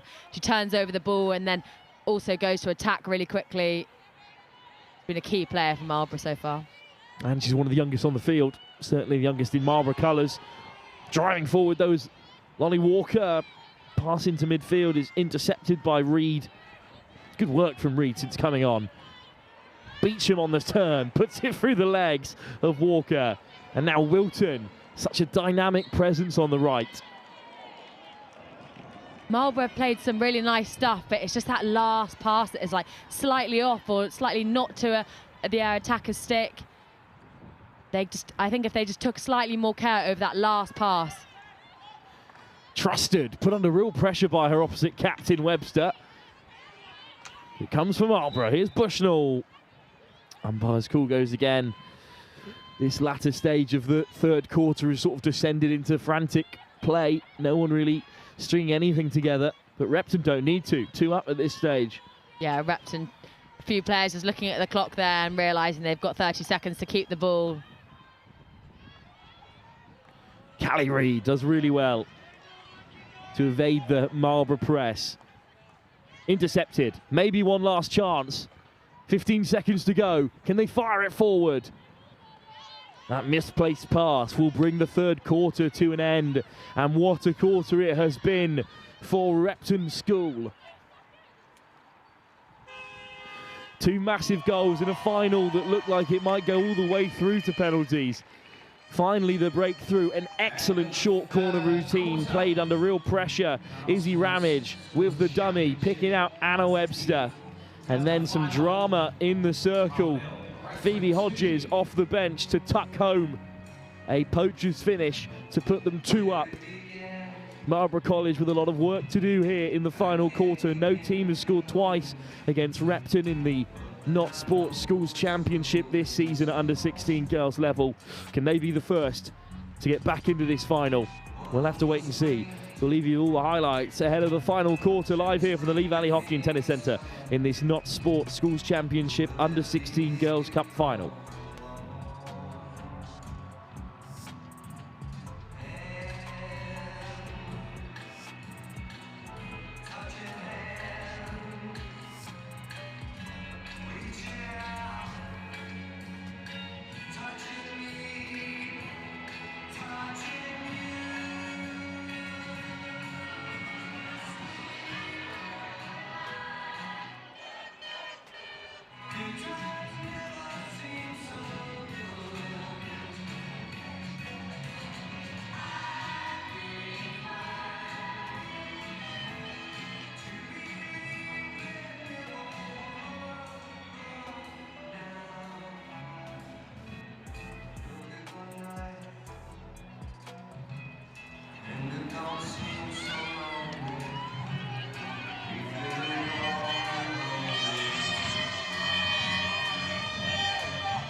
One last quarter for Repton to survive. Marlborough, who have at times really threatened Repton, but when that first goal went in, I think there was a big sigh of relief from the Repton bench, and since then Marlborough have been unable to really challenge Tasker in goal. And Rose Gravitas back alongside me. Marlborough need the next score, and they need it soon. But Repton do not look like conceding. They have been so strong at the back. And this 3 at the back, which is rare to see at under 16 level, let alone in a schools championship. But that pass misplayed. So maybe Marlborough can work their way back into this. What do you think the message was at the break in the Marlborough camp? I reckon to continue doing what they're doing. They've had the opportunities. I think they just need to be more aggressive when they get them. So they've had a few short corners. Maybe just go back to basics and just get something at goal and test the keeper. Forward from the captain, Tiger Trusted again. And round the corner come Marlborough. And that came off a Repton stick. So it should be Amelie Hearns. Forward comes Walker. Has had a great final so far, as has Bushnell. In her first of many She could still be playing in the under-14s comp. What I've been so impressed with from both sides is their 1v1 defence. It's been so good. They're really calm and they go in for the block tackles really well. They don't dive. Ascot back on the inside. And it's going to roll all the way through. Well, this will be a great day for Repton. They haven't made as many finals as they used to here at the Not Sports Schools Championships, but that is great to see that there are other sides growing in stature all the time. But this will be a good day for this group. Their current under-16s, their Year 11 students, were here 2 years ago in the under-14s final, but they weren't able to go the full length. It's been pitched back in the area. What a save by Karada. That would have been the game. Yeah, what a save. She did really well. Tony Lingnau, who created that chance. She's had a really good game down the right, especially in combination with Betsy Wilton. They're a pretty dangerous pair, and that's where most of the attacks have come through. Yeah, it must be relentless for Marlborough. Like, every time you see Betsy go off, you think you might have a bit of respite, but then no. The other one comes on, and it's equally as quick, equally as skillful. Beautiful play in the meantime from Minty Hoffman. Dispossessed. And it's Callie Reid. He's a proper out-and-out defensive midfielder. Yeah, Callie just seems to look after the ball. She never gives it away. Really nice play. But it's just miscontrolled as it's through the lines towards Cecilia Jackson. Jackson's also been really busy today. It was a big part of the first half opportunities. Here it is from Lingrau. It's great pace, great power. But even before Webster could get a connection, it was one back. Here's Ramage, though. It breaks again. Stick down to keep it out. Short corner. Ramage wins another. Another player's had a big part to play in this final. And I really do think a third goal seals it for Repton. Yeah, I don't disagree. I think Ramage has been so good in that end quarter. Her first touch is very good. She puts it under control really nicely. And then she's so skillful. She pops it over the defender's stick. And I think it wins a short corner by hitting it on a foot. Well, it was Ramage who set up the first goal with a lovely disguised pass through to the captain Webster, who's over to take this short corner now.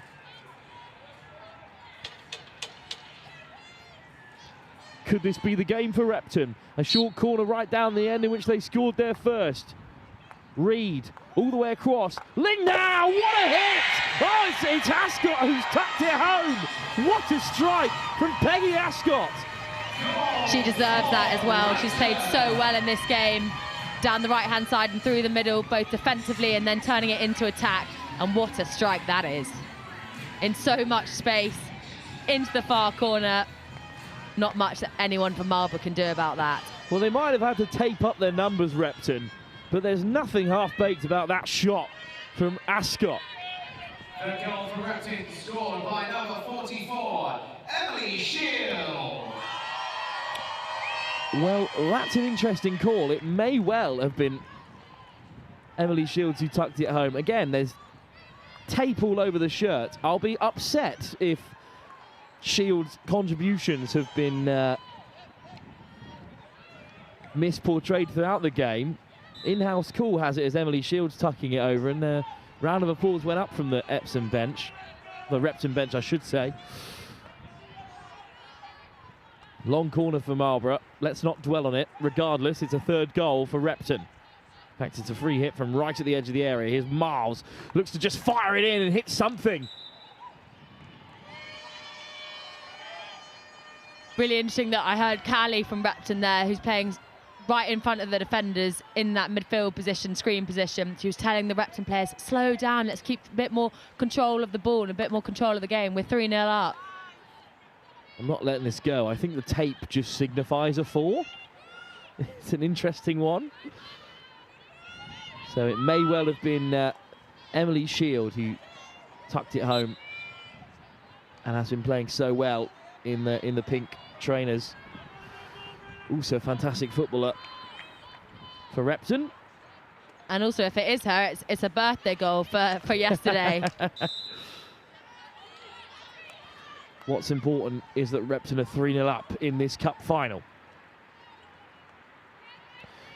Good play from Gilbertson, just to drive out of danger.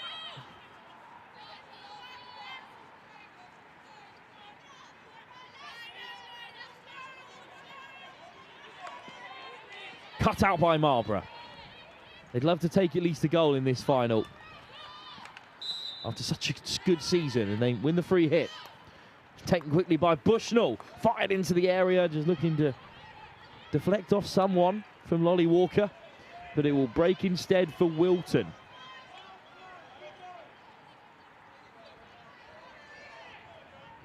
Very convincing, that left to right drag. She seems to have no space and then comes out through the narrowest of margins. Good little 1-2 with Beecham. Wilton still going. Comes back though, it's good defence by Marlborough. Not played badly at all in this final, Marlborough. It's, as you said, in the third quarter, just that final pass which hasn't gone to plan. Dispossessed in midfield, wonderful steal. I think it's Reed again who's done the job. Slipped through searching for the second goal scorer, Phoebe Hodges, but instead it's back with Hoffman. First time ball forward, but Gilbertson under control. Sandhu. Yeah, you can tell how Collie Reid is the captain because she's been so good. She's very calm, seems to control the game. Well, a green card has just been shown to Sandhu. It's a really tough call, and a lovely cross across from Bushnell has forced a short corner out of Callie Reid. Well, an interesting piece of play there, because obviously Sandhu left the field, so suddenly there's no one marked on the near side. Great physicality from Bushnell. I think Emily Shield, who again is a fine footballer, great physical presence, can't get knocked over by a year 9. The ref's not going to give you anything there. The umpire's call is short corner.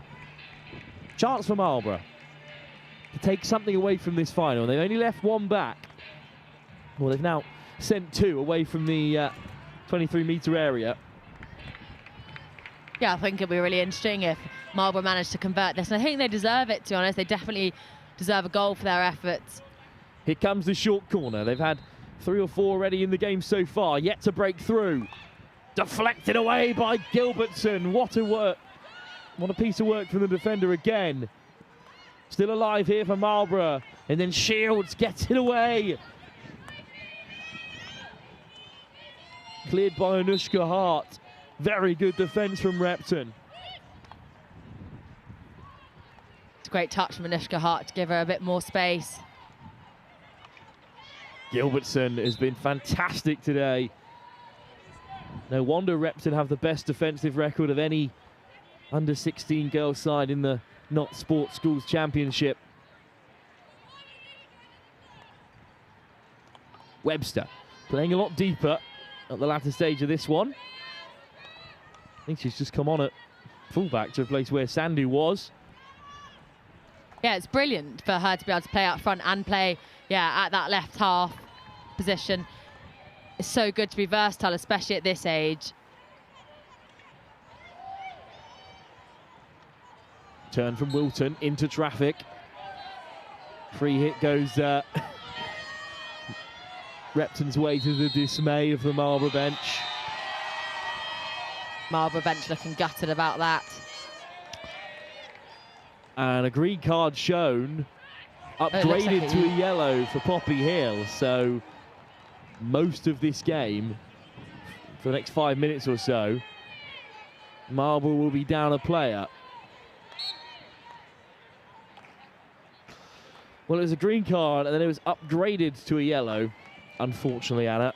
And that's just a bit of frustration coming through, I think, from Marlborough. It has been a frustrating game, because I think if they play this way against most teams in the country, they'd come away with a couple of goals at least, and perhaps a win. Yeah, definitely. And I think just the short corners not going their way in the first half really meant that they didn't get any reward for their play, because I think they had moments in the game where they were definitely on the upper hand. But yeah, just unfortunate for them, and definitely they'll be frustrated. They'd love to take a goal home of them here from the Lee Valley Hockey and Tennis Centre. Slight miscontrol, and Shields will drop onto it. Our sincerest apologies to the Shield family for us misidentifying her as Peggy Ascot throughout this game, but you can take it up with Repton Sports Department for their kit falling apart at this late stage of the season. It will be great for this under-16 group, who are previous finalists at under-14 level in the past 2 years, for their seniors to cross the line for the first time after the current Year 10 group got the job done last season. And it looks to be going that way with just 5.5 minutes left to go. And indeed, Repton have been pretty impressive. Right from the first centre pass, they looked on top, and they've kept up that tempo as Wilton again skips past defenders. Wilton makes it to the baseline, then whips it in. It's cut out by Miles. Good stop from Marlborough. But a short corner it is. Well, that was really good defence from Evie Miles, because Wilton managed to slip through again. Yeah, and Anna Trusted there, just looking a bit deflated. Just really unlucky there. It is unfortunate. It was a long sweeping clearance. Another short corner, and Repton will look to add a fourth. Plenty of changes lined up as well for Repton, but I think the short corner is going to come first. And over goes the captain again in this one, Webster. Also, I've just had confirmation that it is Emily Shields that was the goal scorer. Well, congratulations to her. Another great multi-sport athlete in the Repton lineup. And here's Shields! Off target this time. Looks a bit disparaged, but no need to be. They're up by 3. This is more of a traditional short corner. A little bit slow to get out there, Marlborough. Except for Tiger Trusted, whose work rate could never be questioned. Good ball forward from Animal Piper.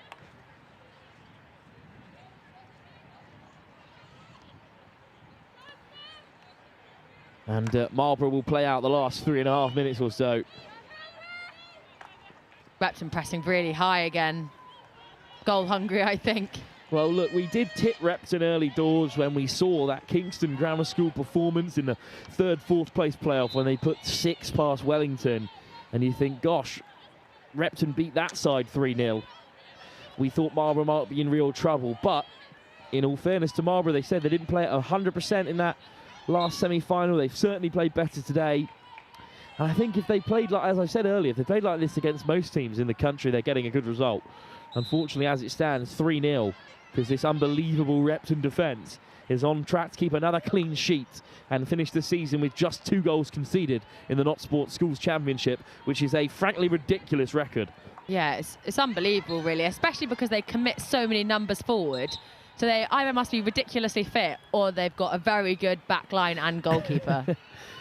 I mean, those results, 5-0 against GSAL, 3-1 against Oakham, 4-1 against Kirkham Grammar, 6-0 against Sedbergh, and then 2-0 and 3-0 in the quarterfinals and semi-finals. They are far and away the top side at this under-16s level, and they've done really well to make it through to this final, where they have taken on this high-flying Marlborough team who scored more than almost anyone, only finishing behind Wellington in the scoring charts in the league stage, and then putting 3 past Wellington as well. And I think we're forgetting that Marlborough are still a player down in this, so that's why Repton are probably being so aggressive. Of course, that yellow card shown for the frustration in the end of this quarter.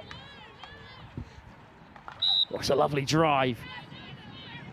Right down the baseline by Tess Reed. Free hit just outside the circle. Reed. Beecham looks to slide it in. Excellent stop from Walker, who hammers it away. Sandhu collects for Repton just inside their own half. Gilbertson. Another long ball forward. Great touch from Beecham. Wonderful control for the defensive midfielder, who sort of played in that screen space all day today alongside Callie Reed. They've been a fine pair. And the Repton defence and that fine record, it starts with those two. Yeah, exactly. And to back your defenders to only play with 3 at the back is really impressive, especially at this age. I can imagine it's got a lot to do with Callie as well, being quite a defensive midfielder. She's sat right in front of them and means that she can really help with the defensive efforts. Reed looking to slip it through. 3 in Navy to close it down, but Reed gets it back again. A long corner for Repton. They're still playing right to the very last here. About a minute to go on the in-house clock. They've gone to the corner to try and see the game out. Ramage, who's had a fantastic final, keeping it in the corner with a 3-goal advantage. Long corner it is. Reed. Plays it back to Sandhu. And the celebrations have already started on the far side. It looks like Repton are going to claim victory here. Lovely turn inside there. Maybe one last chance for another. The Shields dispossessed and cleared away by Marlborough. But you can see on that far side, they're desperately waiting to enter the field, the bench. And the ball actually hasn't gone out yet, so. Still good work from Gilbertson at the back, desperate to keep this clean sheet. What a defensive record they have. And it looks like the under-16s Cup final at the Not Sports Schools Championship Finals Day will go to Repton. They're under-14s champions last season, but it's the under-14s who lost the Cup final 2 years ago who will celebrate the most intensely in that Repton huddle.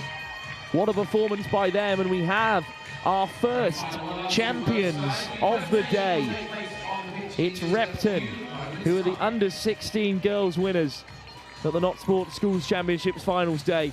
And I think across the season, with that ridiculous defensive record of only 2 conceded across the league, quarters, semis and final, they are the deserved winners. Yeah, how impressive were they? I think both defensively and in the attack as well. Couldn't really stop a lot of the first corner was unbelievable, and that last strike there by Emily Shields, very, very impressive. Credit goes to Marlborough though, that especially in that first half, they were very good in the defensive end and were putting a lot of through balls in and behind that defensive unit, but just couldn't quite convert when they needed to. And after the first goal went in as well, they reacted really well. But all credit to that Repton goalkeeper, Sophia Tasker. Well, let's have another look at the goals. This is a lovely move, and it needed something like this, something special, something different to break through Marlborough, because they were defending so well all the way to the third quarter. They were keeping the goal empty, and that's just slipped underneath Melly Grada, who had a great game in goal as well. This was a bit of a mishap at the back. In the end, Phoebe Hodges there to tuck it home. There's actually a really good touch from Hodges in there to keep it alive. Great work off the bench from Hodges, and then finished off with a bit of old-fashioned oomph. This is an unbelievably powerful finish from Shields. Well, what a performance. And I'm delighted to throw down pitch side to Bells, who is with Sophia Tasker. So, as you can see from the celebrations happening behind us, we have had a very ecstatic Under-16 Cup final, and I'm here with our winners. How's that gone for you guys? That was an amazing game. What are your highlights? I think getting the first goal was one of my highlights, because then it brought us as a team, and then we just kept going and got those other goals, which really just like uplifted the mood, and I really enjoyed it. Yeah, and I mean, a 3-0 win for you guys. Can't really ask for much more in a final. What about you, saving lots of goals today, keeping a clean sheet on your end? Yeah, not much action, but I'm just really proud of everyone in the team, and we've worked so hard to get here, and it's just an amazing result. Yeah, having all your hard work pay off, and obviously you've been helping out with the girls. What's been your highlight for the game? I thought the third goal was absolutely brilliant. It's a really well executed short corner. But I just think the girls are so solid, like, throughout the team. We've even got injuries and girls that have been involved throughout the year. 2 girls that didn't play today. The whole squad is fantastic, and yeah, that makes us indoor and outdoor champions at under 16. So we're very happy about that. Got both titles. Good, got all of it. Brilliant. Well, thank you guys so much. That's amazing. Go celebrate. Thank you. Brilliant. And back up to Wilf and Anna at comms. Thanks, Bells. Good to hear from the captain Webster as well as the goalkeeper Tasker, because after a season like that, you've really got to highlight your defensive unit. Yeah, and I think it was great to see that the coach just said that his highlight was how hard the girls had worked and sticking together throughout the season, and what a win in the end. 3-0, so convincing.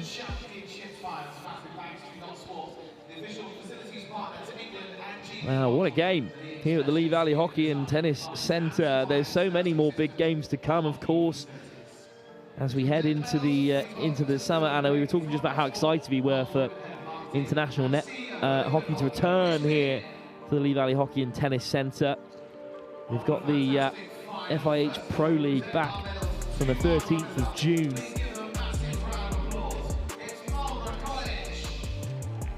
And out come Marlborough to take their silver medal, of course. Kingston Grammar School finished 3rd in the under-16 competition, taking bronze overall. But Marlborough, who beat Wellington 3-1 in the semi-finals and were absolutely outstanding in the group stage as well. Came through against Brighton on penalties in the quarter-final. It's a long road to this moment, Anna, and they'll still be very pleased with how they performed across the season. Yeah, and right now they'll obviously be gutted, because all you want to do in a final is to get that gold medal. But hopefully in a week or two, when they can compress and have a bit of time away from the pitch, maybe they can realise what they've achieved. And actually, second place isn't bad when you're second in the country. Not at all. What a performance by Marlborough across the campaign. Also, who knows, in 2 years' time, revenge could be very, very sweet. And you say 2 years, but some of these players, they're a really big year 10 cohort in this Marlborough side, and also a big Cheam Prep cohort as well. So shout out to Cheam for providing a lot of the players in this Marlborough team who have done so well. But it's all about Repton this morning. After the under-16s playoff and the under-16s cup final, it's Repton who come out on top here at the Lee Valley Hockey and Tennis Centre. And it's delightful to see they're being led out by the goalkeeper as well, Tasker, after a historically impressive season defensively. She'll be back again next year as well, because she's only an under-15. Absolutely ridiculous. Yeah, great day for Repton, who are champions at under-16 level. They also had a big under-15s set up, as you said. And a lot of these players will be back next year. A lot of them will have already taken the step up to under-18 level. And the coaches were saying in the build-up, Alan Dixon, the former great British hockey player, was saying they're such a well-balanced team. They don't have that one standout player. They've got a really well-rounded side, made up of 2 under-14 groups who are previous finalists as well. Yeah, they had strength in every layer, which then just becomes so hard to deal with, because once you think you've got past one layer, there's then 2 further walls, or 3 in Repton's case. And I'm sure their support didn't go unmissed as well. It was brilliant to have such a strong contingency of Repton on the sideline as well. Webster raises the cup in front of a large travelling supporting group here for Repton. What a season it is for them, and Repton have yet another name on the trophy as perhaps one of the most successful sides in history here at Finals Day at the Not Sports Schools Championships. Well, congratulations to them, and thank you all for joining us for this Under-16s Cup final. We will be back in about half an hour with Centre Pass due underway here in the Under-18 Cup final between Epsom and Clifton in the girls' competition. I'll leave you with the scenes and celebrations here at the Lee Valley Hockey and Tennis Centre, and be back live in about 20 minutes' time to preview that semi-final. But first, I think Bells is going to catch up with a few more. All of you. Is this then the end of the season for you guys? Is this your last competition? Yeah. What are your pre-game celebrations going to be? Lots of music, lots of dancing. Good vibes, and then we're going to go support our under-14s after. Yeah, it's a good day of hockey for, well done. Really well deserved. Well done. Perfect.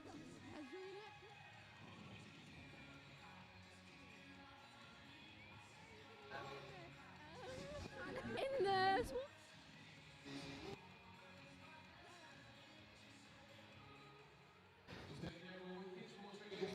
So we will be back in about 20 minutes' time to preview our next final. It is the Under-18 Girls' Cup final. Clifton taking on Epsom.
Yeah, pretty crazy. Literally, it worked out perfectly.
Welcome back then to the Lee Valley Hockey and Tennis Centre. Well, we've got only a couple games left in the Not Sports Schools Championship Finals Day, but we step up a level for our next two. It's the Under-18 Cup Finals. The first is from the girls' division, of course, and it's Clifton College, who are coming through a dramatic and devastating week after losing their director of rugby, Matt Salter, to come through to yet another fantastic sporting achievement, making the final of this incredibly tough Under-18s division. We were there at Cherham Sports Ground for their quarter-final, where they beat Brighton 2-1. They came through a semi-final yesterday to face Epsom. Epsom are already national champions in the independent schools division. They also made the semi-finals of the indoor championships as well, and they're here today in the finals of the English Hockey Not Sports Championships finals. They are one of the top sides in the nation. They've got under 21 and under 18 Antonosh coming out of their ears, as both sides do. There will be practically a fully fledged international side at under 18, under 21 level available for selection across the 11 players on the field. It's going to be unbelievable quality. And I'm going to head upstairs to the comms box to run you through the teams before the wind completely takes us out, because it is whipping frostily across the turf here at the Lee Valley Hockey and Tennis Centre. So we'll see if that has a part to play in these finals. The weather staying dry but throwing us around at the moment. I'll be back in just a few moments to run you through the teams in this huge Under-18 Girls' Cup final.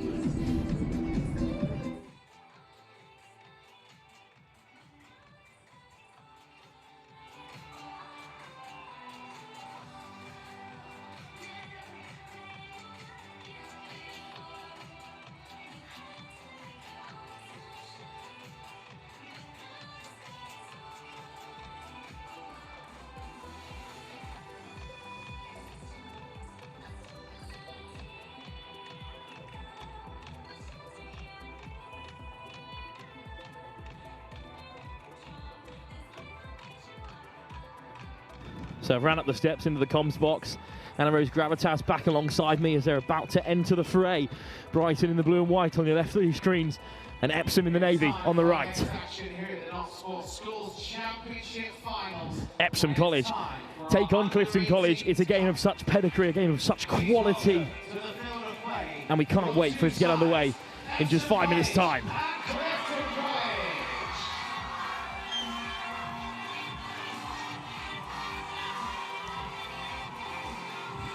Well supported, both these teams, but especially Epsom, because it's not a long way for them to travel. Clifton have come up from Bristol way, and I was there at their quarter-final against Brighton. They're an outstanding team, and a sports department that is coming out the other end of a real tragedy to make yet another cup final. Just an example of how important their sports staff are to them at the school. They leave a real legacy of success. And we're still thinking of Matt Salter's family and friends at this dear time, ahead of this huge game here at the Not Sports Schools Championship Finals Day at the Lee Valley Hockey and Tennis Centre.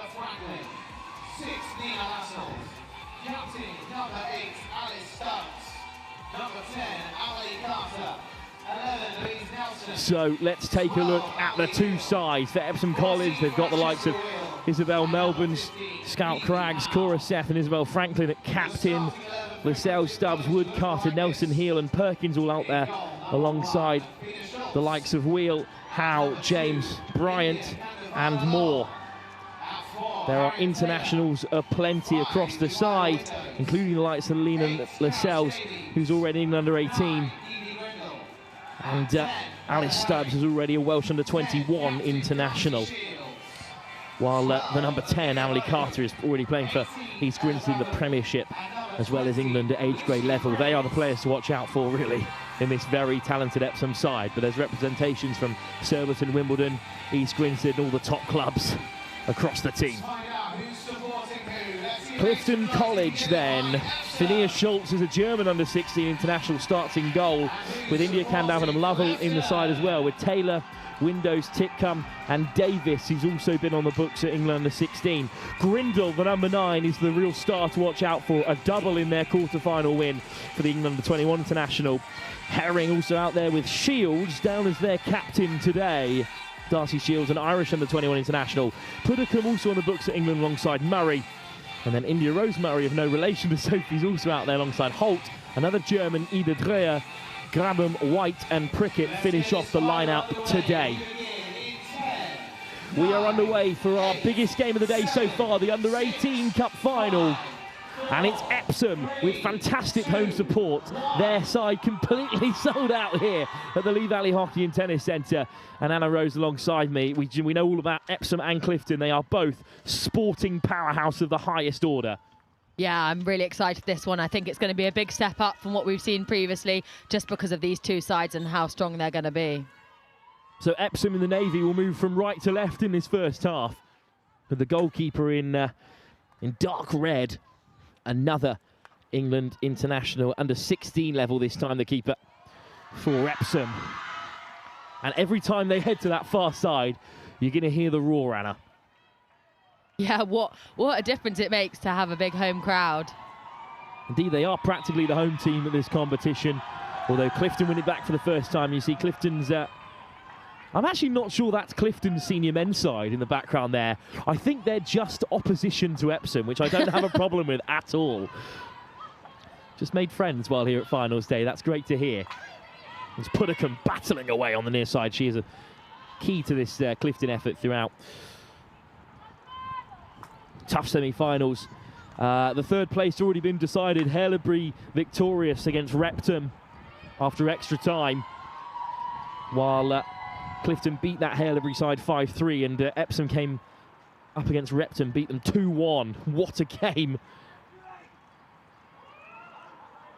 And indeed, it's the final that we're homing in on now as Epsom look to strike for the first time. Dispossessed by Clifton, but a free hit for the London side.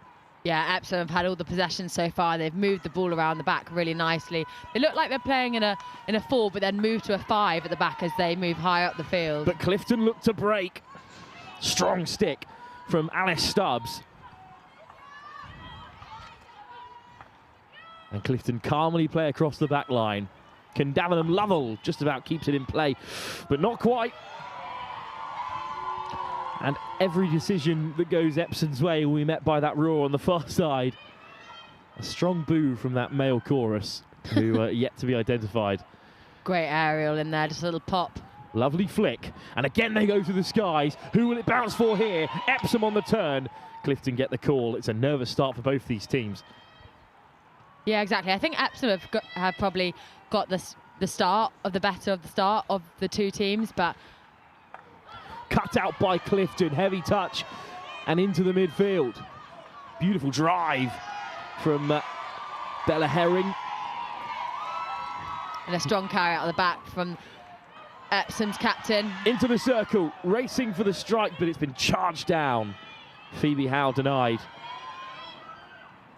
So they come the other way here. Herring looking to break, really battling for it, winning the free hit. Aerial, and it's going to go all the way through here for Clifton, but in the end it can be seen off by Isabel Melbourne. Well, what a season it's already been for Epsom. Really strong side. A couple of standout players. Clifton in the same boat. Good team overall. Couple of star players. And I think today the difference will be which one of their star players really goes for it and has a classic of a performance, because there is a lot of quality out there, Anna. Yeah, exactly. And Emily Carter comes off the back, number 10 for Epsom, comes off the back of a bronze medal at the European Indoors. But then the other side have got the likes of Evie Grindle, who was off in Chile for the Junior World Champs just before Christmas as well. Yeah, exactly. And yeah, Clifton have Evie Grindle, who's about to start the Premier League again next week. There's Grindle, who was off in Chile with England under-21s. But it's Epsom who, as you said, and are on the front foot. And they're not forcing it, they're playing it round, making sure to stretch Clifton's defenders. Oh, a slight mishap, and Grindle will pounce upon it. Off goes Evie Grindle for the first time. Grindle steps on the inside, waiting for support now from her Clifton teammates. And the blue and white come pelling forward, and it almost fell for Herring. What an early drive from Grindle. Our first little look at what she can do. Yeah, such a strong ball carrier. I think Epsom actually did really well to just slow her down and make sure she couldn't go directly to goal. They want to keep Eva Grindle as far away from the goal as physically possible. Can Davenham Lovell, real dynasty at Clifton with two older brothers who have represented the first team. Puddicombe, what a quarter-final she had against Brighton, looking to slide it through. In the end, it's cleared away, but only as far as Taylor. Grindle comes deep to collect, but Evie Grindle will drive into the attacking third. It's cut out by Epsom. Good work from the captain, Isabella Franklin. Well, played away by Scout Craggs. And even a bit of simple play through the midfield will be met with a roar. Cutting back on the inside is Nina Lascelles. Really looking forward to what Lascelles can offer in this final as well. Yeah, and Isabella Frankham, who's right at the centre-back for Epsom, she's done really well so far. She moves the ball really nicely, and her ball pace and in her outletting has been so good. Bitterly cold here at the Lee Valley Hockey and Tennis Centre with the wind whistling across. The wind is going right to left. It is Epsom's back, and that sort of thing can have a slight impact, especially when it comes to striking the ball. And the flicks that Epsom are already trying to use and send aerial, but the wind is really howling. Yeah, I don't think aerial's going to be the one for this game because it is so windy. And I was speaking to the Clifton coach just before the game started, and he was saying it's very difficult to hear each other on the pitch, so they're going to have to be very, very loud in their communication. Indeed. Ollie Keenan, now the head coach of Clifton Robinsons as well, after a recent promotion. Grindle inside and out. Beautiful work. Looking to wind one up. The umpire's going to slow things down. We're hoping that the game is played with real pace today.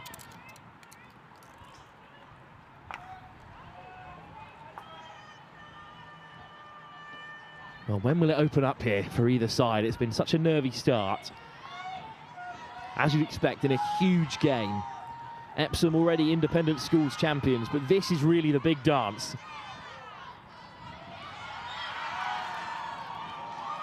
I think it's going to be a physical one as well. Well, down goes Caitlin White. She's another England under 16 in this Clifton team. Good chat from the touchline as well. Two experienced coaching staffs as well. We've talked about Keenan and Gary Catchpole with Clifton, but this Epsom bench as well. They've brought plenty of support with them. Yeah, exactly. And both sides know exactly what they're doing. It's just going out there and executing it. It's hard. You're against two very good sides, and I'm sure they'll have come against each other and played against each other a lot. So, and especially after the semi-finals they had to come through as well. They were really tough efforts in the end. If you look at that Haileybury game, 5-3, Clifton came through as victors. I mean, that is a stunning game. Whereas the Repton game sounds like a real classic, just 2-1. And it's a great pick-up on that right-hand side in the reverse, and the game's really opened up. It's a fantastic drive from Lascelles. Lascelles looking to slip it in. Cut out by Clifton. It will still come for Epsom here. First shot in anger, and it comes from Lola Bryan. It's off target, but Lascelles just drifting through defenders. Lascelles did so well to keep hold of it. She didn't stop. She wanted the advantage. She didn't want to be brought back to be given the free hit. She wanted to continue at goal. And Epsom keep the pressure on. Well, in that semi-final, Epsom actually went 1-0 down inside 4 minutes and fought back into the game 2-1. They're hoping for a brighter start in this one, but it's Grindle on the counter for Clifton. Grindle skates through, almost robbed by Lascelles. That's going to be a real battle today, sort of on that left-hand side. Yeah, I think they'll all know each other. They'll all have played at national age group stuff together or even at club against each other. So they'll know exactly what each other can do, and it's how they negate that. A great cut inside. Lovely dart on the inside for Clifton here. It's fed through, but inches away from the first big chance for Clifton. What a moment that was. It was so close to India Rose Murray, I think, almost on the end of that. Grindle. Taylor. White can't break through. So both sides have had half chances. Karis Taylor's ball, Davies' ball through, straight through, that was so nice. Really direct. Clifton building from the base of defence. It's Darcy Shields, the captain. They're going to feed it in for Grindle, but it's been robbed back by Emily Carter. First chance to really see her run with the ball at the edge of her stick in this game. She is one to watch. Craggs. Stubbs.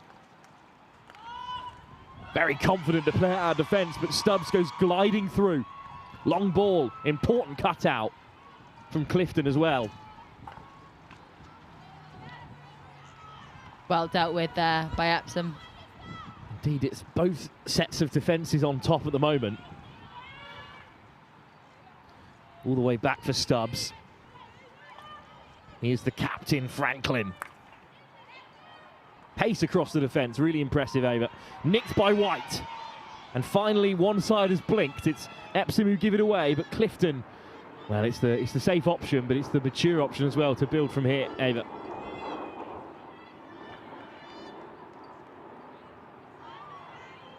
Both sides are settling into the game a bit more now.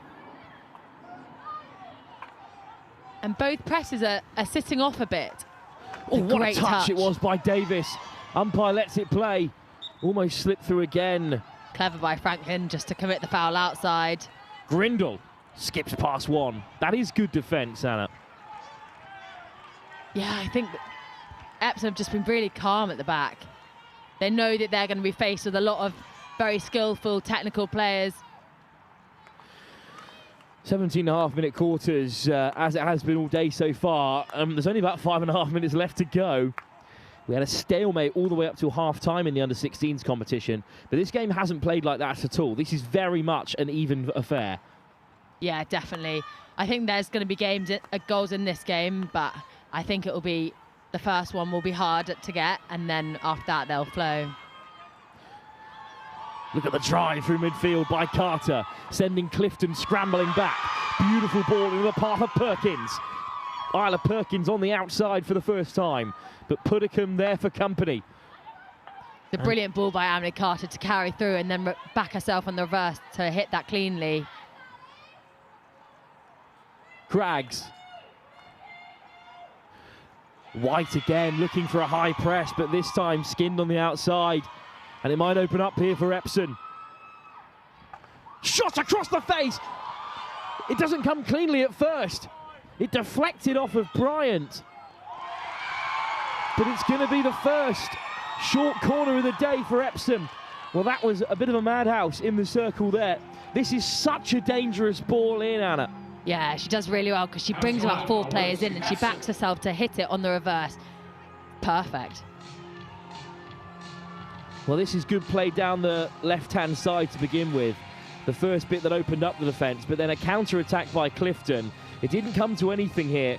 Instead, it's this wonderful ball across from Lascelles. And it's just the back of the stick there in the clearance that's led to this short corner, I believe. Epsom's first big chance of the game. Up comes the captain, Franklin. She is a physically imperious figure at the edge of the circle. I'm sure she can absolutely leather this short corner if they can find her cleanly. I think she slaps the ball so nicely that I think she might be going for goal here. Oh, it's just a miscontrol. Disappointment for Epsom, but still on here, it's Wood. Oh, what a hit! And even though that wasn't perfectly executed, because of that, because it's come out the 23, it means that that ball can go in the air and it can hit it can go above the backboard, but actually in a normal short corner that wouldn't be the case. What a strike from Wood. Keeper beaten at the near post. It did not go to plan. You can see the visible frustration from Isla Perkins, but Wood says, well, don't worry about it. I'll clean that one up, ladies. What a strike.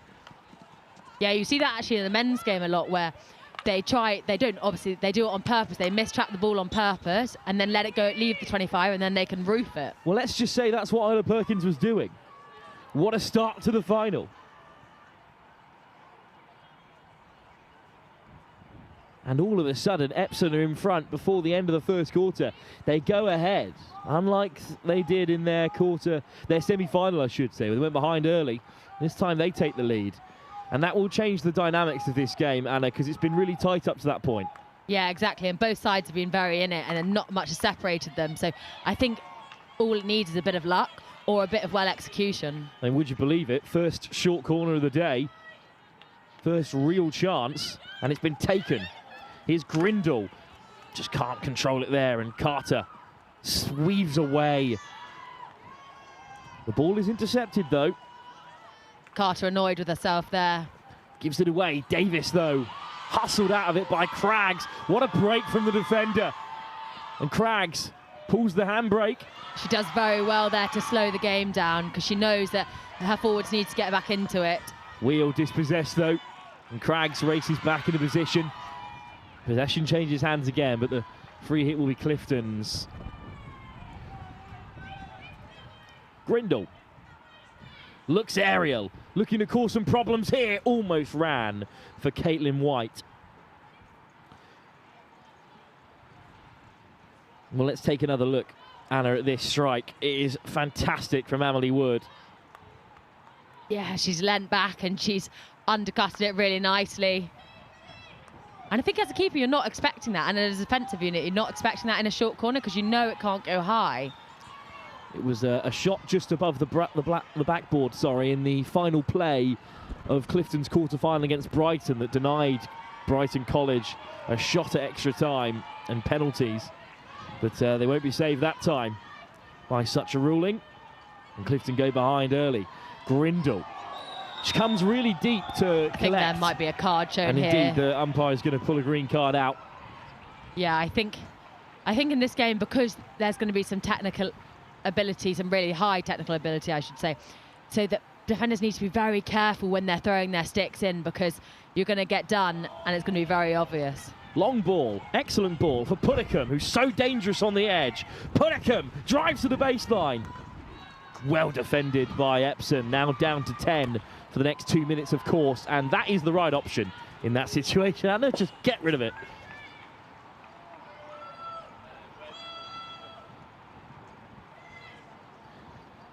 Well, not long to go here, and that was an excellent clearance because it's got the ball dislodged right in the corner, so there will be no further action at the end of the first quarter. Yeah, good gamesmanship from Emily Carter there, knowing that they don't want the ball near their defensive end, chucking it to the other end, and then they can reset at quarter time. Well, what a first quarter we've had. It was a nervous start. It was all about who was going to have the first clear-cut opportunity, and it came Epsom's way, and my, did they take it. An unbelievable hit from Emily Wood to take us into the break. Epsom College lead by 1 with so much time left to go. Ollie Keenan keen to get his message across right away. The tactics board is out. We'll be back for the second quarter in just a few moments' time.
False start to the second quarter. We're back underway. 17.5 minutes to play till half-time. Clifton still playing left to right in the light blue and white. They're down by 1. And you were just saying that, well, Evie Grindle's coming really deep to try and get involved with the play. But Epsom just frustrating her at the moment. Clifton's key player. Yeah, exactly. And I think if they manage that, they'll come out on top because she's so pivotal in this team. And I think Clifton look to her to make the difference. But so if Epsom can control her, then they'll come out on top. But Grindle back with it and stepping on the inside of Carter. 2 internationals going at it. That's wonderful work to get on the outside of Wheel. Murray freshly onto the field. Taylor. Puddicombe ahead of her. Just gets away from Megan Titcombe. There's also a second quarter substitute. And what tactics do you think Ollie Keenan was going through at the break there? Had the board out. Yeah, I think he'll just be saying, just continue to move the ball around. I think it's going to be a bit back and forth this game because of the technical ability that both sides have got. But actually playing as a team and moving the ball around is the way to do it. Darcy Shields almost sneaking through. The Irish under-21 international. And the call just goes Windows' way. Graham. Windows. Ball forward is off target.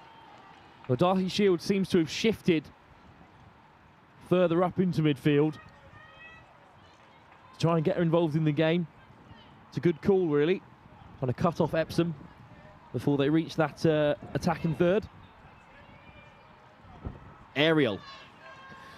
And towards Lascelles, who will keep it under control. Just well, Lascelles. It's a great turn. Oh, beautiful from Lascelles. And it deflects off Windows. Nina Lascelles, another England youth international. You can just hear the wind that's picking up around us as Cora looks playing in from the sidelines. Down the line. Windows battling away. But it's wonderful work from Lascelles, who whips it in again, looking to cause an error. Oh, it's saved by Fania Schultz, but the umpire's whistle had already gone. Yeah, I think it might have just hit a foot on the way through. But this is Lascelles again, that little twist towards the baseline. Twice it's undone Clifton defence. It's been one back high by Epsom, but another call that goes Clifton's way will allow Darcy Shields to clear lines. Wide they go. It's great defending from Ella Grabham. She gets really close to that attacker and makes sure that they can't connect with the ball. Puddicombe. Taylor. Really interesting that Epsom aren't pressing the fullbacks. They're letting them pass around, not making much of a difference. I wonder if it's to protect that middle of the field where they know that Evie Grindle is going to be. But Wheel has nicked it back, and here's the goal scorer, Wood. It's 1-on-1. But it's a bit of a scuff in the end from Phoebe Howe, although the umpire had spared Clifton there. But you just can't give the ball away like that in a cup final like this. And, well, in another world with a slightly better first touch, that's another goal. Yeah, exactly. 1-on-1 with the goalkeeper. Exactly what you want is that centre forward. Fania Schultz, who plays at Dusseldorf, the German under-16 international, and the Clifton Robinsons now. Epsom just trying to bring a bit of energy, because it's interesting, since the goal went in, the energy has sort of fallen out of this game. Yeah, exactly. And Clifton have been a bit quiet in this second quarter, maybe because they just want to regain a bit of control, or I'm not sure, but they really need to pick it up because as the game kicks on, Epsom are going to be out fighting. Puddicombe, Grindle, beautiful control again to beat Carter. But the Epsom forwards come back to support. Puddicombe can't keep it in play. That's good work from the forwards, tracking back, and they have to in a game like this.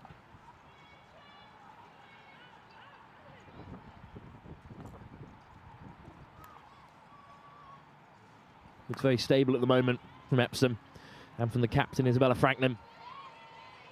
Yeah, she moves the ball so nicely. I feel like they could even play with a 3 at the back or move to a 5 because she can move the ball so well. Well, the umpire just making sure he was heard. It is a turnover. And forward comes Darcy Shields. Yeah, really interesting that Epsom aren't pressing the fullbacks. They're more conscious about the halfbacks and about protecting the middle. Wonderful ball, looking to pick out Titcombe, but she just couldn't keep it in play. Ambitious stuff, but that's how you need to play, Anna, in this cup final. And as you said, it is interesting that Epsom are happy for Clifton to build from the base.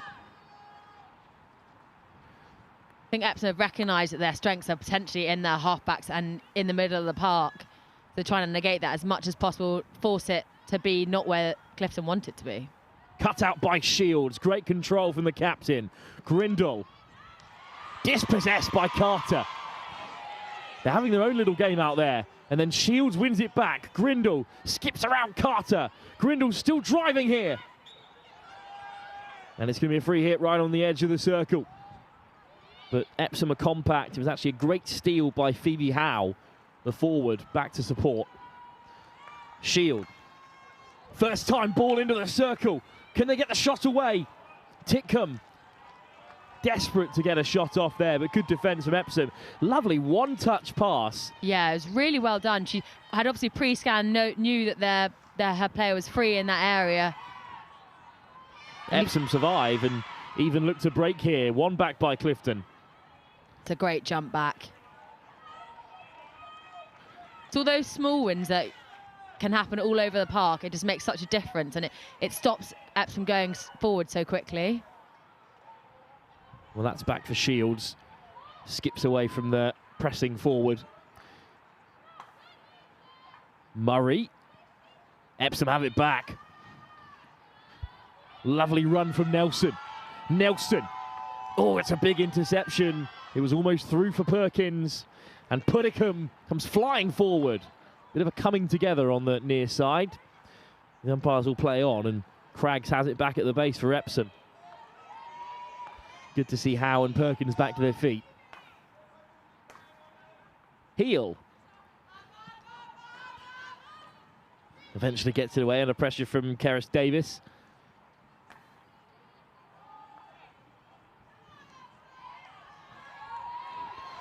Got Clifton steal it high. And it's a 3-on-3 at the back here. Lovely carry. Davis goes down. But Epsom win it back. Such a physical game. It's been bodies flying everywhere. Indeed, it has been, but Epsom seem to be handling that physicality a touch better, although that pass is overhit. And Nelson frustrated. Yeah, Nelson's such a good player that I think she'll have wanted to be able to receive that on the reverse. But that line is so good because she's crept so high in that she's beaten a line of defence immediately by receiving the ball. Lovely interplay in a tight space to free up Grindle. The lovely pick. Good work from Murray, but indeed it is stolen away by Wood, who still has the only goal of the game. There's a proper battle happening in that middle of the field. It looks like Grindle's sort of floating between the midfield and attack. And then Murray is in there as well as the option at the moment to pick out and then feed the ball inside and out.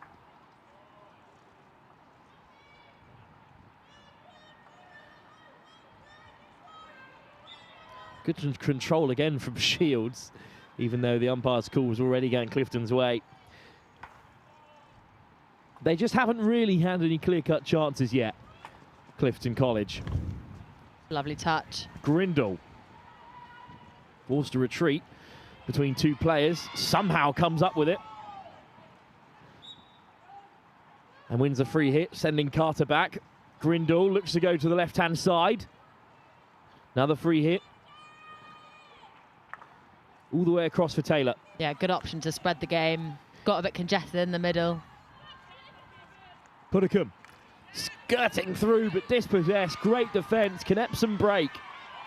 Epsom's defending's been so good. But there's no one up the other end of the field for them.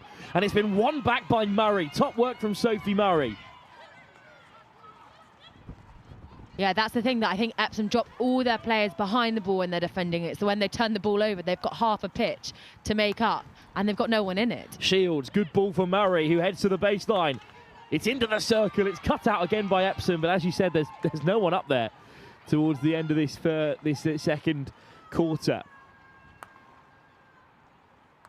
Good control, excellent first touch. And slid forward. And now Epsom have Navy shirts rushing down the right wing. Lascelles with another great drive. Amelie Hill, who's on the ball now, so talented. She picked that so nicely and carried and then laid it off just on a reverse. A little bubbly one just to get over the Clifton stick.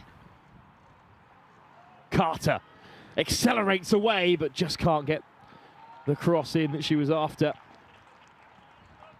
Good play, though, by Epsom. As we said a few moments ago, they didn't have anyone forward when they won the ball back, but all of a sudden, at this long corner, they've got 7, 8, 9 players in the Clifton final third. Yeah, they look like they're very much an all-or-nothing type of side. They're either all defending or they're all attacking. Hard work required to have that set up as Wood battles with White. Wood. Oh, you know she can strike them if given time and space. Stubbs. Craggs. Oh, beautiful again from Heel. What a second quarter she's having. But Clifton will have it back in the end. And that's fortunate for Clifton College to relieve some pressure. Grindle battling away. Wins the call off the umpire. Wants a little more from it.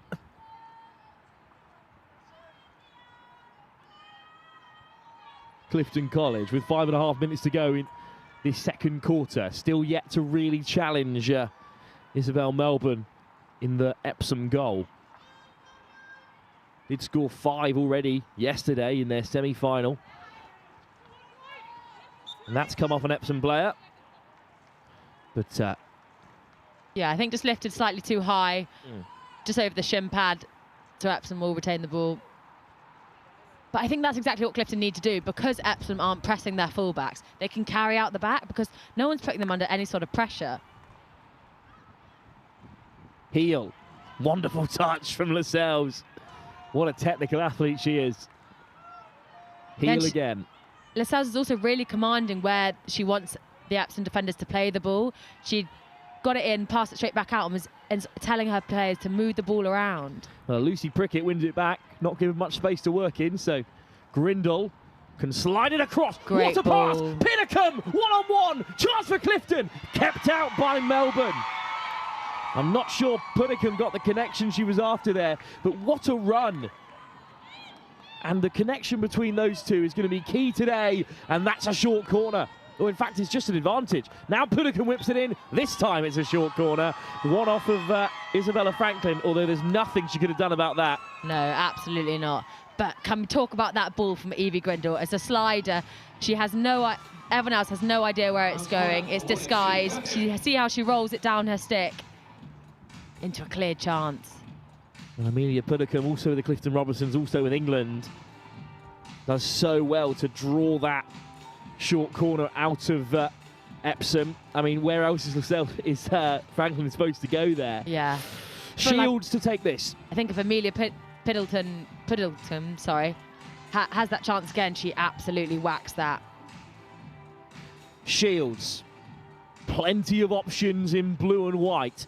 Grindle there. She scored a short corner in their quarter-final win. And it's Grindle! Saved by the goalkeeper. The follow-up kept out again. Clifton go diving down, but it won't be turned in. Great defence and another fine save from Isabel Melbourne. That's a good stop. The chance is still there. She's down again and then manages to see it off. I think she had the near post covered as well. Megan Titcombe does exactly what you want her to do in that area. You want her to be low, on the floor, right in front of the P-spot, in front of the keeper. Pinnacombe, what a drive, but it's been nicked back by Amelie Carter. Carter with players flooding down the right. Clifton's best attack of the game might undo them here. It's Nina Lascelles. Lascelles still going right to the baseline. Great control from Wheel. Oh, it's gone all the way through. Wood deflected. And it just gets away from Sophie Jays. Wood could have had another there. Yeah, oh my gosh, I thought she was going to connect with that properly and it was going to go in the back of the net, but how good was that from Emily Carter in the middle? Turns over the ball, then plays it off to the right-hand side, and the carry from Lascelles to go one-handed. Well, it's good disguise in there. What a touch that is from the Clifton defender to take all the sting out of it. Has the game come alive then? Because it stopped like a dime after the first goal. It really did. Yeah, I definitely think it's back on now. Hint of an overhit pass. Clifton do really well at the back to sweep it up. It's a great pop inside there. Great lead. For Amelia Puddicombe. Only 1.5 minutes left to go, and Puddicombe round the corner. Now there's space. Caitlin White ahead of her. Puddicombe, instead it runs all the way through. Oh, is that another strike off the leg? It might still be here for Clifton. Down goes the goalkeeper. It's patted away by Melbourne. Still on for Caitlin White. Opportunities at either end. Someone just needs to grab it by the horns and absolutely welly it. Well, Carish Davies was playing right off of Alice Stubbs. And once the ball that was sent through wasn't really for her originally. Down the baseline goes Grindle, sliding back into the circle. Clifton again come inches away from getting a shot off. But instead, Epsom come the other way. Look at the one-handed carry. Great from pace. Cora Seth. Seth, fresh legs for Epsom. Seth skips away from two. Looks to leave it for Wood. Seth goes down. And Davenham Lovell battling with it. Wood, advantage Epsom. Brilliant ball to come out of that area. Lascelles whips it across. Someone needed to tap that one in. What a ball from Nina Lascelles. Look at this carry down the left-hand side. She goes one-handed really nicely. Well, we don't want the half-time break to come. It's 15 seconds left in the game. We're going to head into the half-time break with the scores as it is, as long as Clifton don't throw it away here.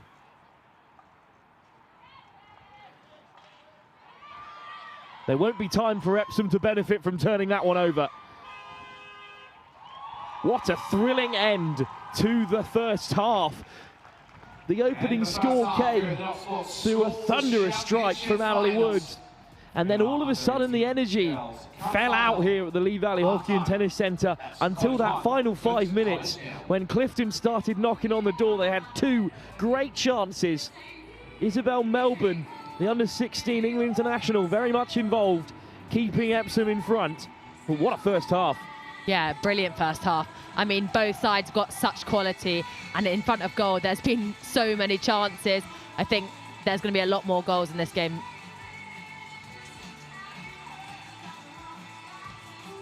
Well, we'll leave you with the highlights and be back in just a few moments' time for the second half.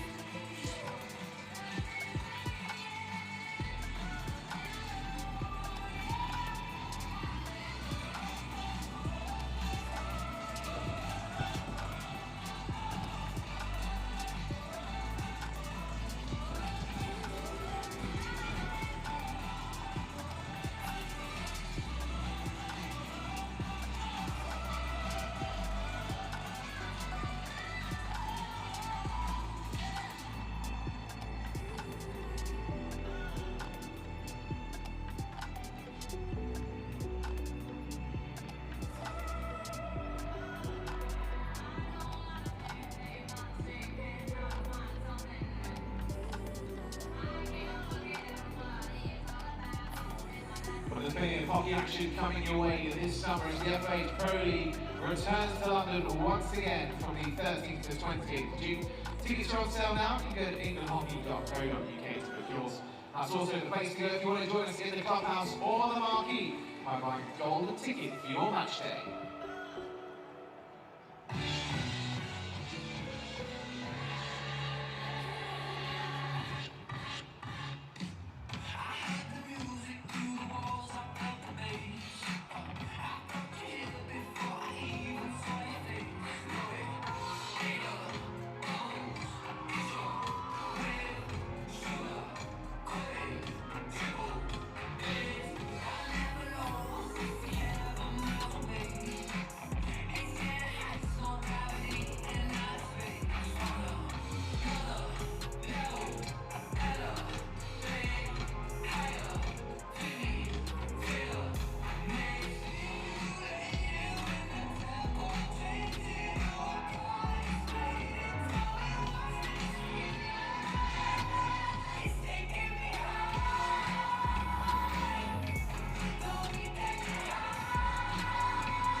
at half-time for the under-18 championships. It's the final, and I'm here with the Clifton coach.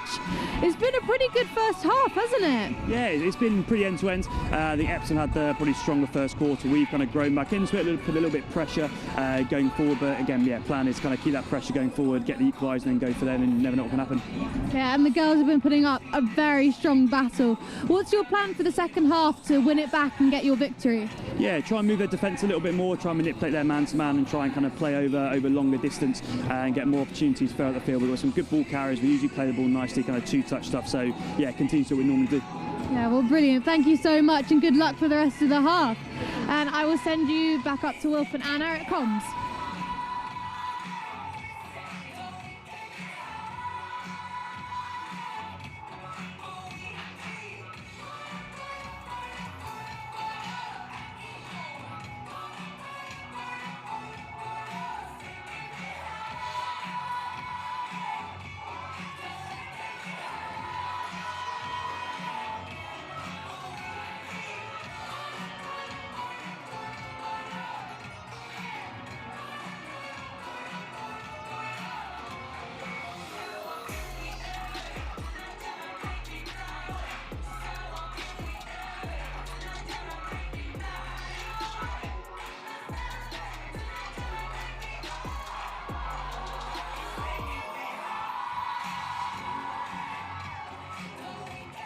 Second half on the way here at the Knox Sports Girls Under-18s Cup Final. Just one goal between the two sides. Second half to come. At half-time, Epsom College 1, Clifton College 0. See if it makes some noise for the two sides. Well, we're back then for the second half. It's Epsom College who lead Clifton by a single goal. A thunderous strike from Amelia Wood after a short corner went awry. They latched upon the opportunity, and since then, well, it went pretty quiet for a few moments as Lascelles is racing down the wing. Yeah. And then 5 minutes before the break, Anna Rose Gravitas, it picked up massively. Yeah, it did massively, and it started this second quarter again has been just started impeccably with Shields running around the corner at absolute pace. She's such a strong ball carrier as well. A few people tried to make a challenge on her, but she holds the ball so strongly. And Darcy Shields representing Ireland at international level, the captain. All the way across the Epsom front line, Clifton are going to look to find a way through here. They're certainly pressing a lot higher than they did at stages in that first half, although Caitlin White's nicked it back in a big area. White skips away from two, and then it's recovered well by Wood.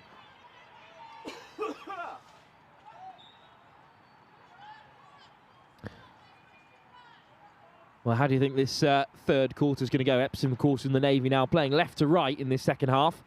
Clifton have got to find a way into it, but they're not going to panic, are they? Just one goal down. No, I don't think so. I don't think they need to either. I think it won't take long before Evie Grindle nicks it off the centre of the defender. What physicality on Craggs. Grindle. Eventually the call goes against Epsom, in fact. So Herring can play on here. Well, I don't know how much of it you saw on your screens, but certainly from the comms box, you saw Grindle start that run.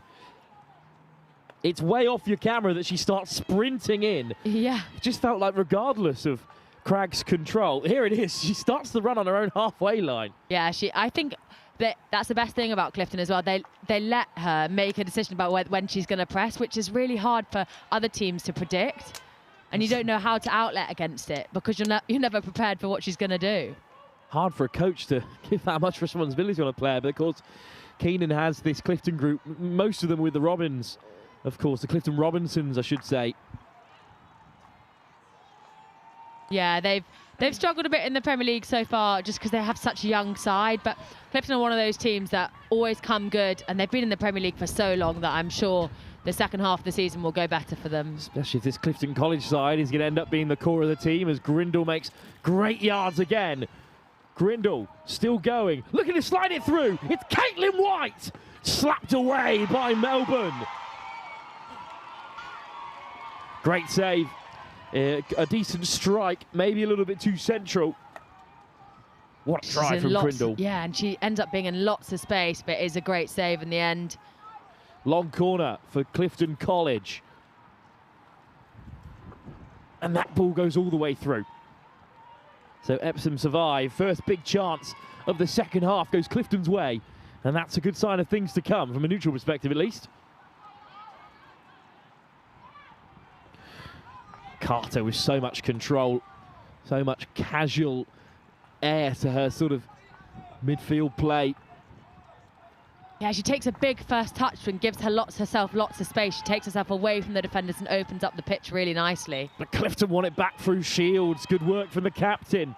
Stepping up into the line, Darcy Shields. Looking to race away, but lovely work from her opposite captain, Isabella Franklin, who's got such physicality there. Oh, robbed back by Caitlin White, who slaps it straight into the centre. It doesn't break for India Rose Murray. And Epsom again survive, but that's another half chance for Clifton. Edith Dreyer, the German from Dusseldorf, is onto the field in defence for Clifton. But it's going to come all the way back for Emily Heel, who had a fantastic end to the first half, Anna. Yeah, she did.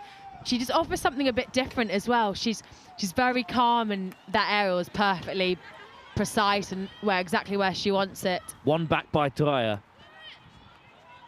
Edith Dreyer herself goes aerial, and it's some lovely bit of control from Murray. Sophie Murray. Grindle on the inside of Carter. Those two going at it all game. Yeah, it's a great battle between those two, and it's exactly what you want. You want two powerhouses going up against each other. Another fine ball from Grindle to pick out Puddicombe, working in tandem. It's great defending. Howe comes scrambling back for Epsom. It's a wonderful stop. And if that was hit first time, I think that's flying in. But that's much easier said than done. Phoebe Howe does so well to track the attacker and just get a touch in there. Feel as though Titcombe has to have a crack at that first time. Yeah. But if you're Phoebe Howe's teammates, you're saying thank you so much. You've just kept us in 1-0 ahead. All the way back to the central defence for Epsom, who hold a narrow lead, but Clifton have had a fantastic start to the second half. Bit of a miss-hit. Hands back possession to Darcy Shields. Slipped through for Grindle. Grindle takes on Carter and beats her. Here's Grindle! Unstoppable! Great finish. Clifton back in the game, and it had to be her again. Grindle on the score sheet. What a shot. It had to be something special to beat Melbourne in net. And she's created this one all herself. Magic again for one of the hottest prospects in English netball, Evie Grindle. The vice-captain has Clifton level. She's also just turned around to her teammates and said, for the next 2 minutes, calm down. Well, what a moment for Grindle. What a hit. And another star is born, perhaps. Scored in the quarterfinals down at home. There's been keeper efforts here. And, well, someone who you've had real experience of in the Premier League as well at such a young age. Yeah, it's amazing to see players like her coming through. There's such strength in the Premier League, and so great to give them that exposure in the Premier League against women, because it is a totally different game, but you never want her to shoot on her reverse in any sort of game. It seems like she has no space, and then she hits it so cleanly and so powerfully. You almost want to force her onto her forehand, which seems ridiculous, but we can see what her reverse can do. All over Tier 1 Clifton this season. They had a great run through to the quarterfinals, top seeded, hence why they were at home in their game against Brighton. But there's, again, so many internationals out there. You could almost make an entire team of international players out of those who represent the different age groups here today at the Not Sports Schools Championship Finals Day in this Girls Under 18 Cup Final. Oh, wonderful skill from Shields. That is magical. Slip through for Puddicombe. Clifton back in the game, but almost ahead. Oh, what a moment. That was a huge defensive intervention. How on earth has that not come cleanly for Clifton? Yeah, I don't know, and it's a brilliant carry around the baseline. And I think to hold on to the ball is the exact right thing. Look at this skill from in here. The inside. And Puddicombe on the overlap again. Such an option. This is first-class hockey from Clifton. We said they started much better in this second half than they did in the start of the first. And now they're looking the most likely to go ahead here. Yeah, and I think if it wasn't for Epsom's goalkeeper, Isabel Melbourne, they would be 2-1 down. And that's brave goalkeeping as well, to come out and get in the way of a cross like that. Especially when you know you've got a forward on your back post as well. It's not something that you want to do. You don't want to leave your goal unattended, but it's the exact right thing to do.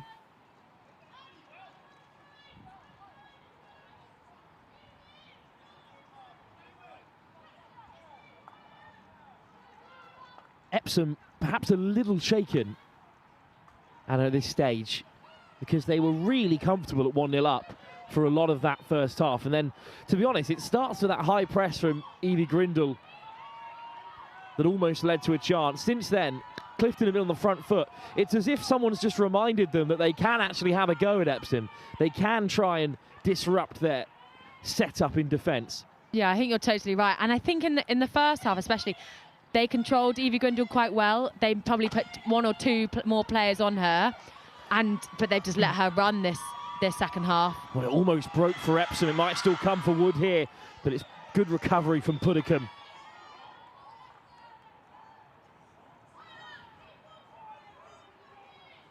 Well, Clifton are going to have possession back eventually here. Or indeed, Epsom are going to march their way up the field. And Carter not waiting around. Oh, that's a shame. It has to be called back. You've said it a few times today, Anna, but you'd love to see the umpires just let that play.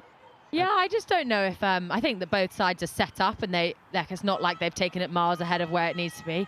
I often think it doesn't need to be taken on the exact spot, but... Wood cutting back on the inside. Goal scorer already. It will go all the way through to Craggs. Cora Seth. Oh, skips through from Lascelles. Lascelles still going, taking on the near post. It's a big save from Finia Schultz, the German under-16 international. This is ridiculous from Lascelles. She does so well. 2 players go down to try and stop her. In the end, it's a very important stop. And Epsom's next attack is just hit wide.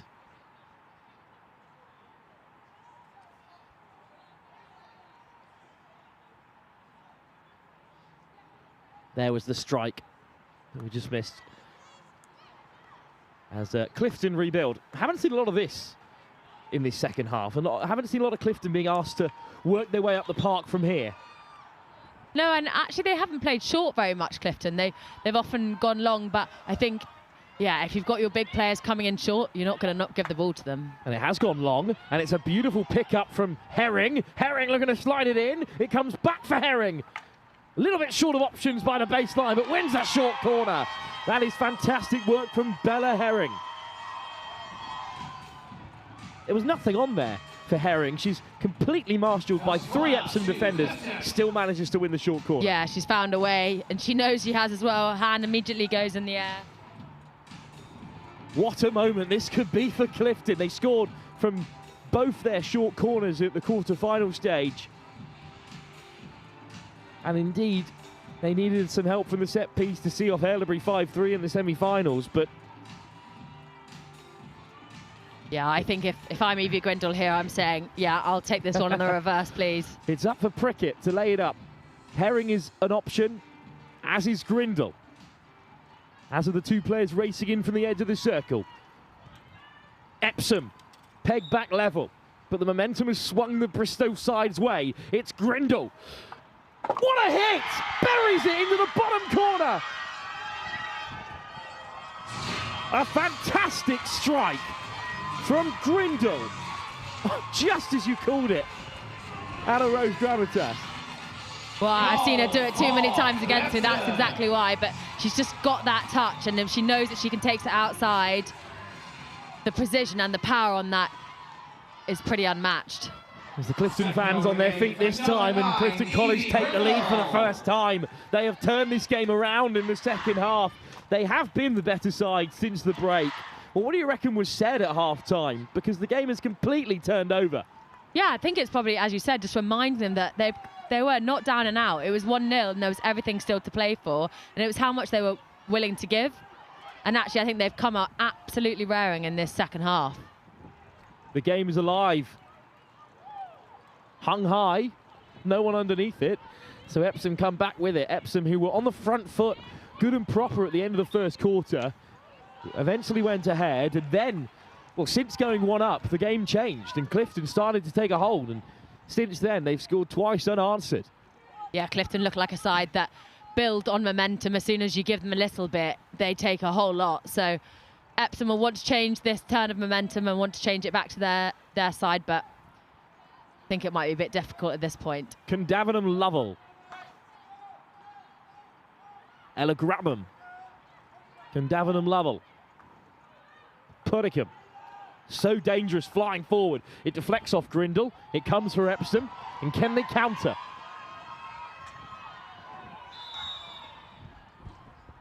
Very important sticking there from Herring, but the green card comes in. I think that is the right call.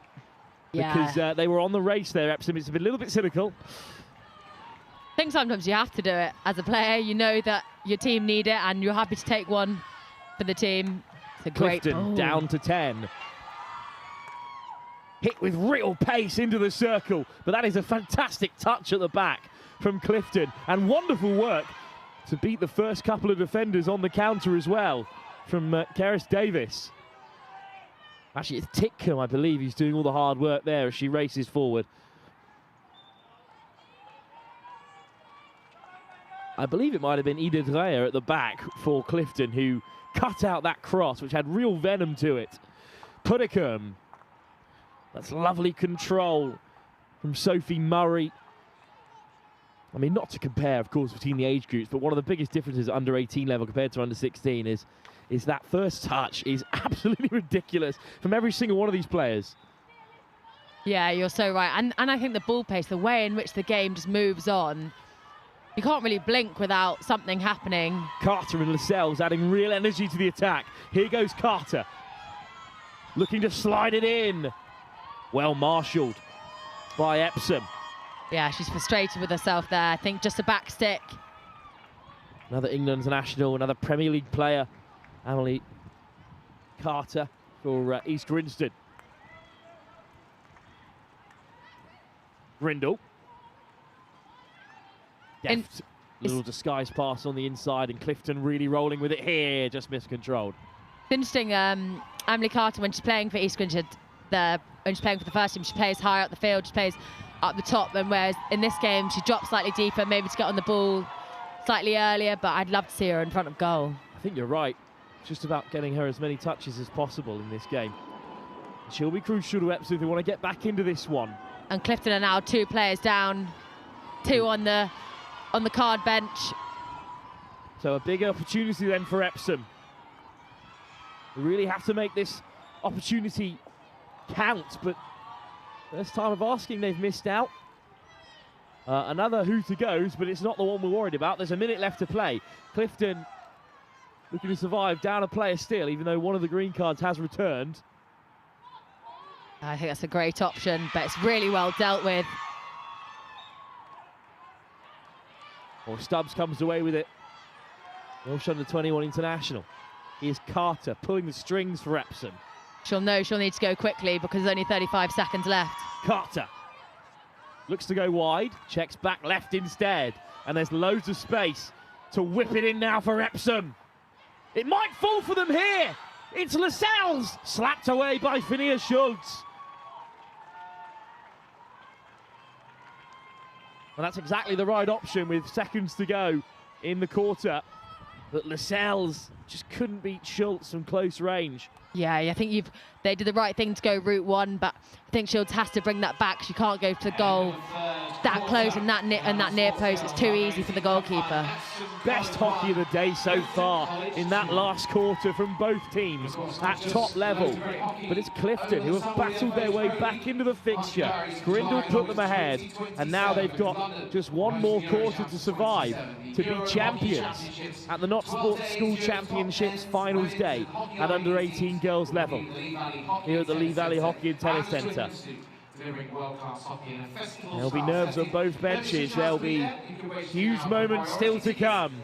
17.5 minutes left to go. We'll be back in a few moments for the final quarter of this huge game.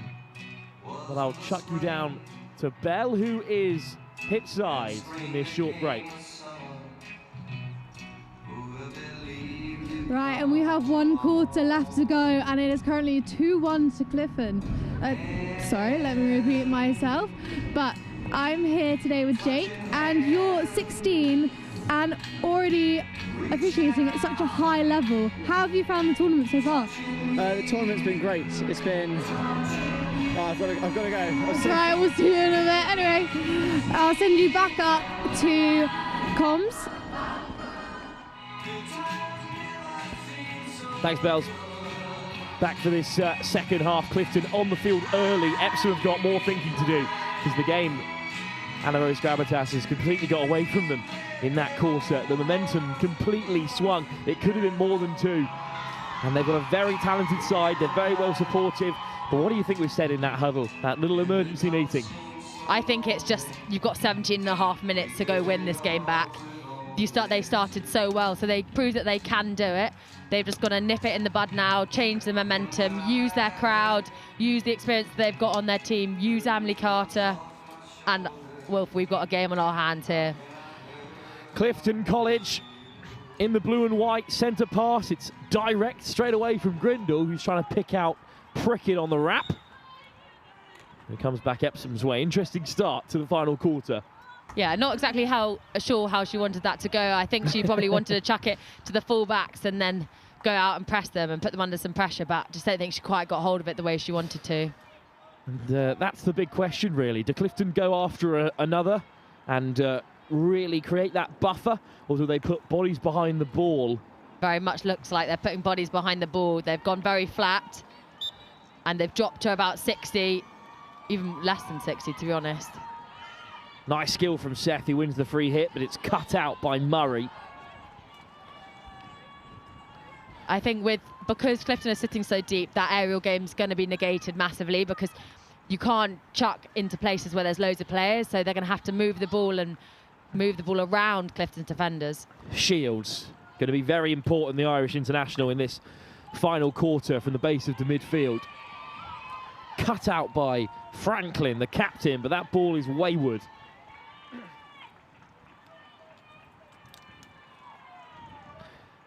Well, it was a very nervy final quarter in their quarter-final against Brighton College, where Clifton were 2-1 up.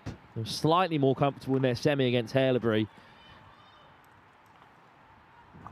And then reasonably unchallenged throughout the regular season. They had some huge results in there. 2-1 against Dean Close and 2-1 against Solihull. 3-1 against Millfield. The rest of them are runaway. Down the baseline! Oh, it's gone straight through! It's brilliant play by Clifton there. They've opened up the pitch completely, and that's really hard to defend against because you're defending against the whole width of the pitch. Puddicombe again, of course, involved. So creative, and it's a big swing from Gareth Davis. Doesn't get a hold of it. Yeah, she'll be gutted with that. Grindle wins it back, though. Epsom sloppy at the back, and they might be punished. Grindle on the inside. On the reverse. It's over the bar. I think Melbourne had that covered, but you can't step off for a moment against Clifton College.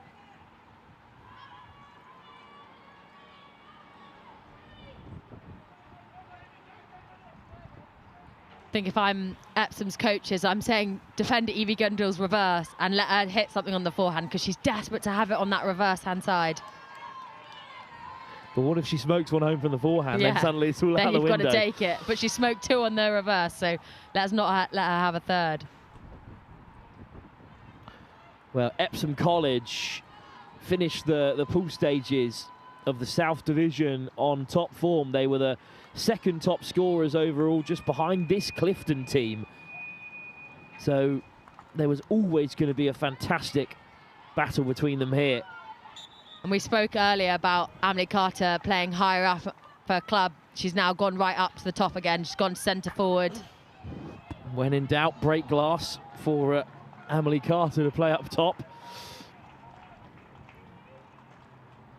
But again, Epsom completely undefeated up to this stage. 10 wins from 10 in the Not Sports Schools Championship at under 18 Tier 1 level in the girls' comp. Clifton in the same boat. We also haven't seen a goalkeeper taken off yet, and I wonder, at under 18, you're a bit more prepared for it, and actually, if you're 2-1 down in a cup game, why not? We'll wait and see how deep into the quarter we get before that option is unveiled. Wood, always backwards. Clifton covering the spaces really well here, Anna. Yeah, they're doing really nicely, and I think they forced Emily to come back deeper, which is probably where they want her to play. They don't want her near their goal. Almost skipping through. Obviously, Clifton are taking their time once decisions don't go their way. It's Epsom who are going to have to bring the pace to this final quarter, Anna. Yeah, you're definitely right. Clifton will be any loose balls or any balls that are theirs. Oh, first time round the corner from Heel. Lovely play, but the ball back on the inside doesn't find its target though. Free hit. Heel will take it. Heel. Sent back by the umpire. Here we go again.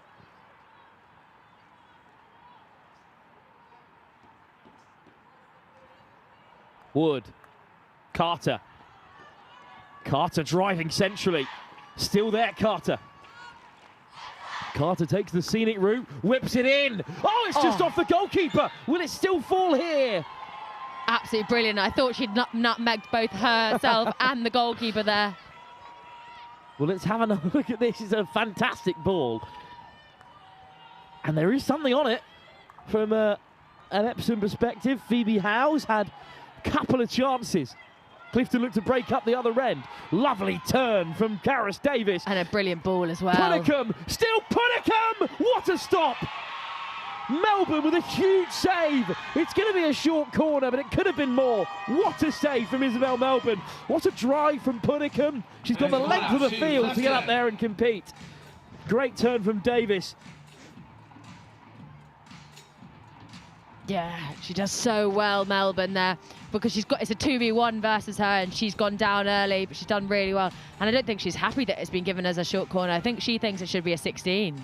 It's a great save from Melbourne. Not much more the goalkeeper for Epsom could do today. She's been outstanding, but a short corner.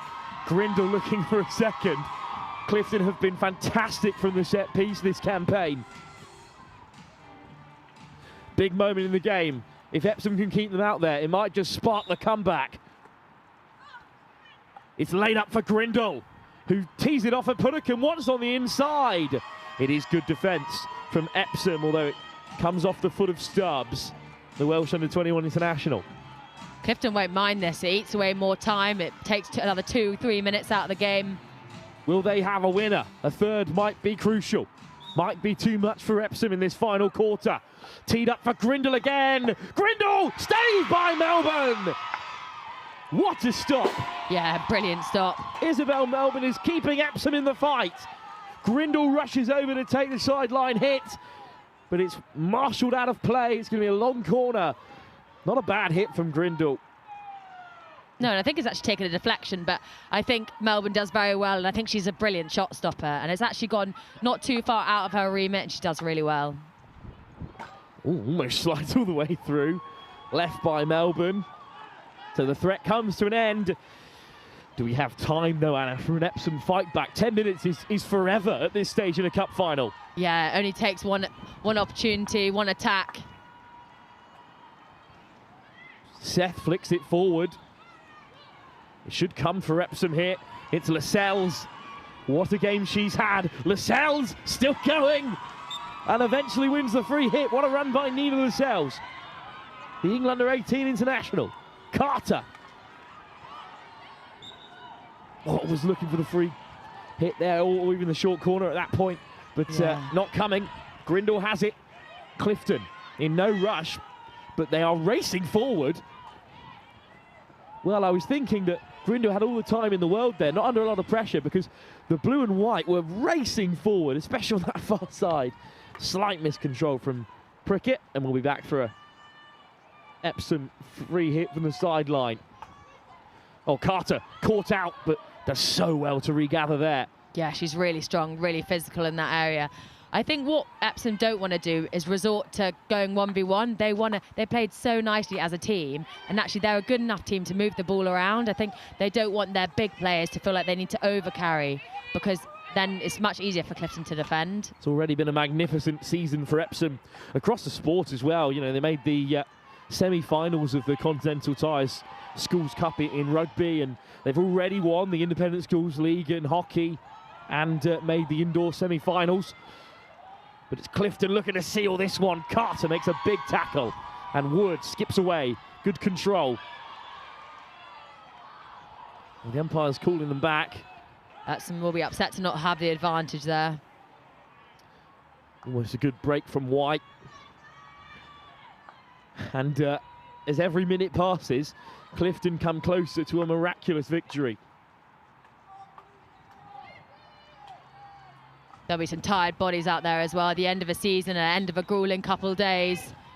A lot of hockey. At this point, it's about fight.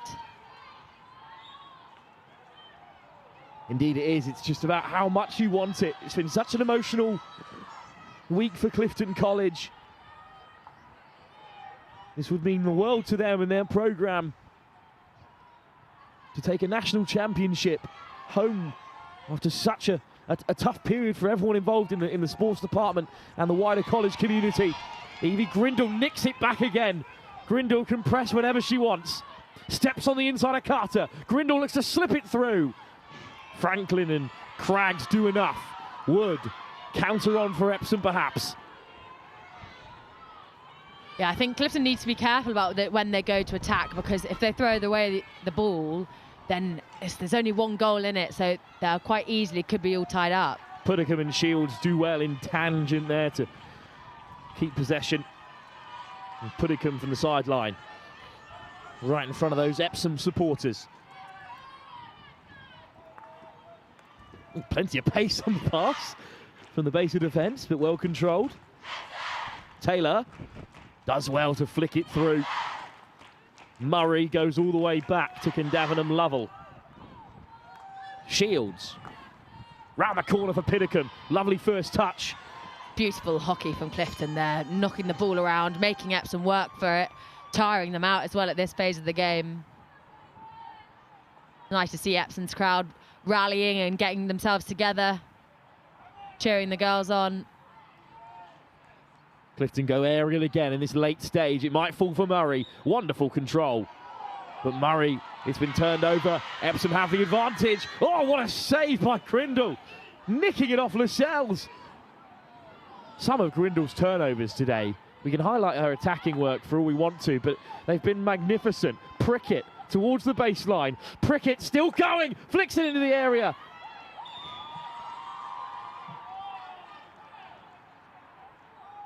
In the end, it's going to be Epsom's possession. A bit of a mismatch here. They're not entirely sure what the umpire saw. Yeah, it looks like one of the Epsom players might have been hit in the face, so. I'm glad she's all right as the play continues, and Herring looks to steal it. It is a free hit for Clifton. Shields, one more would certainly seal it with 5.5 to go. Shields lifts it high. Cut out by Franklin. It's now or never really for Epsom. Yet to have a game go to extra time, but we'd love to see it from a neutral perspective. And over halfway comes Carter. Epsom yet to really create clear-cut chances in this second half. It's been all Clifton. And really they want Emily Carter to be picking up the ball slightly higher, so she has to only beat 1 or 2 line of defences, but if she picks up the ball where she is right now, she's going to have to beat 3 or 4. Shields wins the free hit off of Nelson. And up comes Davenham Lovell to take it. Grindle so deep at this stage, but she can afford to be. Clifton 2-1 ahead through her goal. Lovely ball. And Davis battling with it. And it's a green card for Epsom. They're down a player then. Off goes Craggs. That's such a key position as well to lose. It's going to be more like 3 at the back now for Epsom. No bother for the moment, at least. The scout Craggs has left the field. Yeah, Epsom have gone 3 at the back, but then there's a big old gap in between. It looks like they haven't really discussed that they've lost another fullback. Yeah, Cora Seth needs to come across. Otherwise, they're a little bit short-handed at the back there. Here is Seth. Good control, right on the edge from Lascelles. Going to need something special from this Epsom side to get back into that one. Free hit, won by Lascelles. Well, would you believe we would be here with 3 minutes to go after that first half, Anna, where Epsom were really in control, really on top. Yeah, I mean, it's been a game of 2 halves, to be honest. And it's been won back in an important area by Davis. Davis is battling with Franklin. And in the end, the keeper has to come out and make an intervention. Melbourne goes down. Franklin very chilled out there. Seemed like she had it all covered. Of course, losing a defender in the centre of the park at the moment with Craggs off the field, but Epsom still looking to drive forward. It might come for Lascelles. Murray, good physicality to shield it away. And with every passing moment, Clifton edge closer to an under-18 Tier 1 Cup victory here at the Not Sport Schools Championship Finals Day. Yeah, it's got a bit scrappy in the latter stages of this game. I think if Clifton have the ball, they just want to calm the game down as much as possible, because actually it being scrappy really helps Epsom. 2.5 minutes to go. Carter beats Grindle. Still going, Carter. Forced wide by Shields. Good work for the Irish international and the Clifton captain. Seth pops up in a bit of space. Takes on Prickett, but the forward comes back really well to marshal it out of play. Still Epsom possession from the long corner. No one in Clifton colours particularly alive to things at the moment, because they know the clock is with them. And the Epsom supporters back trying to provide whatever energy they can. It's a lovely drive from Carter. Carter still going. Wins another free hit. Wanted more, but she'll settle for it. Amelie Carter flicks it in, but it's too high. It just bounces off the shoulder of Puddicombe. And look at Puddicombe go. That's a big decision, as Puddicombe just puts into space with 2 minutes to go. 1 minute 40. That's a big call, Anna.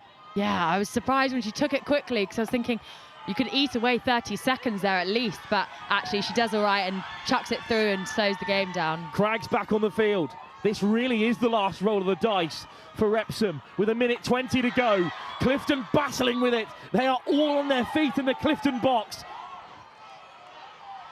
It will be Epsom's possession with just 1 minute to go.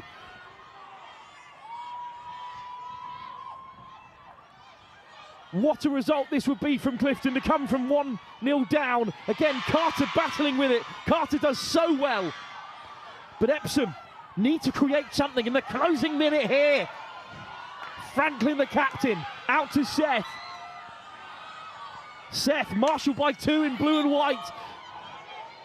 And it will come for Clifton. And now they've just got to keep a hold.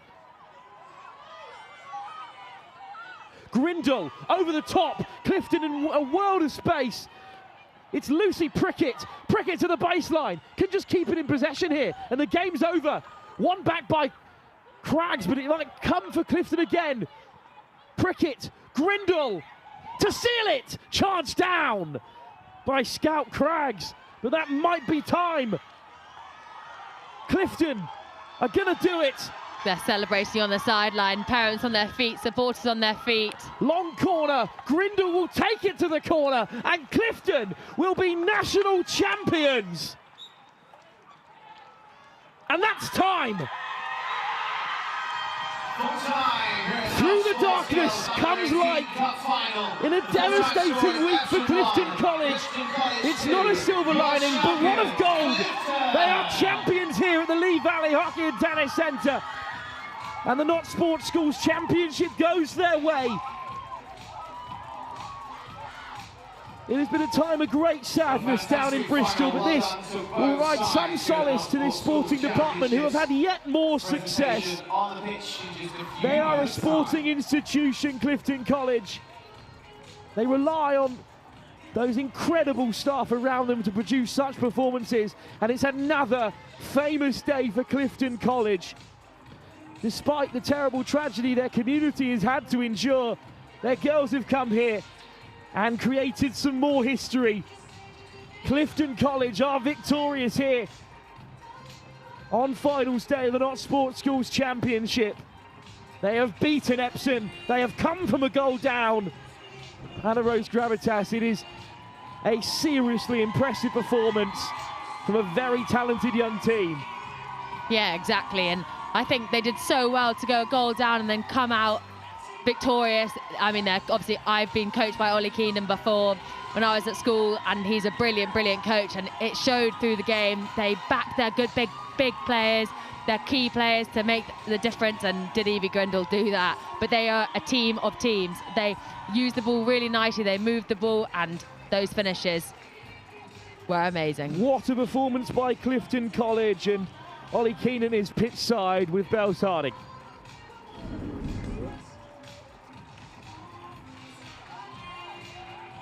Just had an ecstatic final. How are you feeling? I'm unreal. I can't even describe it. So good. Yeah, it's been an emotional week at school. And yeah, some incredible emotions the last few days, but so proud of the girls. Everything they've put in, kind of 6-7 years plus, it is incredible. So proud of them. Yeah, it must be such an emotional day for all of you. You can hear the celebrations. You must be so proud, especially coming back from it was 1-0 down for a bit, and you guys absolutely dominated. Yeah, I think that's what we're like as a team. Like, there's been a few matches we've gone 1-0 down, but we don't let that really affect us. Like, we know we can fight to the end, and I think that's what we did. So I'm so proud. It's been like genuinely 5 years in the making for some of us. So can't believe it. Yeah, agreed. We'd like to dedicate the win to Matt Salter. So our director of rugby passed away on Saturday. He was an incredible person, did a huge amount for the school. He was a massive advocate for girls hockey as well. So we'd like to dedicate the win to him. Really having something to win it for as well. Well done, and go and celebrate. And yeah, again, congratulations. Perfect. And I will send you back up to Wolf and Anna at comms.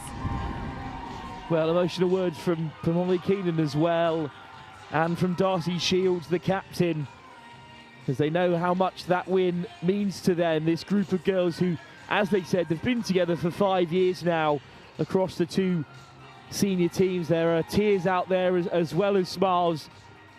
And what a day for Clifton College, what a performance, what a win.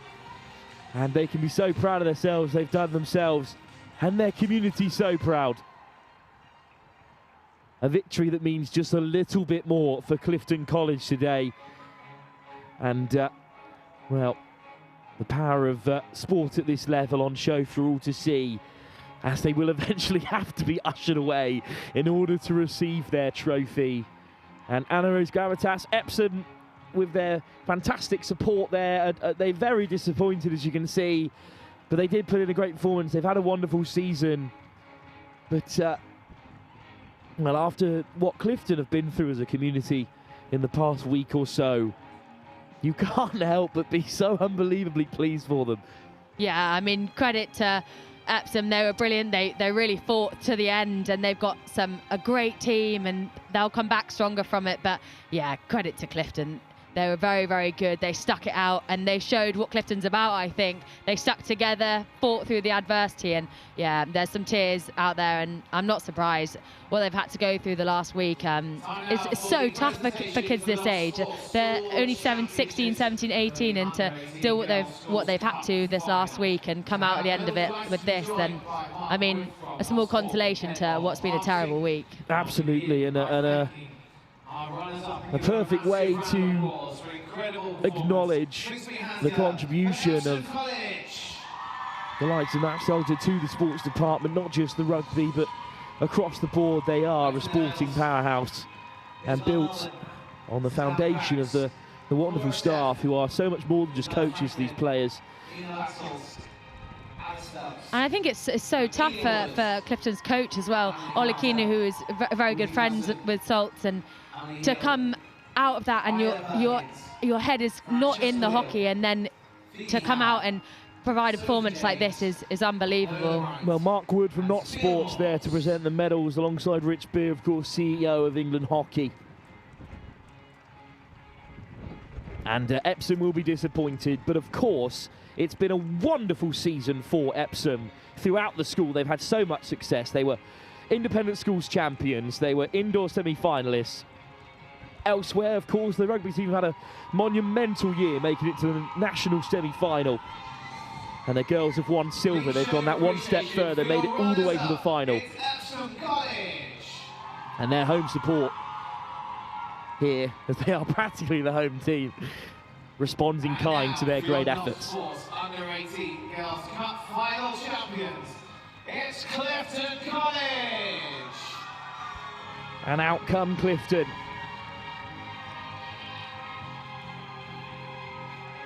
Receiving their medals. What a performance for them.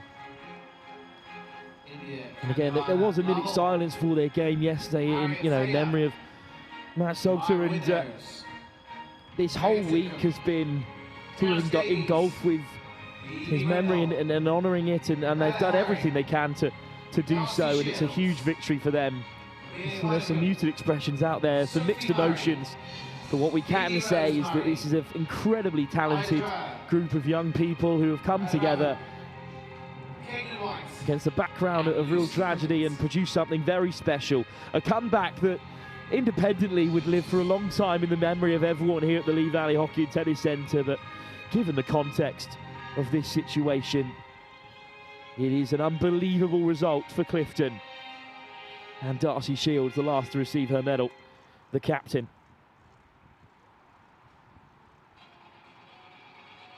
And we have our first of two under-18 finals done and dusted.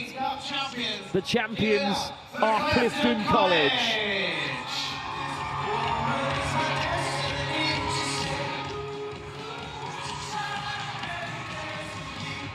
What a performance from Clifton. A fantastic final. It was great to see their journey as well, a little bit further than other teams here. We were there for their quarter-final as well. And it's a great performance from Clifton. Open under-18 cup final. And exactly the end that their story deserved after 5 years together as a group. Clifton College are your Not Sports Schools Championship Finals Day winners in the under-18 girls competition. Well, thanks very much for joining us for that game. A tremendous advert for hockey at this level. And in the end, an emotional win for Clifton College. Well, we will head back down to speak to a few more of these victorious Clifton players with Belle Harthing. Right, well done guys. We can see the trophy, the medals. How does it feel to have won? Amazing. It's going to be a pretty good bus back celebrating. What are your celebrations going to be like? What are you guys going to be doing? A lot of singing. What's your go-to song? Yeah, music. A bit of Annie. Yeah, no, I'm right now. Perfect. Well, really well done, guys. Very well deserved. Go and enjoy and sing your musicals. Perfect. So next, you will be able to find us at 3:30 for the men's final. Thanks, Bells. Indeed, at 3:30, it is the final of the men's under-18 competition. It's St George's Weybridge taking on Whitgift, another school who are having an unbelievable season across the board at the sporting level. We'll leave you all the highlights from this unbelievable final and be back at 3:30 for the next game, live here at the Lee Valley Hockey and Tennis Centre and the Not Sports Schools Championship final day.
away in the East End.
Whitgift.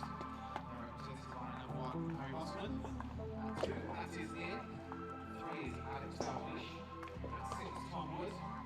7, Ollie Yates. 8 is Carsten Anderson. 9, Freddie Pascoe. 10, Ollie Schiller. 11 is Philip Amos. 12, Joe Allen. 13, Rory Wallace. 14, James Hill. 15, Kieran Victor.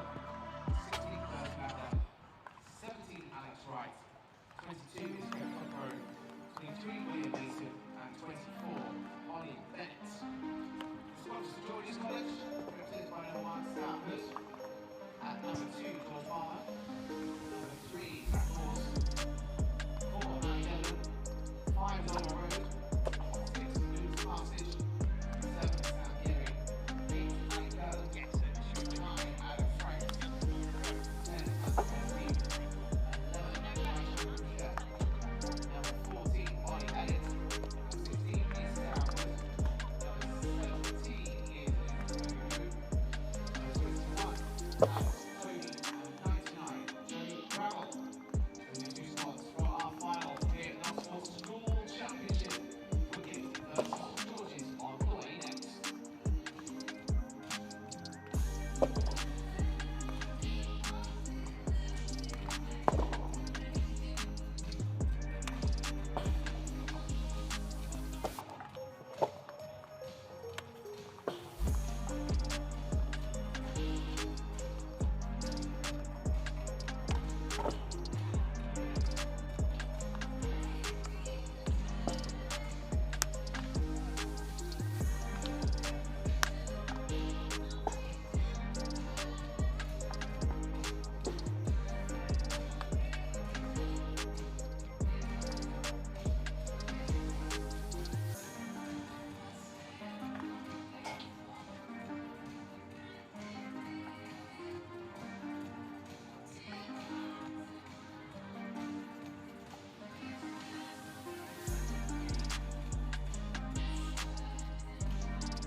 Welcome back then to the Not Sports Schools Championship Finals Day here at the Lee Valley Hockey and Tennis Centre. We are through our first under-18s final of the day. It was victory for Clifton College in emotional circumstances, and we're straight on to our next huge fixture now. In the under-18 boys competition, it is Whitgift going for their 4th victory in a row here after making plenty of finals on the bounce. They haven't always gone their way, but 3 wins from 3 is not a bad record. They're taking on St George's Weybridge, who came through a fantastic semi-final against a very talented Repton side. We were getting the lowdown on them from the Repton coaches, and we know that this will be a physical and intense game. 2 sides that know each other so well, from England representatives as well as club fixtures throughout the years. Really looking forward to it. And Anna Rose Gravitas will be alongside me for it. And, well, these are 2 proper hockey institutions in the boys' game, and there's a sides full of of Prem players. It's going to be one of the highest quality games anywhere in the country today. Yeah, exactly. It's going to be a hard-fought, contested game. It's going to be quick. It's going to be pacey. There's going to be a lot of strength in it, and I'm sure there's no love lost between these two sides. Well, out come the sides, so we'll let you run off and catch them while we head up into the comms box before we run you through the teams live here at the Notts Sports Schools Championships Finals Day in the Under-18 boys competition.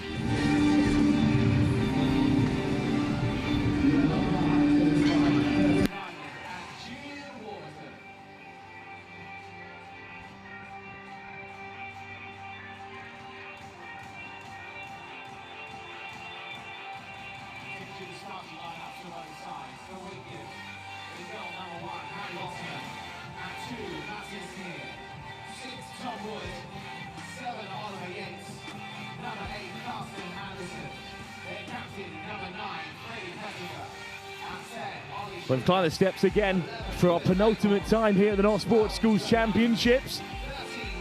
Whitgift in the white against St George's Weybridge in their traditional maroon. And Hannah, you know this side very well. There's plenty of Prem players amongst it. Yeah, I mean, between the two sides, it's going to be really a tough game for both of them. Yeah, St George's Weybridge are very, very closely linked to Old Georgians, who are unbelievable in the men's Premier League side. They pretty much win every year. They're coached by George Carson, a key pivotal player for them, so I'm sure they know exactly how to win games. And Whitgift have got a couple of fantastic players and a real star boy in Bennett as well. In fact, let's take a look at the two sides who are going to be contesting this huge competition. Well, at first it is Whitgift, who are perhaps the favourites after a unbelievable run to the yet another final, fourth in a row here at the Lee Valley Hockey and Tennis Centre. They've got Bostomel in goal with Near, Dalgleish, Wood, Yates, Anderson, and the captain Freddie Pettifer. Schindler, Ellinghorst, Allen, and Rory Wallace, younger brother of GB Zach. Hill, Victor, Lander, Wright, Cockgrove, Mason, and number 24, Ollie Bennett, perhaps the best player out there today. And their goalkeeper is also an England under-16, just one of two under-16s in the side, alongside Oliver Yates as well. So it's a very senior team, which might have a part to play as the game continues. But St George's Weybridge then, Hood, Bulmer, Hawes, Debenham, Rhoda, Parsonage, Gearing, Keatland, the captain Franks, Gillespie, Grimshet, Elliot Wood, Bicaragu, Tovey, and Gravel all make up this side. Their players to pick out, perhaps the likes of Sam Wood, who is an England under-18 international, and Adam Franks, the captain, who's the captain of the second team Old Georgians and has been the first team captain at St George's College, Weybridge, since he was a 16-year-old. Well, St George's Weybridge moving left to right in this first half in the maroon. Whitgift in the white, attacking the other end, and we're expecting this to be blisteringly fast right from the start. Nice work for St George's down the line, an early drive for them. Oliver Road makes great yards. This St George's group have been together since they were 12 years old. They're homegrown at St George's Weybridge, a hockeying powerhouse. But it's Whitgift who come away with it. Well, that under-18s final, they've got a lot of work to do to match up to a game of that quality, Anna. Yeah, but this game has already started at such blistering pace. They move the ball so nicely and just pop it into space for people to run onto, just like we saw there. You can watch out for Freddie Pettifer. Can't really miss him in the jet black hair.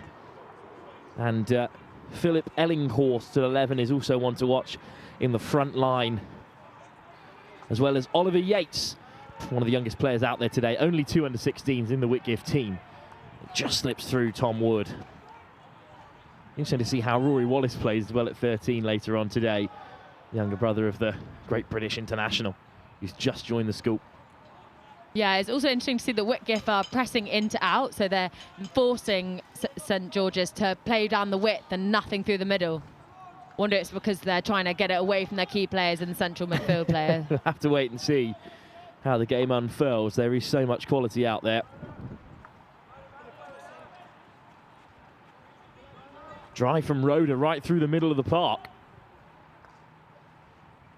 Almost goes all the way through to Sam Gearing. Instead, Whitgift have it back. The yellow and black. It's a pretty excellent trim as well. It's a proper, well-designed hockey kit. Flows back to Joe Allen at the back, who carries one-handed. Allen. It's a great tackle. He has his pocket picked by the captain, Franks. Franks looking to drive through, might still come for Wood. Cut out, but only as far as Barmer, who looks to slip it through again here. St George's with a real chance early. Advantage being played, it's an open goal, but it's flung away by Tom Wood. And Whitgift managed to break. Pettifer, what a fine ball. And now a chance for Schindler, who plays it on here. It's Yates who can't keep a hold. End-to-end stuff, but that was a big chance for St George's Weybridge. Yeah, it's really nice. They opened up the pitch massively and just chucked it through into loads of space, but unfortunately there's just a bit too much on it. I think more of a weighted pass, and we'd have had 2-on-1 versus the goalkeeper.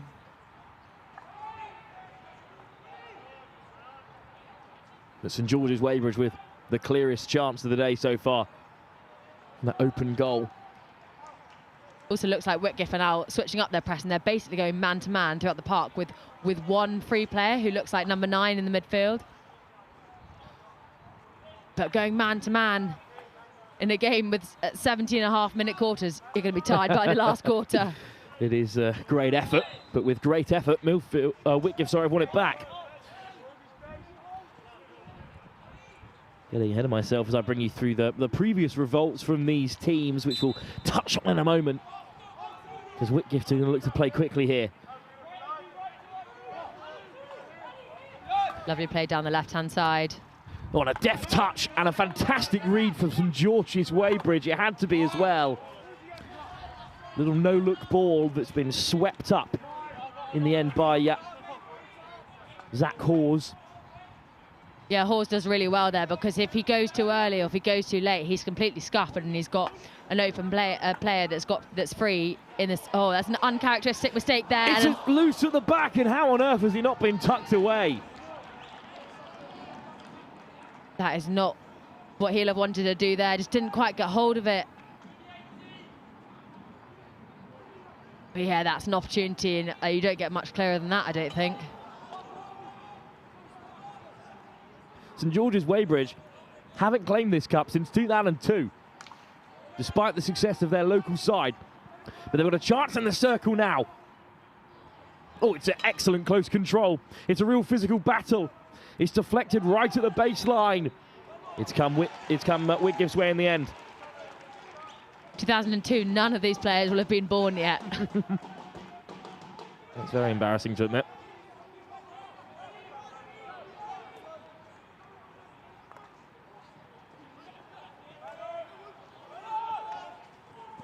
Pettifer wins it back, but a bit physical there, and a card for the captain. Freddie Pettifer leaves the field. Big opportunity for St George's Weybridge now. Yeah, and I think Whitgift would have been disappointed to give that away so easily. They'll have wanted to build more pressure and make it so much harder. Oh, it's a brilliant touch. Through. Just the slightest touch on it. St George's Weybridge. Well, they've used that advantage excellently well, and they've opened the scoring. And it's the captain, Adam Franks. Rhoda not waiting around here. Brilliant ball through. The deftest touch by the skipper. Adam Franks, such a leader. He's been captain since he was 16 years old of this St George's Weybridge side. He's captain of the twos at senior level. Down at Old Georgians, but what a finish. Yeah, it's a brilliant finish. And also he knew that it didn't need very much on it, but to have your back to goal and just touch it to go in and behind you, it's brilliant. The keeper can do absolutely nothing about it. And the captain of Whitgift can only watch on from the sideline. Long ball over the top, won't challenge St George's Weybridge. What a moment that is, because Whitgift have won the last 3. They've also been in so many of the finals in recent years that it's tough to imagine that they weren't favourites coming into this one. But St George's, what a result it is. St George's were champions back in 1997, and then again in 2001 and in 2002.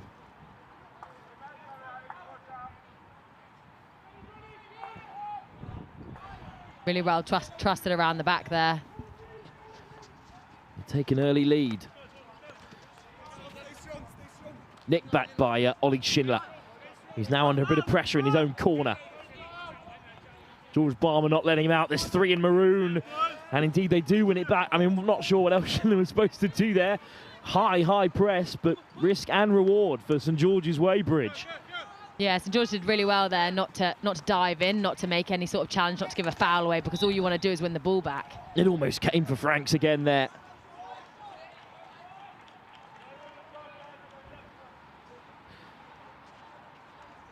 Well, what do Whitgift do now? They are not used at all to being behind. I can see the Whitgift captain asking the officials, when can I go on, when can I go on, is time up yet? But I think he'll be back on shortly. He'll have a huge part to play in this game. Don't worry about that at all. 6 from 6 in the group stages for Whitgift, and then fantastic result for them in the quarter-final, beating the Reed School. Pettifer straight back amongst it, winning the free hit for Whitgift. But they really haven't been challenged much at all this season. Huge wins all the way through the group stages, and 5-1 at the quarter-final stage. Much closer in the semi-finals for Whitgift. Really their toughest game of the season so far, and they still managed to put 4 past Peter Simmons. They didn't do much with that advantage, and now a bit of space for the captain Franks. Look at him charge his way down the byline here. What an effort! Out comes the keeper. Bostelman stretches out to deny St George's Weybridge, and Pettifer, beautiful control. Pettifer still going. That is magical, and it got the crowd going as well. Yeah, he gave a little wry smile just to think, yeah, I've got this. Great 3D, pops it over the first one, controls it, managed to move it around the second player and the third. Just a little glimpse of what he has to offer today. I think St George's Weybridge at the end then just went ball or man and realised that the ball had gone, so the man had to go too. Bennett, lovely pass from the star boy for Whitgift. Charged down by the captain Franks. Well, this is a great drive from Franks, the goal scorer. And then it's an important stop by Harry Bostelman. Whitgift on the offensive, looking for an equaliser. Powerful ball in, cut out. Under real pressure by Lucas Parsonage. I think when Franks gives that ball across the face of the goal, they'll want their forwards to be in and around the keeper, making it a nuisance for him to save.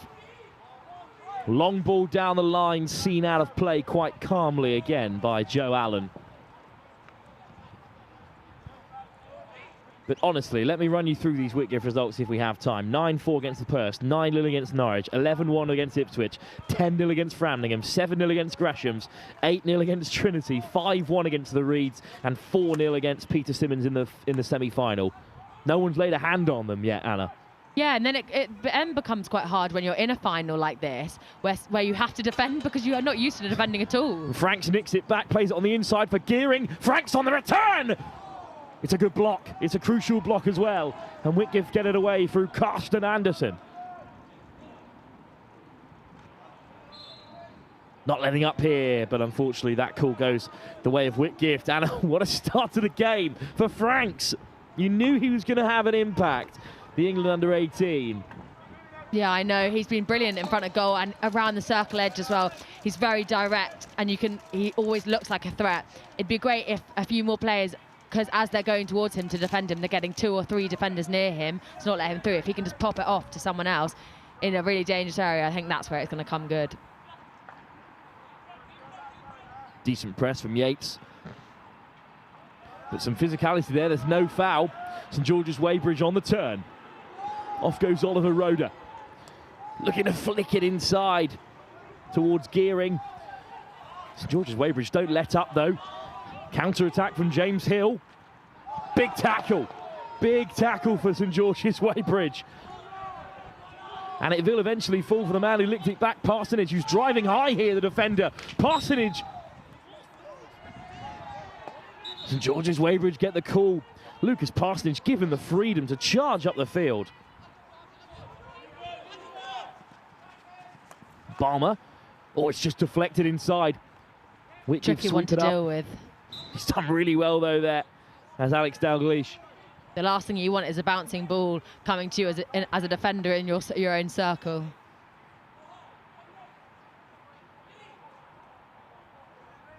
Five and a half minutes to go. Plenty of time in this first quarter for Whitgift to get back into it. They won't want to be behind for long.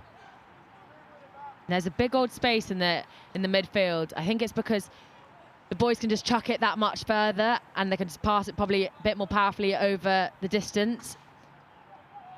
And they can leave that space for someone to pop into. Great run from Dalglish, who looks to whip it back in. Up goes the hand. They want the call their way. Indeed, it is a free hit for Whitgift. But they're told to stop appealing by the umpire. Free hit underway. Winds it up. Wins another. Long corner. Well, there's the big appeal from James Hill. The umpire's right underneath it.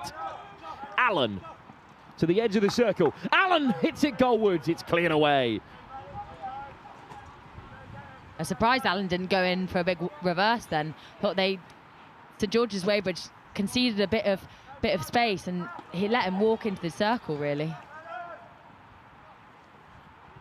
But here they are on the attack again, quickly turned over by Whitgift. Now, Whitgift are not letting up in these last few moments. They've started to turn the screw a little bit before the break. Dalglish leaves it for Ollie Bennett. Free hit right on that 23-metre line. Bennett strikes from range, looking to catch a naughty deflection off somebody there. Instead, it's gone St George's Weybridge's way. Yeah, I just think if you have a free hit within that area, it has to move 5 so that you can't just whack it in just through for safety. Down the line, but it's been cleaned up again by Dalglish. He's been busy in the latter stages of this first quarter. Dalglish. Anderson goes aerial.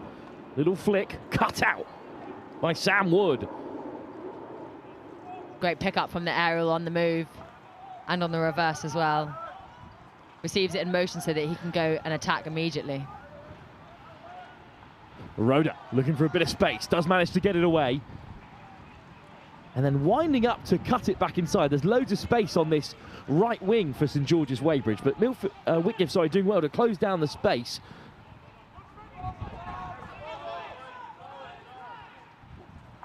And they have to go aerial, and it's been cut out by Whitgift. Anderson. Flick towards goal, it does take a deflection off a Whitgift man. So the danger is still there. And indeed, the short corner is given. Oh, Sam Hood in net had to be alive to that. But in the end, it is a short corner for the side who currently trail. It's a great carry, and he looks after the ball as well. And this little pop is so good. The bobbly one, it's a horrible one for a keeper. I think it was just that foul there. Good work from Oliver Yates, the under-16. And what have Whitgift got up their sleeve? They're certainly taking their time with this one.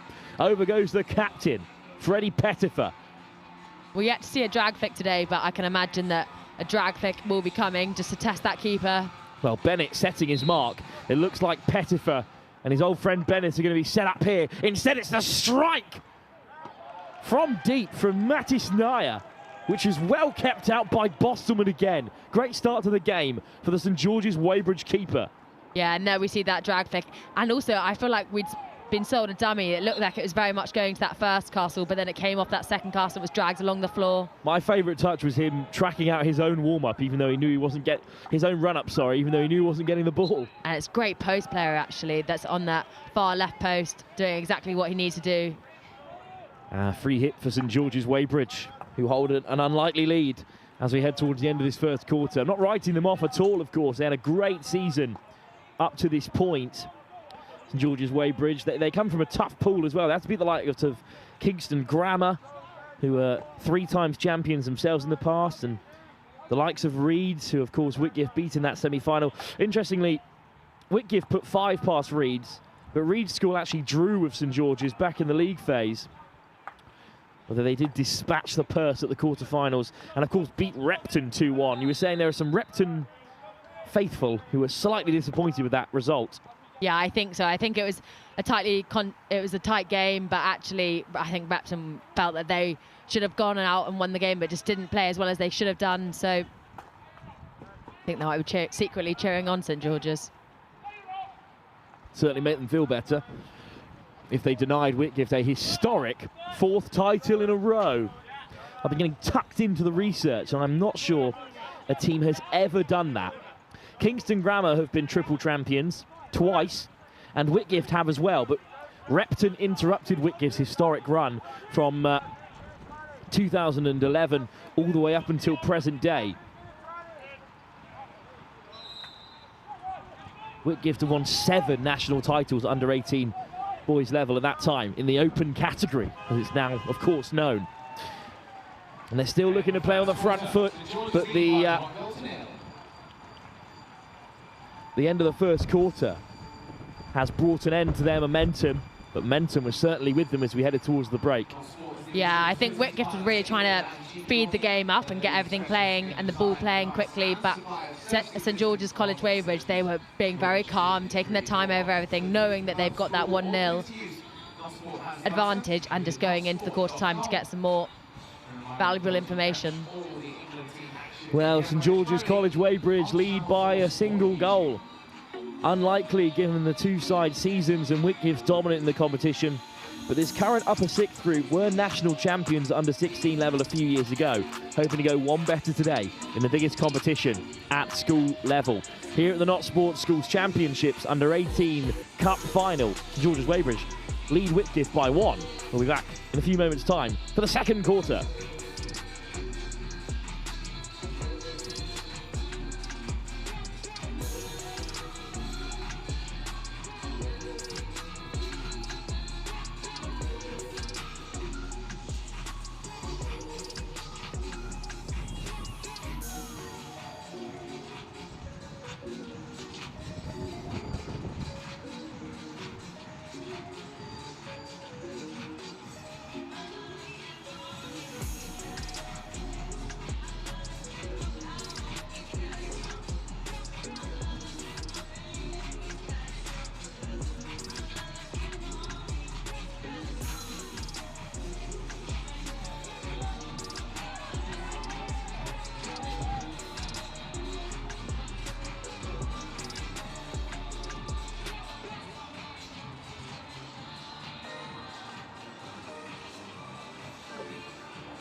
Back underway.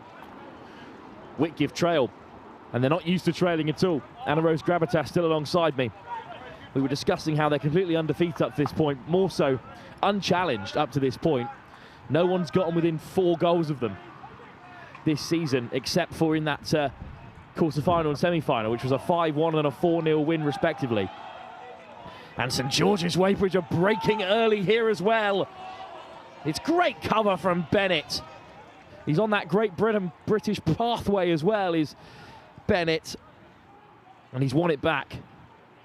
But Whitgift are going to have to bring something different to this second quarter. They are not used to trailing. It was good, actually, and it was very needed because Bennett needed to make that challenge or it was going to be a 2v1.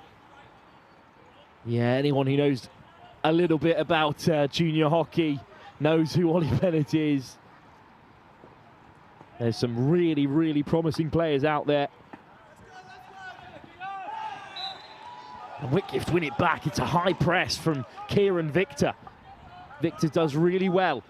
And now here's Anderson. Anderson flying it in. It's another short corner for Whitgift. Really well won, taking it quickly. And because St George's Weybridge, they're not 5, they have to run back. They can't get involved at all until the ball's been moved 5. And automatically, when you're defending on the back foot and you're running backwards, you can't control your feet. Garston Anderson has carved out this opportunity. And there he is as well, part of the huddle. They had a long time to think about the last one. And it was a good effort, but Matti Snyer was charged down. blocked off the line in the end. Yeah, they dragged it, but I wonder if they were hoping to get a deflection or to change the trajectory of the ball, but I wonder if they'll still go for a drag it, but maybe put some more height on it. So many options running in. This time it's Bennett! Wide. There were two players striking at it, but it was Ollie Bennett who got on the end of it. Just drags it wide. Good effort though. Two short corners for Whitgift in these early stages, but a bit of deflection this way and that eventually ends up with Whitgift with the free hit. And Sam Wood for St George's Weybridge actually was parked really well on that left post, and it didn't look like it was going to go through him. Long pass, ambitious pass, doesn't find its target.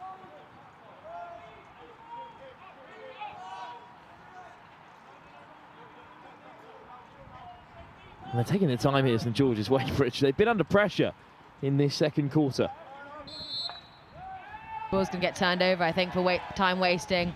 I don't actually think that he's doing it to time waste. I think he just doesn't have that many options. Whitgift are pressing them so high, and I think the other defenders need to come a bit closer to help out.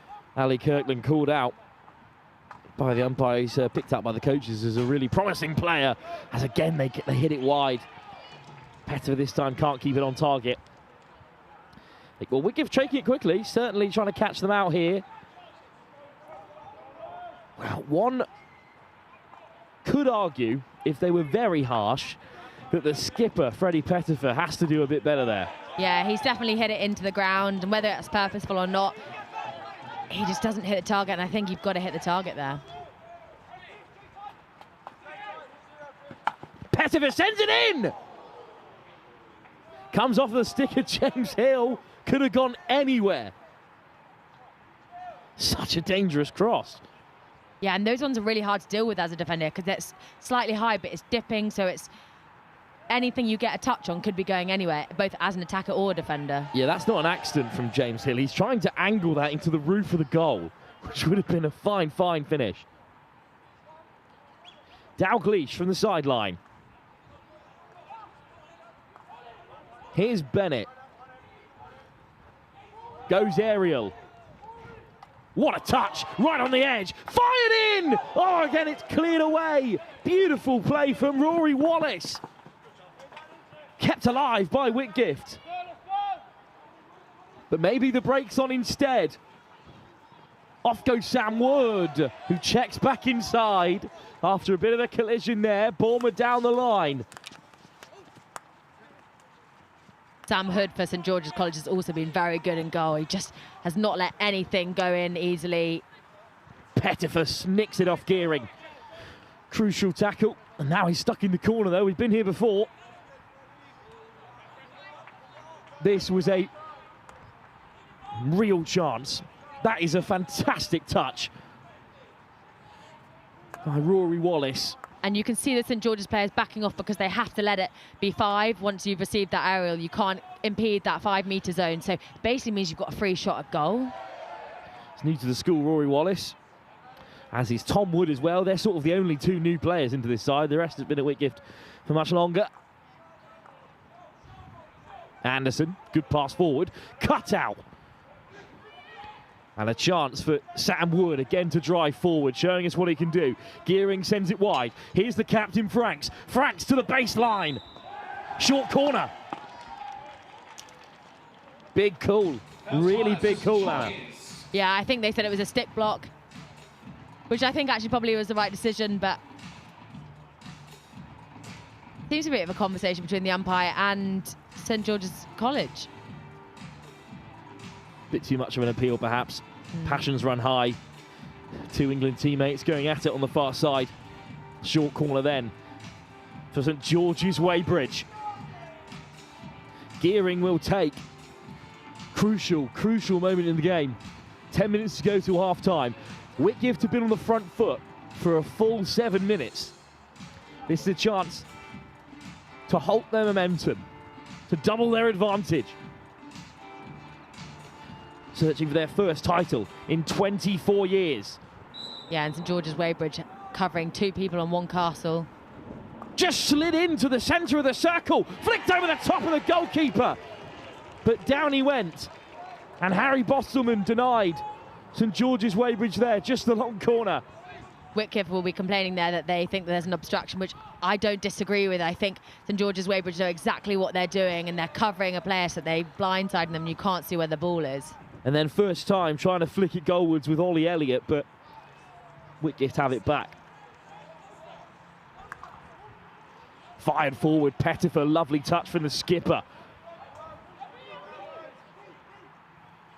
Yates down the line for Pettifer again.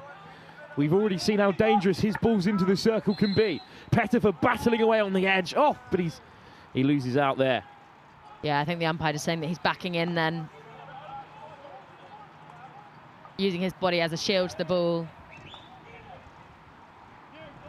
It's always hard because coaches encourage you to do that, to get your ball in between, your body, sorry, in between the ball and the opposition, but there's a way of doing it so that the umpires are none the wiser. What a pass by Kirtland, picking out Elliott. Now St George's have worked their way up the field so well. Lucas Parsonage, he does not mind coming forward. Lovely touch. It's into the circle. Where's the strike? It's a great strike. Bostelman keeps it out. It was a great effort. That's a big save from Bostelman. Yeah, those rear space shots are really hard because the keeper can't see it until you're taking that hit. It's good play from Victor as well. And it's on here, actually, if they go quickly. Franks steps on the inside. Oh, it's good defending from Whitgift to slow things down. Gearing. Patient play for St George's Weybridge. Takes a lot of bottle to play with such patience against the triple-time under-18 champions Whitgift. Most of this team will have already tasted a national championship. It's remarkable to think about. Wood. Oh, first time ball forward. Yates cuts back inside. Wallace has his pocket pinched by George Barmer. And Whitgift win it back again. In fairness, there were calls from the Whitgift teammates to Wallace to back himself. So Bennett, what a pass! Right into the circle. Oh, it's just into the chest of the goalkeeper, Sam Hood. I think it's hit his helmet as well. He saved it with his face. What a pass from Bennett. From deep. Got the power of that. Beautiful touch as well. Whitgift still have it. It's lined up towards the centre. Who will it fall for? Still play on, says the umpire. He comes all the way back for Ollie Bennett. So creative from even that deep in his own half. Anderson round the corner. Whitgift looking very threatening here. Oh, lovely first time ball. And Whitgift at the baseline. Win the short corner again. Exquisite drive. Big cheers from the crowd. Well, this is lovely. That one touch round the corner. And then there's the stick, just left trailing on Mathis Nia. Another short corner. And this time, Whitgift, you fear, are going to pull it off because they've come closer and closer each time. Yeah, that carry down the baseline when you're using the 3D is really hard to defend because if the defender misjudges it, it can very quickly hit a stick, and then any sort of noise in that area, the umpires are immediately giving as a short corner. What do the defending champions have in their locker? Pettifer. Bennett lines up. It's Bennett! Another fantastic save on the follow-up charge down by St George's Weybridge. The likes of Gillespie and Kirtland so brave in defence. Sam Hood called on again to turn it away. Oh, it's come off their own player that time as well from the secondary effort. Schindler does so well. He's going straight towards the goal. Cut out by Bulmer. These are big moments from Sam Hood. Both goalkeepers have been busy so far. Free hit for Whitgift inside their own half. Nia. Bennett.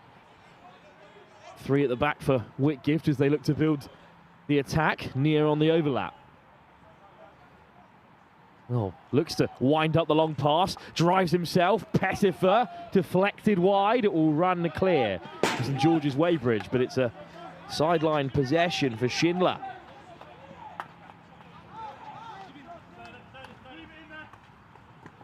Plenty of options on the left-hand side, but unfortunately a turnover.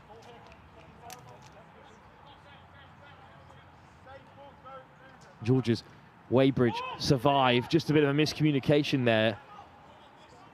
Could have been in behind from the long ball. Instead, it's allowed to run off the field.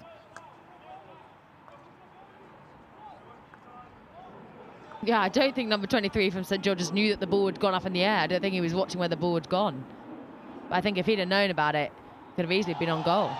Beautiful drive from Wallace. It's very difficult to carve out your own career when you've got such an impressive older sibling, but there he Wallace does it. has done fantastically well again. That's twice he's dazzled us here, and he's gifted Whitgift another chance. Yeah. Oh, that's wonderful from Wallace. Oh, stepping on the inside. They could not handle him on that near side. This is a beautiful run. Yeah, exactly. He does a little squeeze and wins the short corner really nicely. As you said, it's always hard when your older brother or older sibling is so successful like Zach is in the GB setup, and he's gone away to Holland and been absolutely unbelievable. But so nice to see him following his brother's footsteps, going to Whitgift, and I'm sure he'll do very well there. Pettifer again from the baseline. 3 times already they've knocked on the door from these short corners. Bennett won't be denied a third time. He'll hand it off to Mattis Nia, who scores. Goalkeeper got a touch, but Sam Hood couldn't keep it out. Mattis Nia has the opening score for Whitgift. 4 times they've been asked the question, and this time Bennett draws in 2 defenders, and it's somehow flipped over the top. Looks like it takes a deflection from the post player that stepped out. Yeah, and just goes over the goalkeeper. Mattis Nia on the board. Whitgift level. And you have to say it's been coming. Yeah, but what a turn in there. Sam Wood trying to carve out a St George's Weybridge response.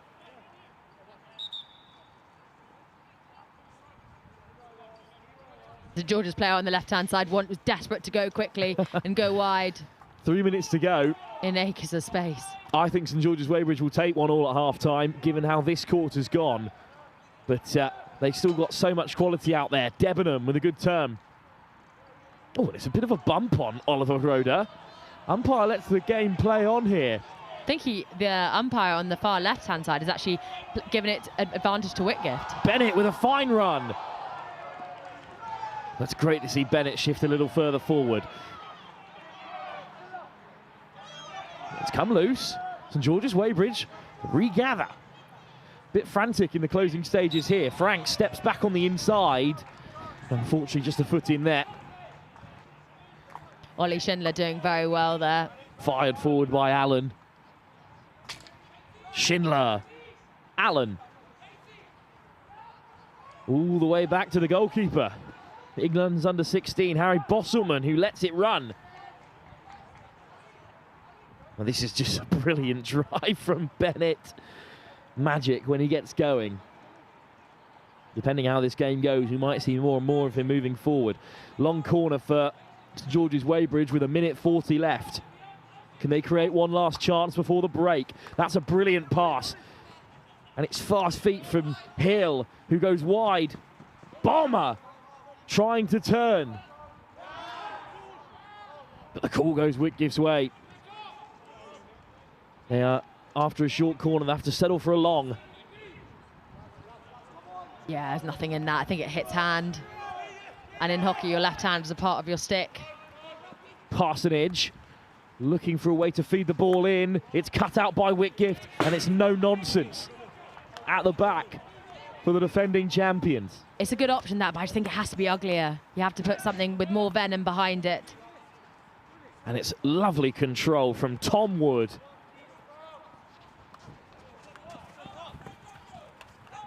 Great Anderson defending. doing really well here. He's well marshalled by Sam Wood. The ball is snuck through to Tom Wood, who lifts it over the top, miscontrolled, and Victor is alive to it, but so is Sam Hood in the St George's Weybridge goal. The Whitgift coach is just shouting onto the field, organise yourselves, make sure we're matched up. Good control in the centre of the park from Oliver Roda, who's moved slightly further forward in the latter stages of this first half. 10 seconds to go. It's unlikely that St George is going to carve out a chance here, so they're happy just to take things as they are. That's a wonderful pass. Franks is going to run out of time here to make use of this beautiful ball as we head into half-time. Well, St George's Weybridge started the fastest, but Whitgift have turned this game around. They were dominant in the second quarter, and they got their just rewards, eventually scoring from their 4th short corner of the game. Tucked home after a bit of deception by Ollie Bennett, by Matty Sneer, and that's the goal that has Whitgift back on track. There's been plenty of dominant sides over the years, but no one has ever won this competition 4 times in a row. We'll leave you with all the highlights from that thrilling second quarter, and we'll be back for the second half in just a few moments' time.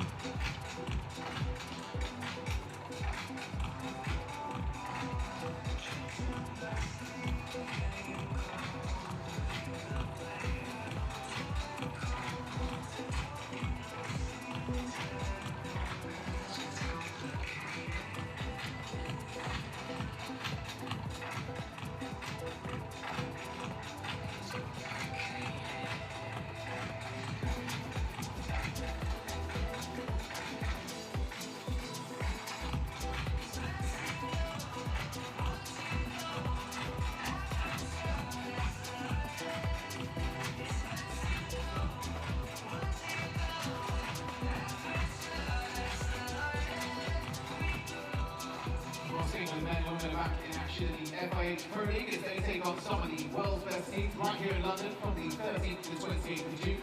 Tickets are on sale now at englandhockey.co.uk to yours. You want to upgrade your experience of the FIH Pro League to make even more of a memorable day with family and friends by joining us in the clubhouse or the marquee by getting your hands on your golden ticket for match day.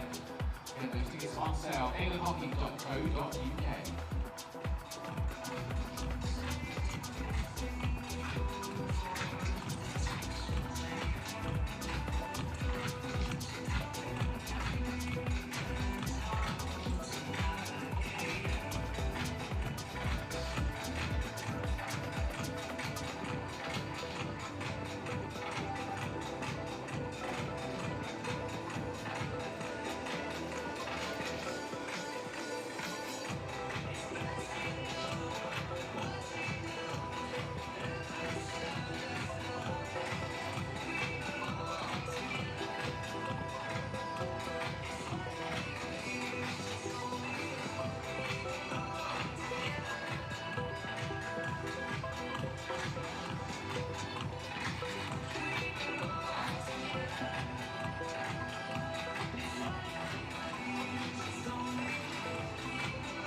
back for the second half. Whitgift now playing left to right, of course, in their all white and black trim. Taking on the Maroons of St George's College, Weybridge. St George's took an early lead. Whitgift fought back into the game. Anna Rose Gravitas alongside me for the second half. What has St George's College, Weybridge got to do to try and slow down this momentum that Whitgift have been steadily growing into the game with? Yeah, I just think having as much possession as possible, as the little amount of time that Whitgift have on the ball, the better. Long ball from Bennett trying to pick out Pettifer. They've played together for years, the two players. They've grown up together in the game of hockey, both in and around the England camp now, of course, with Bennett going a step further and training up with GB's under-21 setup. But that's good to see these two players, who are the heart and soul of this Whitgift side. Sorry. Anderson, good ball forward. Chance on the turn. It is blocked comfortably in the end. But Wallace, well, he had a fine second quarter. Really found his place in this fixture. Slipped through. Wallace nicks it back again. Anderson. Bit of pressure. Quick hands from Bennett. Here's Pettifer. Whitgift starting this second half like the end of the first. On top. Bennett knew that he had two defensive players behind him, behind his back, so he couldn't open it up. Well, just flew all the way through there. In the end, St George's got a cross. Long corner for Pettifer. I think St George's were quite surprised by that. Nice work on the turn from Schindler. In the end, it's nicked back by St George's Weybridge, but not for long. This pressure is telling. Good ball in. There's a strike. It's a solid block. First chance of the second half goes Whitgift's way. Mattis Neer, the goal scorer from that short corner. Bennett, who got the assist. And Allen with a great charge. The overlapping defender. Allen on the turn, trying to keep it in play. Does really well. Whitgift, again, the more local of the two sides, but with good support from their lower years on that far side. Nice play again. Wallace gets the stick down, looking to make a mess of things, but it's going to be a free hit for St George's Weybridge. We really haven't seen much of them going forward since that Whitgift goal. No, but that's a great chuck, and it's really well dealt with by the Whitgift number 2.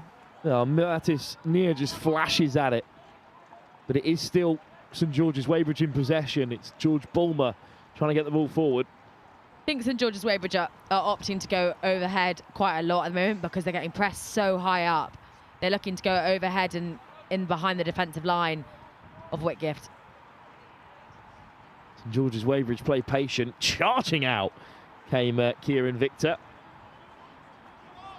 Hawes, he can't keep control of it. So Bennett is the nearest man there. Seems to pop up all over the pitch, Bennett.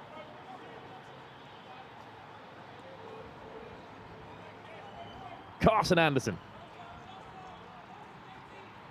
All the way back for Mattis Neer. Wide for Allen. Pettifer. Lovely work from Pettifer. Lovely drop pass. Two players in maroon get across to make the cutout, but Anderson Carsten, high press, nicks it back. Pettifer, down he goes. St George's Weybridge have it back again. Nothing from the umpires. Pettifer gingerly back to his feet. Was there something in this, Anna? I was really surprised that it wasn't going to be a short corner, but actually looking on the replay, I think it's nothing really in that. It's just a bit of physicality, and I think both sides are used to it. Long corner, Mattis Neer. Back to Bennett. Searching his options. Bennett just fires it in. It might break here for Whitgift. Short corner. Good work from Oliver Yates. But St George's Weybridge are adamant. Yeah, they're adamant that it's a left hand, which we'll be able to see here. It's a great disguise pass with a lovely slider. Let's see what this is. I mean, it's hard to tell. I can't tell, and I'm watching it for the second time. Right behind Oliver Yates. He's on the spin as it touches him there. But St George's Weybridge are adamant that it was a left-hand glove. Not much they can do about it now. Another short corner. It took 4 in the first half for Whitgift to finally break through. But break through they did. Here's Pettifer, the captain. Laid up, and it deflects wildly wide. Well, not particularly inventive that time from Whitgift. No, I think they're going route one. They're wanting to practice their drag flicks, obviously, and thinking they can get a goal from it. We'll have another look at that in a moment because Whitgift are piling on the pressure here. Yates into that circle. Oh, it might deflect again for Whitgift. There's always someone there scampering after it. That time it was Schindler, but it's well dealt with, and out comes Gearing. And now the captain, Adam Franks. Franks, back to Gearing. Whitgift again trying to steal it back, and in the end they do, but oh, that's fantastic work from Sam Wood. Whitgift pressing so high now, making it really hard for St George's Weybridge to get out of that area. Mattis Near looking to get his second goal. St George's Weybridge have charged up the other end, and now Near's on defensive duties. Just about manages to get it away. Long corner for St George's Weybridge. St George's Weybridge are definitely not looking to play short. They're looking to play as long as possible, to have as least touch as possible, and just play on the counter-attack.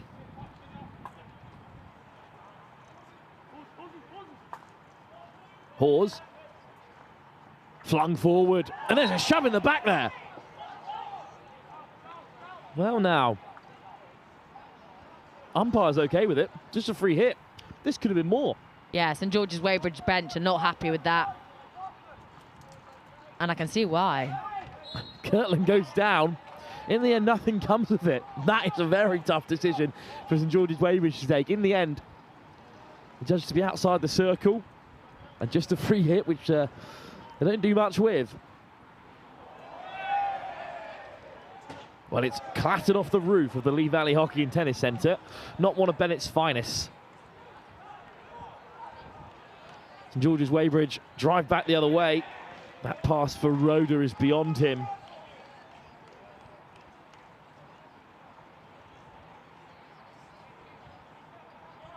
George Balmer. St George's Weybridge really haven't threatened since Whitgift equalised, but this last few moments or so has been much improved. Well, they can't sneak it through, but it's another good effort. And St George's Weybridge are never wanting to play back. They're always wanting to go forward and just take it on, the game on as much as possible. That's a lovely run from Roeder. Don't want any invitation to Whitgift to go into their area. Gearing, very disappointed with the final call. He did well there. Whitgift defend adamantly again. Anderson, pretty free to march his way through the midfield, but then pinch back just inside their own half. Here's Wood. Wood on the drive. He's got 4 up with him. Tovey. Wood gets the shot away. Tovey still meets the goalkeeper. Bosselman came charging out. Not sure if that was a shot or a pass from Wood, but it ended up back with Tovey.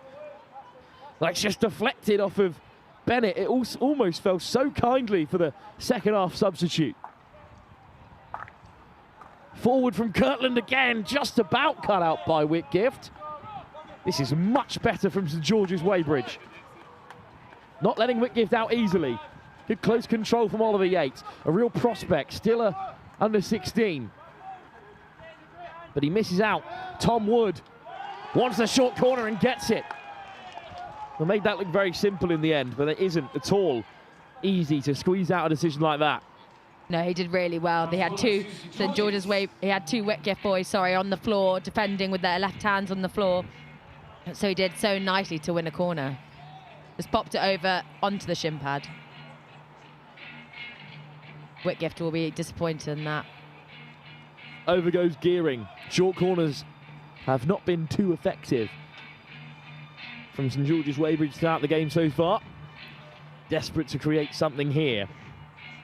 International pedigree on the edge of the circle. Ali Kirtland as well, one to pick out amongst the lower 6th cohort. He's also poised. But it will come for Wood! Charged down right away. Another short corner coming though. Yeah, immediately hits the body, I think. He's come out so quickly. I can't believe how fast Whitgift have managed to charge him down there. Another big chance for St George's Weybridge. Wood will have another strike. He'll lay it off this time. Wood on the return. It breaks for Franks, but it's charged down again and whipped away by Karsten Anderson. How St George has not scored there. I feel like when it popped back inside, had a free chance. We need to take another look at it. But in the meantime, Whitgift are breaking. It might come here for Hill. Hill gets the nutmeg, hence the cheer, the roar from the Whitgift faithful. Well, this is the moment that won the ball back for Whitgift there. They're very impressed with that little bit of skill. Yeah, lovely little squeeze into the ground. Anderson, long ball to the edge of the circle. It's a great step. A huge moment for St George's Weybridge, but it comes back for Wallace. Another big cutout.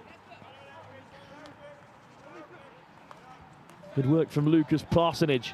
And that first touch is lovely. And it's the break on here through Sam Gearing, but it's won back by Bennett.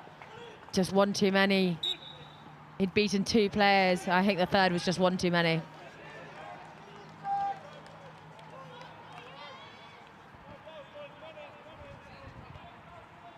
Well, Bennett's going to play the long corner for Whitgift.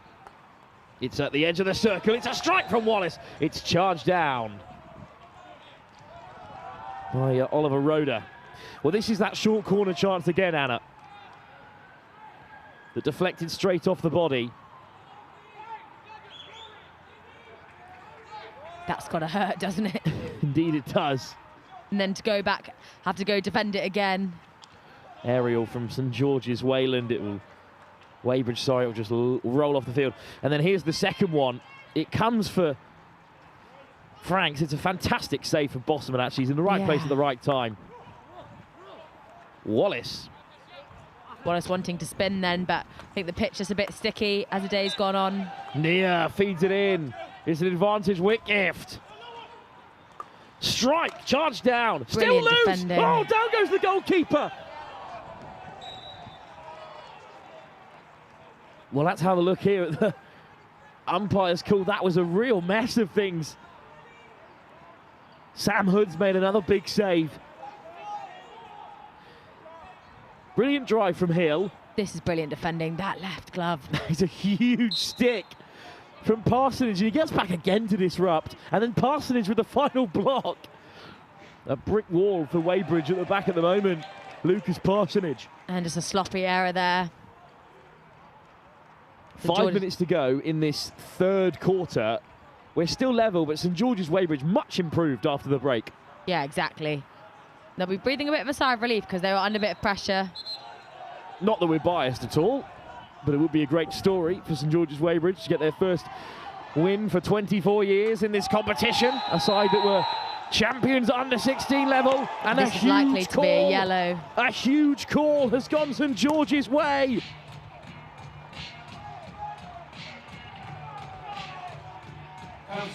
Awarded to St George's. Well, what a moment in the game. Bennett appeals, but straight away it's given as a penalty stroke for St George's Weybridge. The great carry, and you knew that he was going to do it because he'd beaten the player, and the player had only had the one option, and it was either to take him out or to leave him. Well, he just wanted to be certain what the final call was. Penalty stroke indeed, decided by the umpires. Saved by the goalkeeper! And he just didn't get hold of it at all. Oh dear. What a moment for St George's College Weybridge. Oh, he'll be hugely disappointed, bitterly disappointed. Well, let's focus on the save from Harry Bostelman. There's the ankle. Oh, it's a good save. The keeper goes the wrong way. Bostelman still manages to get a toe out and stop it. A big missed opportunity for Adam Franks. Weybridge will have others. And they've not had a card from that penalty, Anna, which is a big call in and of itself. Yeah, I'm surprised that there wasn't a green in there at least. So Whitgift still playing with a full complement of 11. What a save from Bosselman. What a game he's having. But a player of Franks' quality really should have tucked that away. Yeah, it's hard in these sort of conditions and this pressure. You've had to wait all day to play.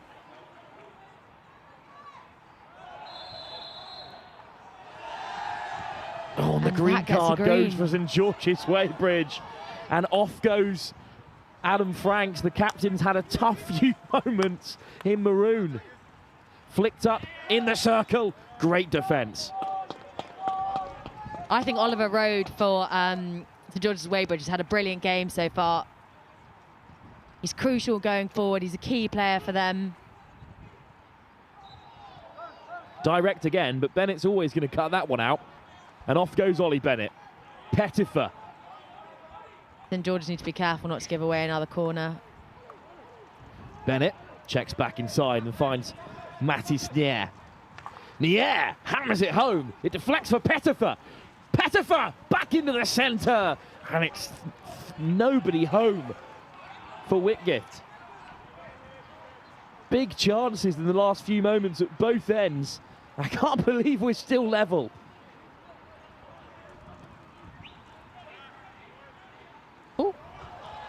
I don't think he's meant to do that.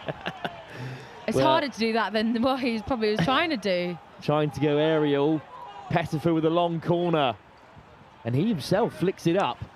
Excellent control out wide from Alex Dalgleish, who fires it in. Another long corner. Pettifer leaves it for Mattis Nier. Nier. Anderson. Bennett. Plenty of time and space for Allen. Still going Allen at the baseline. Loses possession, winding one up, charged down by Wood. Great defending by Wood. He backs himself, goes, plants his feet, puts a block tackle in, and it's a swing and a miss, and because he gets two hands to it. Look at that. Well, it looks like the 9 men of St George's Weybridge are going to survive this latest period of pressure because the captain is back onto the field. And it's a long ball, and straight away Franks has picked it out and skipped past the first defender. Franks plays it on the inside. Weybridge now up into the attacking third. Long ball into the area. Back comes the captain, Pettifer. A captain's contribution, because just a moment ago he was right up in St George's Weybridge's circle. And then he's back into his own to win possession back. And here he is taking the free hit as well. I'll be amazed if Freddie Pettifer can keep up this engine. Yeah, I know. He seems to be everywhere at the moment, everywhere where Whitgift need him. Karsten Anderson, who's been a bit of a rock in midfield as well. Whitgift go patient with it, with just 45 seconds to go in this quarter. Bennett, is there one last chance for Whitgift? Perhaps to take the lead for the first time? Or are they happy to take us to the break as we are? I think Whitgift look like they're happy to take us to the break. Karsten Anderson winds one up. Who's there? Pettifer on the turn. That might be the last chance of the half, of the quarter, I should say. Goodness, the game has flown by. Unfortunately, Pettifer stayed down. The clock has stopped with 20 seconds to go. I think Pettifer's going to get back to his feet here. He's just taken a bit of a high stick, in his opinion, off the goalkeeper. It was a proper collision in there. What a game Karsten Anderson's having. I focus on him.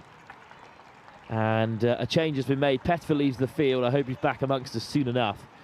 But there's Karsten Anderson, who wasn't tipped as a sort of standout one to watch in this game, but he's been excellent so far. Yeah, he really has. Been a constant player for them. Long ball again from St George's College Weybridge, and Bennett is always going to eat those up. And he fires it back in at the closing stage of this quarter. Here's Fred Cotgrove. Cut out by Wood. who is very maturely going to bring this quarter to an end. So, chances at both ends, a penalty stroke for St George's Weybridge, missed by the captain, and then a green card straight afterwards for St George's, led Whitgift up the other end, but they couldn't break through either, so we'll remain level here. Well, as night begins to fall here, the crowds continue to darken at the Lee Valley Hockey and Tennis Centre. We'll leave you the rest of the highlights, including that huge save from Harry Bostelman. It's still level at 1 apiece in this under-18 cup final at the Not Sport Schools Championships.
Back to it then, final quarter. I can't believe how quick this game has flown by. We're still level, extra time pending. But 17.5 minutes go to avoid that, with Whitgift still playing left to right in the second half, on the front foot. Yeah, Whitgift immediately go on the attack and I think set their intentions for how they want this last quarter to go. Carsten Anderson, who's popped up in all the right places for Whitgift today. Mattis Neer, goal scorer for the defending champs. Bennett, the base of everything for this Whitgift side. Neer. Good drive from Neer, just lost control of it there though. And St George's Weybridge survive. Oh, key moments in that previous quarter. We had a missed penalty stroke, of course. It's a big day to miss a penalty like that, but wonderful save from Bostelman. Both keepers have been outstanding. Yeah, both sides have had chances, to be honest, throughout the whole game, but the keepers have come out on top, even with deflections right in front of them. The weather is a little grim. It is windy. It is still just about dry. Very dark out there now. The floodlights are on. It really is. But it's been won back by Whitgift. Excellent work by Schindler. Hill loses out, but the physicality of Pettifer back to his feet and back amongst it. Pettifer driving through, wins a short corner. I think that's really unlucky. I think he's got that. I appreciate that makes a noise, but I think he's got the ball there. Well, we'll have a chance to have another look at it here. Pettifer with a good drive. Let's have another look. I mean, it's fantastic control. Yeah. In goes Lucas Parsons, who's been an absolute rock for St George's Weybridge, but now they've got a short corner to defend. They've been statistically ineffective across this final. We've had plenty of them. Only 2 goals to show across the entire game. I think that's credit to the penalty corner defence and the goalkeepers, to be honest, because I think the short corners have been all right. They haven't moved the ball around much. They've gone route one, drag Pettifer flick. lays it up. Bennett, wide for Wallace, back inside for Bennett, deflection, down goes the goalkeeper. Wonderful stop. There was definitely a miscommunication there on the top of the circle. I think it was maybe misinjected and no one was quite sure what was going on. Good work from Wallace and Bennett. That's a fantastic block from Zach Hawes. Danger not clear. Bennett goes himself. What a hit! What a hit! Bennett has tucked it into the corner. It's as tight as it could be. Ollie Bennett puts Whitgift ahead. And that's exactly what you want your drag flickers to do, is to pick a spot and flick it like that. He drags it for so long, it takes it like 3 seconds to drag it. But when it goes in the corner, there's nothing a postie can do about that. It's the old Alan Shearer as well on his way, wheeling round the corner. There's a man on the post as well. Couldn't get down. Bennett gets a hold of it. And Whitgift's secret weapon is their GB Pathway player. He scores a big goal. St George's Weybridge now, they're going to have to play differently. Yeah, I think St George's Weybridge were just waiting for an opportunity, going over the top, and just hoping for a half a chance, whereas now they need to build something, they need to play. Whitgift looking for a historic 4th title in a row. A beautiful ball down the line from Pettifer. It might open up here for Whitgift. This is wonderful from Hill. It is free for Whitgift. 1-on-1. Oh, they play wide. And they've missed it. I think that's definitely going to be a stroke. I think it hits a player's foot and it's going in the goal.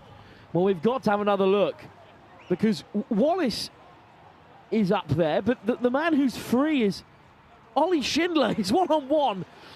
Oh, that has probably caught the foot of Lucas Parsonage, and that's the call. It's a penalty stroke.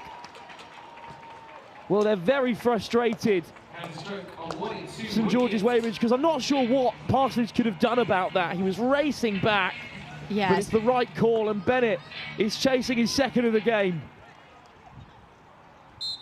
Bennett against Hood, sent him the wrong way.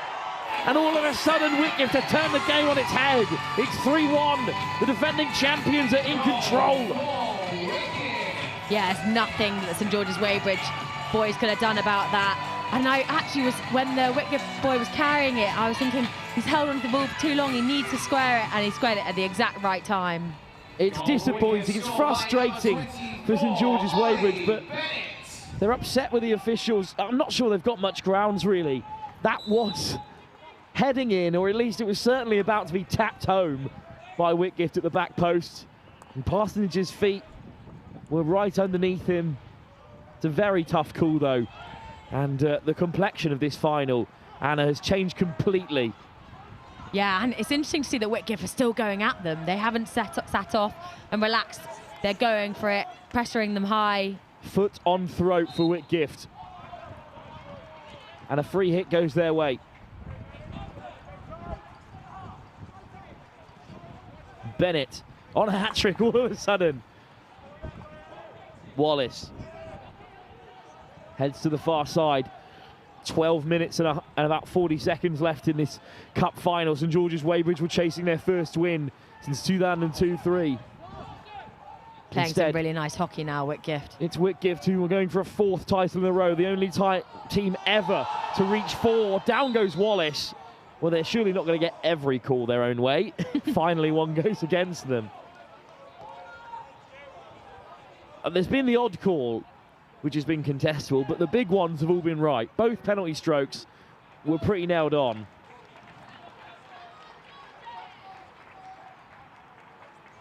This one, though, I'm not so sure. Lovely little pop. It is wonderful skill. And he goes tumbling over Wallace, but not a penalty this time. It's actually a brilliant tackle from St George's Weybridge. Oh, Wallace is coming alive in this final quarter. He is so technical. It might break, though, for St George's Weybridge and the captain, Franks. Heavy challenge there. Kirtland still has it, and he wins the free hit. Here's Kirtland. Kirtland gets it away from 3 defenders. This is wonderful hockey. And it's swept up in the end by Whitgift. He seemed to have 3 defenders on him, but just dance through them. And St George's have it back. They've got to do something really special now. Well, that's come off the foot of a Whitgift player.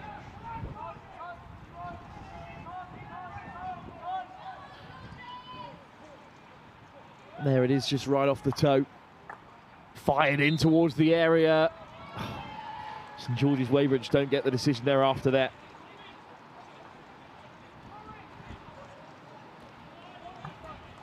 Now, what a game here at the Lee Valley Hockey and Tennis Centre. We've got the FIH Pro League to return here on the 13th of June. And then there's so much down the line. In 2027, Euro Champs are heading back here. Really exciting stuff, Anna. Yeah, it'd be amazing. And I think both the girls and the guys have been training really hard. They obviously had World Cup qualifiers recently.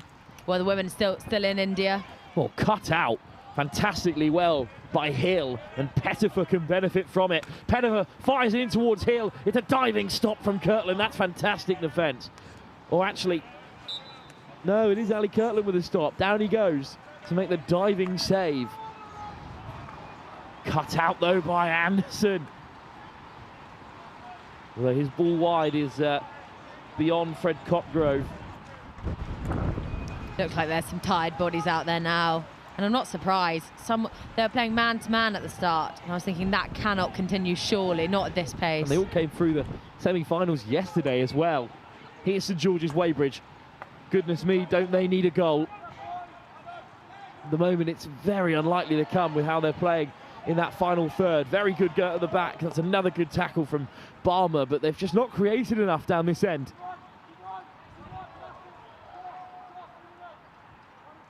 Gillespie looking for the skipper, but it's cut out again. Kirtland fires it in all the way through. Something has got to change for St George's Weybridge.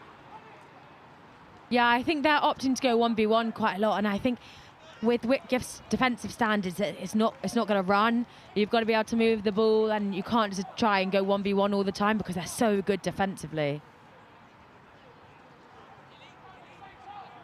Got to build from the base here. Back comes Kirtland again. It has been impressive.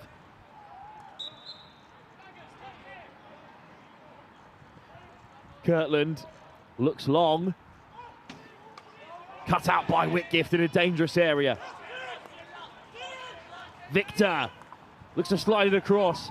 Back comes the skipper. He does really well, but it's still Victor with it. Going to go down the line. It deflects back for Victor. He steps inside and out. Not bad at all. Nia, really well. Cut out by St George's. The counter might be on. But Bennett sweeps it away. Victor. Big coming together there. Not sure there was much in that. It was just two players coming together, competing for the same ball.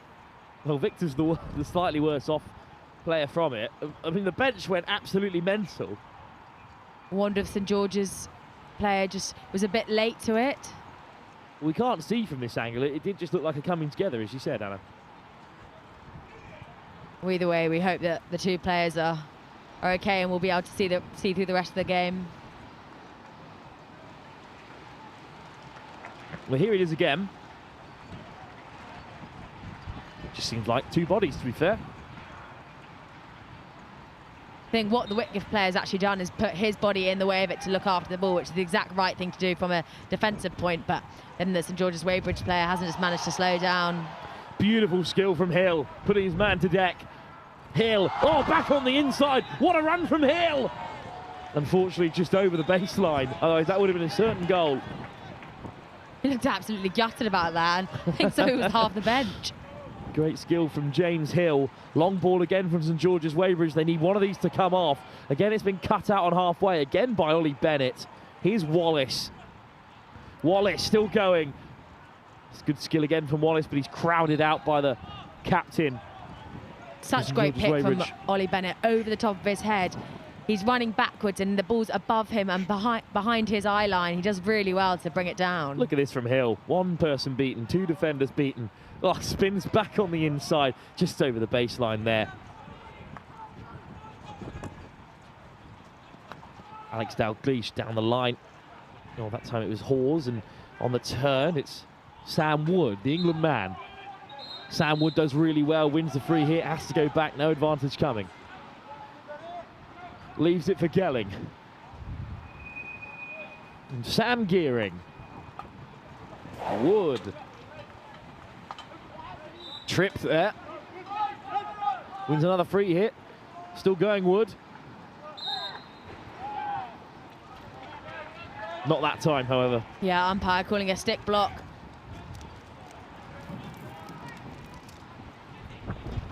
Well, the wind really picking up here. It's gone very grey. It's gone rather quiet. Bit of pathetic fallacy for St George's Weybridge, who still trail by 2 with 5 minutes to go.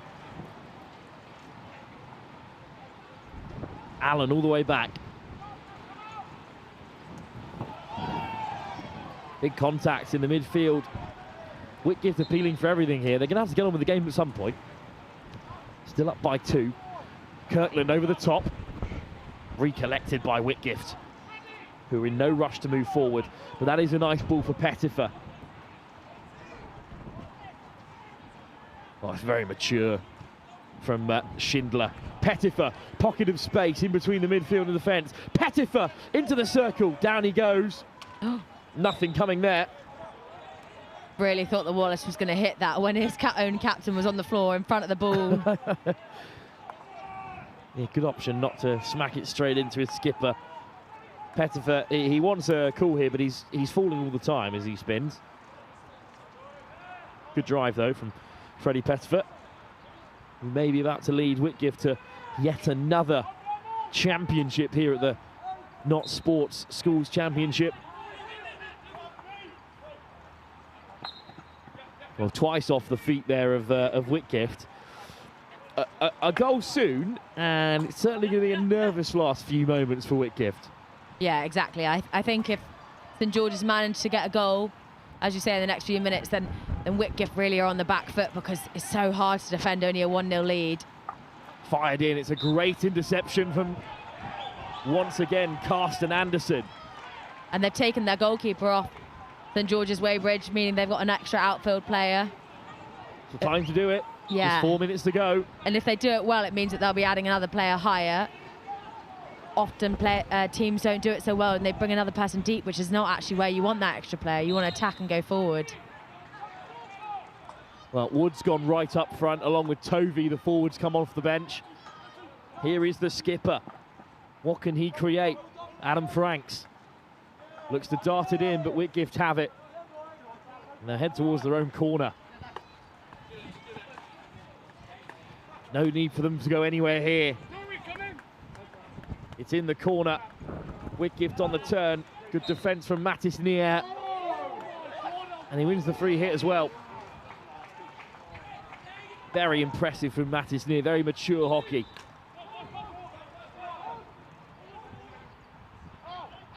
Kirkland. Need a bit more movement here. Yeah, he does very well. Gets the Keep ball hold away. of the ball. Wood. Got to keep it in play here. Everyone back for Whitgift. You could throw a blanket over 90% of the people on the field right now. And it's a long corner for St George's Weybridge. Free hit in a promising area. Yes, and George Weybridge need to remember they've got an extra player, so if they just ping the ball around, there's bound to be an overload somewhere. Parsonage to the baseline. He's seen off by Whitgift. And a round of applause for their home support, because they know how big a moment that is. Maybe they can counter. There's still no one home. Well, if Hill gets on the end of this, it would have been dangerous, but it floats away from him there. But Whitgift won't mind. 2.5 minutes to go. They're still up by 2. It's a good drive from Parsonage, but he just couldn't whip it back inside. Calls from the Whitgift bench as well to drop 2 of their players slightly deeper.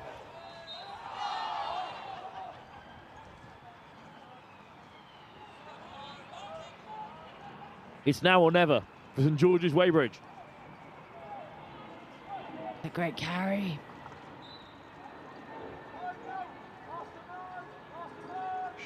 Wood just hits it goalwards. Oh, it did come for Tovey, but he couldn't steer it on target.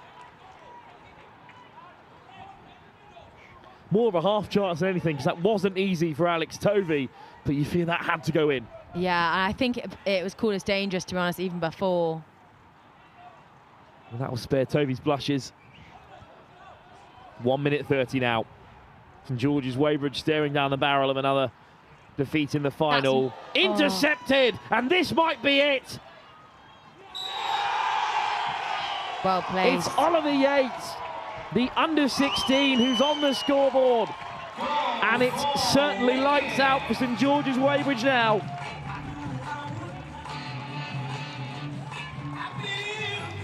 Well, this is a shame, a real shame. It's a damp end to the fixture for St George's Weybridge. But in all fairness, it was a long way back regardless.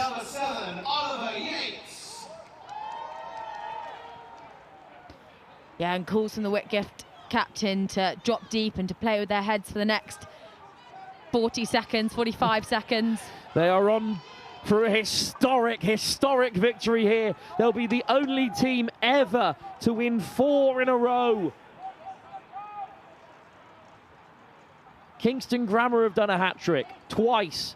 Whitgift have also secured 2 hat-tricks, this being their second on their current run, but no one's ever won it 4 times in a row in the men's competition.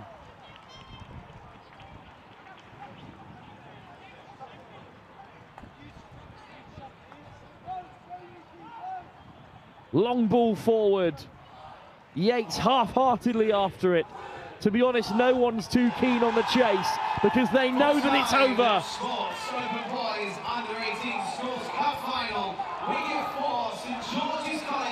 And they are delighted. They are history makers.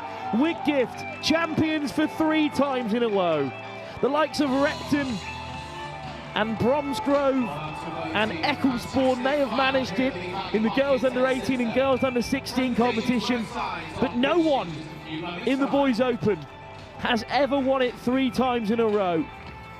Kingston Grammar's record, shared with the victors, has been beaten. 4 victories on the trot for Whitgift, a dynasty, and a fantastic performance in the final. Yeah, they were so clinical, Whitgift, and they didn't panic when they went 1-0 down, which, as we spoke about, they were not really experienced before, so they did really well to recognise how long the game is, and there was no need to rush to get those goals, and they didn't need to, did they? Whitgift, the victors, in front of a sizable home crowd for them, the more local of the 2 sides. St George's College Weybridge, well, their wait for a Boys Under 18 Cup reaches a quarter of a century. Although the future is bright with their girls' side recently winning the under-16s competition. Although for the lads, unfortunately, this is the end of an era for a very strong St George's Weybridge cohort who were champions at under-16 level a few years ago. A disappointing end for them, but beating the likes of Repton on the way through to a final, they can still be proud of their efforts.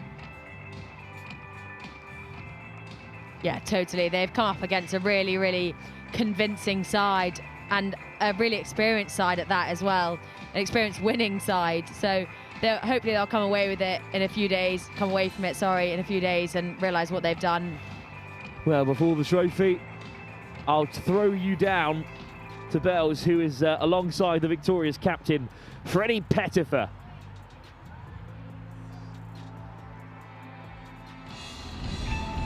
Perfect, and following off the back of that ecstatic win, we have Whitgift's coach and captain here. How are you feeling off the back of that? Absolutely brilliant. Like, it was heartbreak after losing indoors in the fashion that we did, but to bounce back and to put a performance like that, 4-1 against a really top opponent, like, it's just unbelievable. I'm so proud of the lads. Really, really proud. Yeah, I'd agree with what Freddie said. We knew it was going to be a really tough game. George's, we've played against each other as these boys have grown up through the school. We had to weather a real storm in the first half, but I thought the reaction that the boys showed to going behind was really positive. We got lots of corners, just couldn't convert, and then in the second half we were able to turn the screw a little bit and we were able to take our chances, which is testament to the boys' hard work. Yeah, because at half-time it was 1-1, and then I think from the second half we just saw the goals going in and in and in. So obviously it's the end of the season. What are your guys' plans off the back of this for tonight? Well, we've got the ISHC coming up, we've got a quarter-final, which we hopefully will be able to win against Elton away, and then we'll just try and replicate that performance as best as possible in the semi-finals and finals in Nottingham. But yeah, outstanding performance overall. Yeah, perfect. Emma, you guys must be so proud, so really, really well done. And go enjoy your celebrations. Well done, enjoy. Perfect, and we'll send you back up to Wilf and Anna in comms.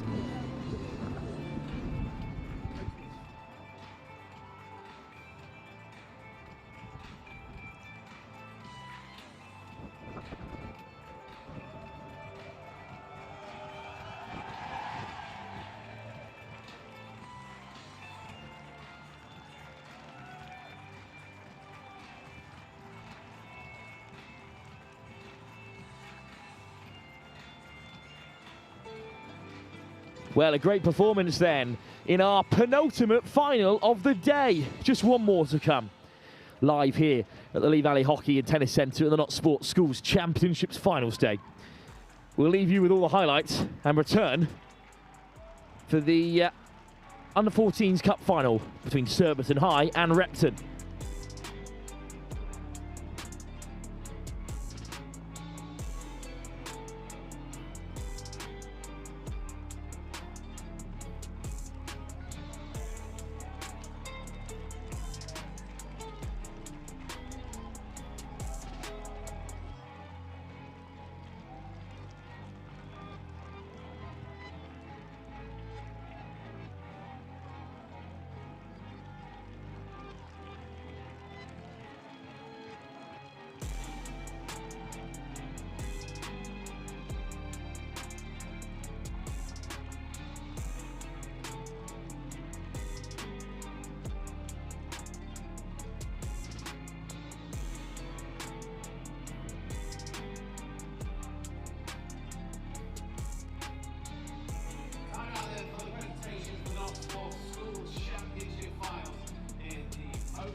Coming forward to receive their medals, Sam Hood, George Barber, Zach Ross, Harry Lemon, Oliver Rose, Lucas Parsonage, Sam Gearing, Ali Kirtland. Well, it's tough for St George's Weybridge. It's the second time they've lost to Whitgift in a cup competition this season. Knocked out the indoor champs by them as well. But it's a great group. Generational group of St George's Weybridge. They brought silverware to this school at under-16 level, and they've made another final, and they gave a real good go at it. They'll look back at that penalty flick, and it will be crucial maybe to go 2-0 up. It would have changed the game, really. This certainly is one of the best sides that the under-18 boys have ever put together here at St George's. Please show your appreciation. It's a fantastic final for St George's College. Good performance by them, but just not enough in the end. Key moments in the game just didn't go their way. And now for your Not Sports Open Boys Under-18 Schools Champions. Give it up for Whitgift. But it's Whitgift's day. It's a historical day. They have won the 4th title in a row at under-18 level. It's never been done before. You've had dominant spells. You've had Sir William Borless's Grammar School won it twice on the bounce. You've had Kingston Grammar win it 3 in a row. And you had St George's win it 3 times in 5 years. You had Kingston Grammar secure another hat-trick in the early 2000s. But this run from 2011 to this year, they've won 8 finals since the start of the last decade. Just the likes of Reeds and Repton getting in the way. And it's a very, very strong performance today to respond after going 1 down in such a fashion. They do deserve this final.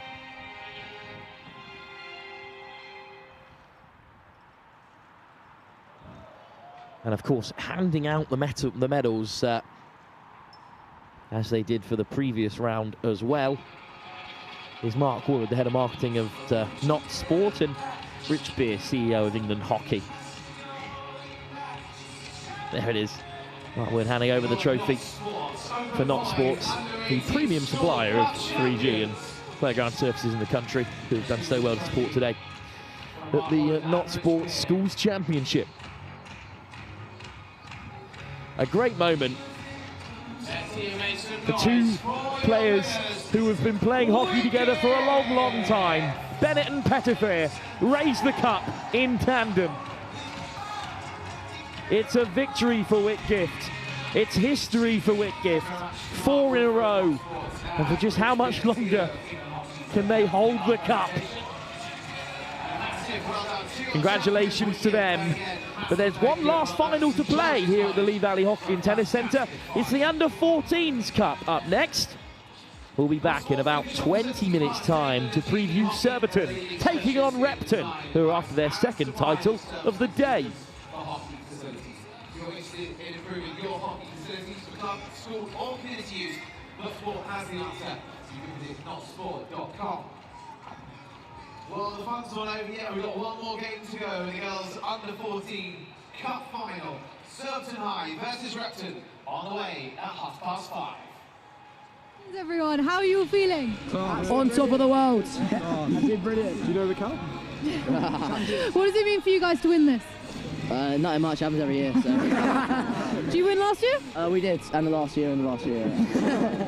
We'll have a jack on the trophy afterwards. What are your celebrations going to be tonight? Well, a gentleman never tells, but it'll be very fun, I can assure you that. It'll be a good bus back to go around. Yeah. Well, congratulations, guys. Obviously, you've now got the big trophy, the medals. Well done, and go celebrate. Thank you very much. Thank you, guys. Enjoy, guys. Bye. Perfect. So that's done, and after this, in an hour, we come back and we have the Under-14 boys, I assume. Will come back and see us in the break.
Action here at Lee Valley Hockey at Tennis Centre. Sports Girls Under-14 Cup Final. Self to Highhurst Repton School. Kicking the two spots starting off with Surfton High School. That's a job on Dennis Taylor. And 2 Grace Taylor. 3 Molly Preston. 5 Leah Rogers. 6 Chloe Hurd. Number 7 Sophie Device-Ray. Number 8 Francesca Dawson. And 9 Anna Shaw. 10 Darcy Osborne. 11 Chloe Hutchison. Number 12 Daisy Mack. Number 14, Molly Lane. 15, Dee Crouch. Number 17, Jessica Edmarsh. Number 18, Florence Robson. And 19, Mabel Collier-Stone. Number 1, Molly Lavery. Number 4, Darcy Morris. At 5, Isabella Turner. Number 6, Amelia O'Malley. At 8, Margaret Turner. Number 10, Cora Simmons. Number 16, Florence Farmer.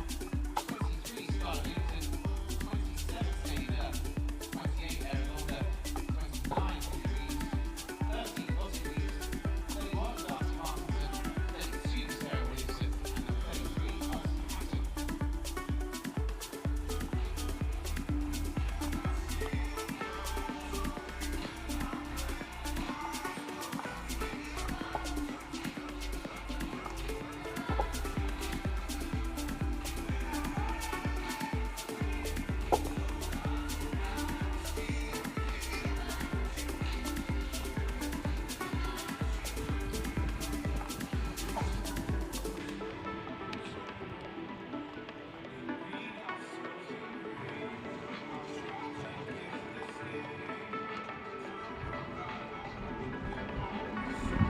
Welcome back to the Not Sports Schools Championships here at the Lee Valley Hockey and Tennis Centre.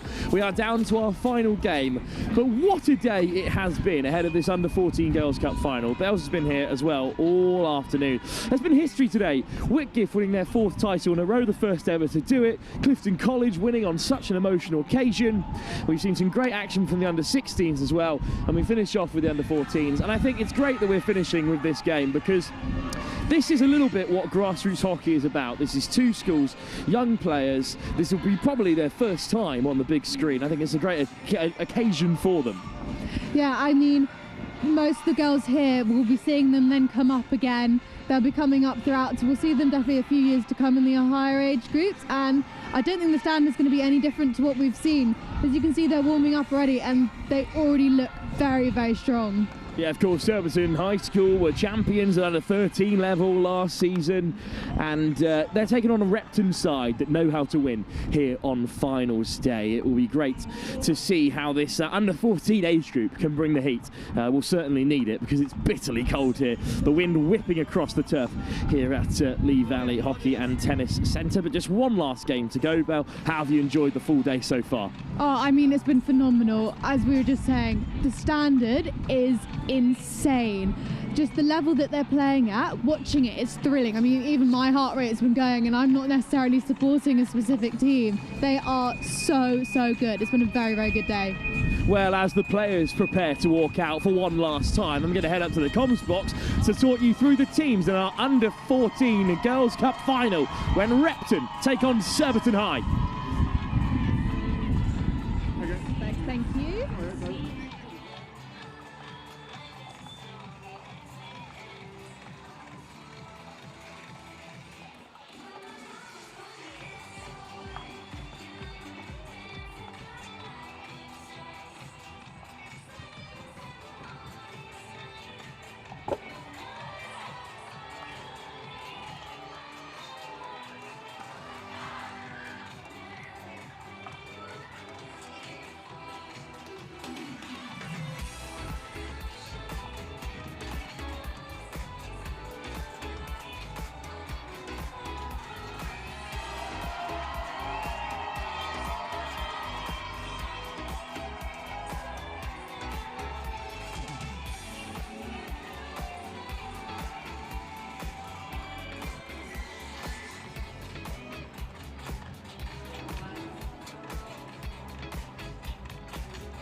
Well, up in the comms box then for our final game of the day. Under-14s Cup final between Surbiton High and Repton. Surbiton, who were the defending champions at this age group if we were playing 2 seasons ago. In fact, it's Repton who won the Under-14s comp last year. In fact, Surbiton and Repton have practically changed hands time and time again at this level as the captains prepare for the toss.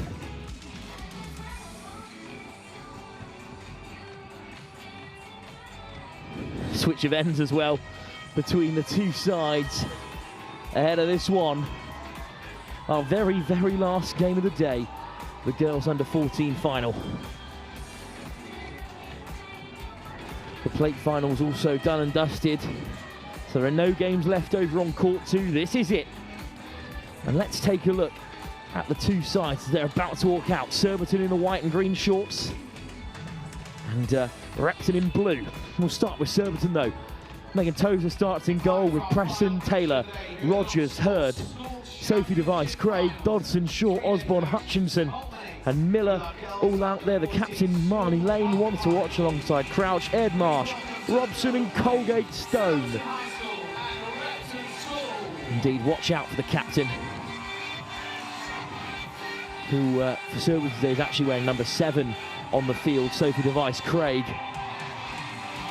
and a couple of other stars athletes across the sports, which we'll get to in just a moment. As Repton head out in the blue and yellow.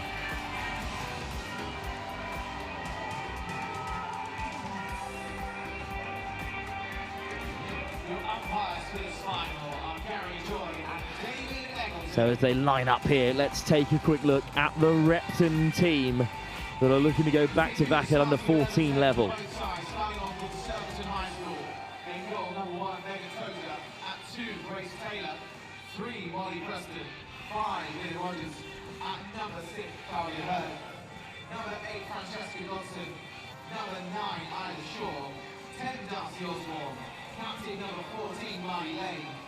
What a great occasion it is for these Under-14s as well.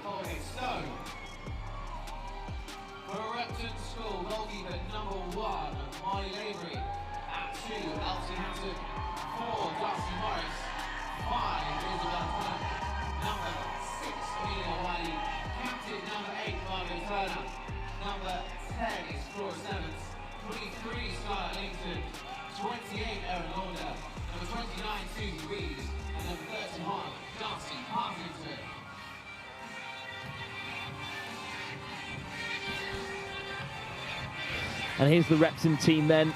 Molly Lavery in goal with Morris, Tonner, Wiley and Margot Turner, one to watch at captain.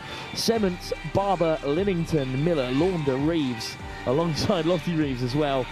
Partington, Williamson and Hatton make up the side. And Erin Launder really is the one to watch. It won't be long until she's in England Under-16, according to her coach. What was highlighted before kick-off is that Repton are realistically just a big group of mates who get on really well and are a joy to coach. That's what Michelle Hoare had to say before the game. And indeed, they will likely be the favourites in this one, after winning last season at this age group and then comfortably coming into this final. 8, 7, 6, 5, 4, 3, 2, 1. So we're underway for the final time. Repton in that navy and gold, moving from right to left in the first quarter. Only 15 minutes in this Under-14 level, so just an hour of hockey left here at the Lee Valley Hockey and Tennis Centre, our final game of the Not Sports Schools Championship, and it's a bright start for Repton. It will break down the left for them here. First effort on goal, charge down. Good defence from Surbiton, Darcy Morris denied.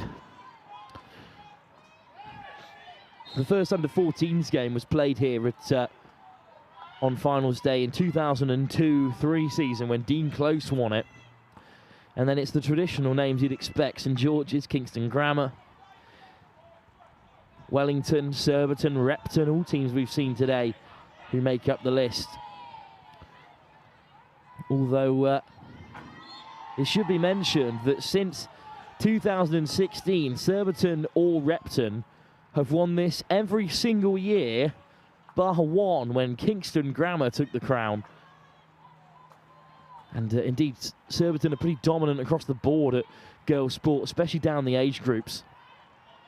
They've made it to the ISFA finals in the under-15s football competition because we live streamed that semi-final against St George's, against Lord Wandsworth College a few weeks ago here on Next Gen Live. They're a real pillar of girls' sports. Repton, with their fine hockey background, are on the honours board more than any other school across each category. And they've had the early run of things here.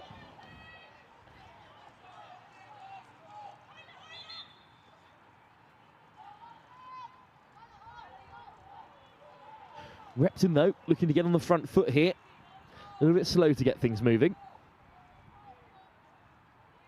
Long corner to be taken by today's captain, Margot Turner. On the turn, keeping possession, Elsie Hatton. Hatton does really well. No advantage coming, so free hit will be taken. Turner. Good ball across from Hatton, trying to open up the space. Reeves down the line. One of two Reeves sisters in the side. And a long ball from Surbiton, but it's going to be swept up at the tail by Turner. Reeves does really well, but Surbiton win it back high. Ball into the circle, looking to cause a problem, but swept up at the tail yet again by Repton. This time, Flora Sements. Of course, Surbiton are the under-13s champions at the independent schools level and at England hockey competitions. But it's Repton on the break, and Repton with decent support here, with plenty of their elder players sticking around across the girls and boys teams to support today. Coming together in midfield, and it's going to be a free hit for Surbiton from the sideline.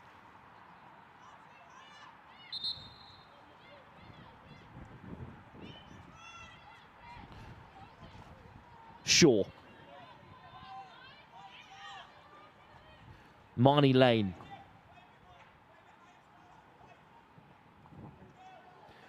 Oh, on the spin, it almost comes for Surbiton, but Repton regather.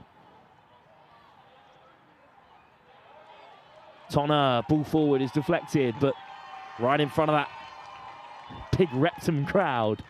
It's a wonderful experience for these young players to have the crowd at their back, to be here at the Lee Valley Hockey and Tennis Centre, where some of the best hockey in Europe is played on a regular basis. Of course, of international hockey played here in the FIH Pro League, and the return of the Euro champs here in next season. You can find all the tickets to these events on the England Hockey website, of course. I imagine a lot of these young players will be hoping to step up to that level in the future. They'll certainly be down to watch as it's sent aerial with a flick by Surbiton. And the free hit goes Surbiton High School's way. Of course, close ties with Surbiton Hockey Club, which is one of the absolute pillars of the sport in this country. Patience from Surbiton. Be good to see them control possession for a bit here through Dodson.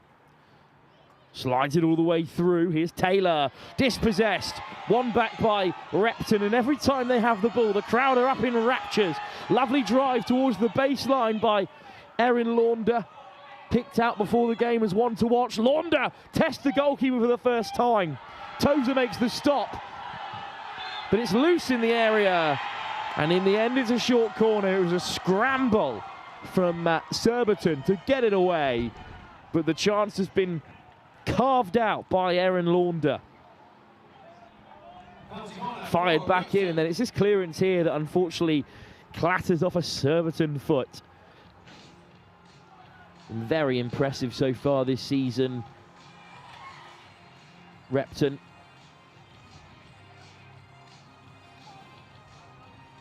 It's a really strong age group. And they're clearly pretty keen to get off to a fast start here in the opening quarter of the game.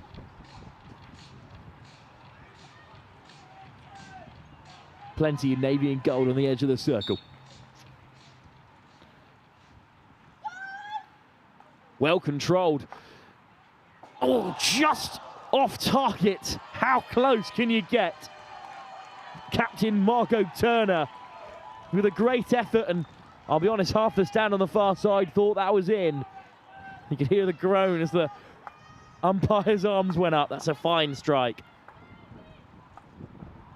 Dodds across the face of defence. Leah Rogers.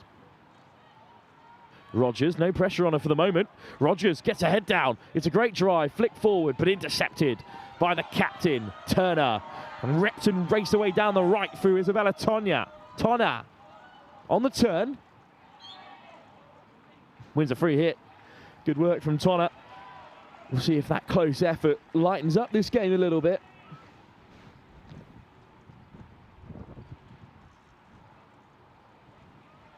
All the way back to Sements. Tonja battling away, eventually just catches Molly Preston. So Preston can take the free hit for Surbiton.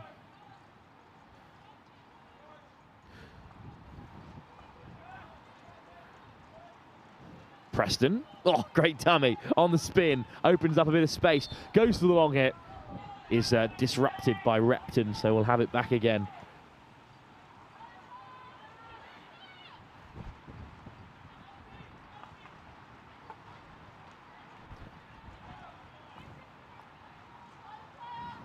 Well, this cup at this level is a bit more traditional to a knockout tournament. No league phase up first, but they still had to go through a couple of rounds here, even if they had 1 or 2 buys to get themselves started as 2 of the top teams in the competition.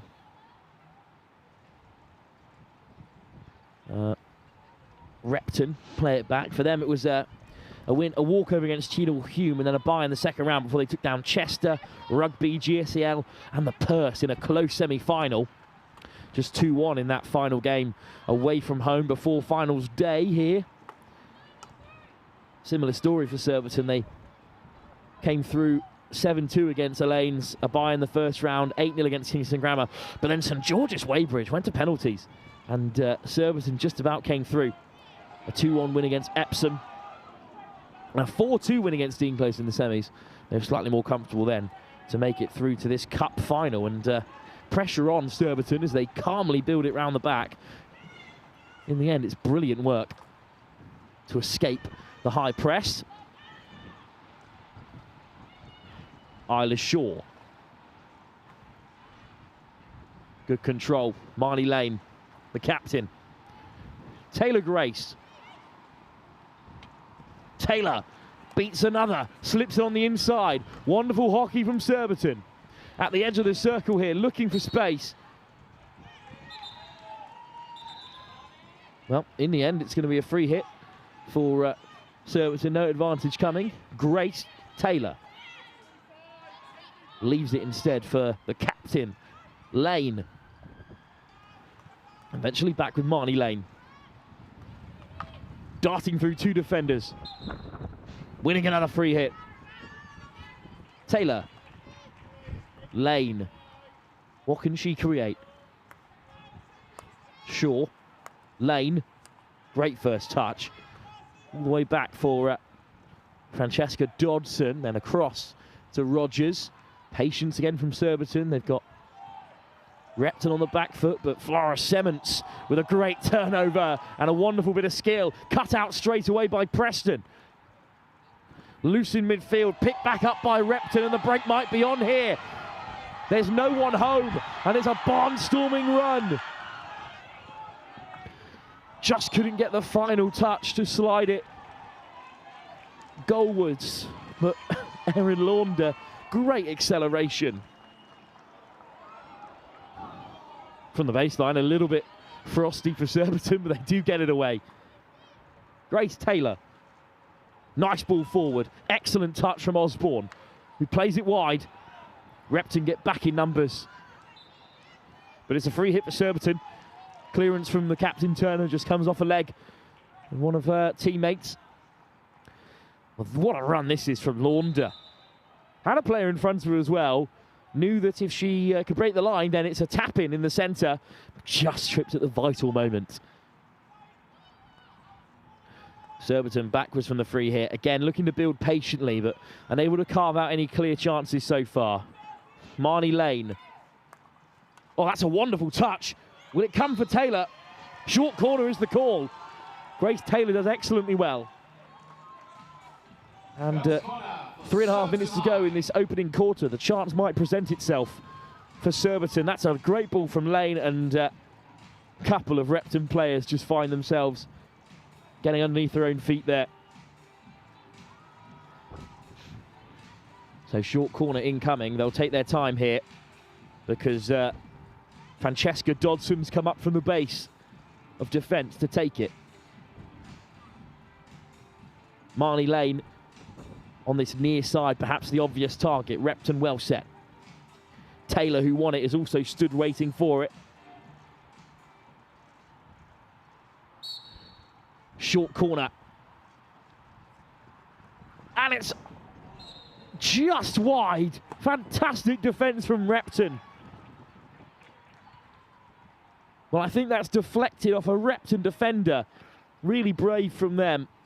It's laid up by Claudia Hearn, and then it's a great effort. Oh, it's a diving save from Molly Lavery. Second short corner. Dodds. Same spot again for Surbiton. And again it's blocked excellently well. Fantastic defence. It's the captain, Margot Turner. Wonderful play. Two textbook short corners from Surbiton. Both setups are excellent. Turner gets in the way. Oh, cut out by Surbiton high up the field. Good work from Mabel Colgate-Stone. Colgate-Stone looks to slide it across. It's another short corner. Turner again in the way. But Colgate-Stone has pinched possession back for Surbiton. Oh, that's a big reach and a great read. Skipping away from the first defender. It does just catch Turner. So Dodson can lay it back again here.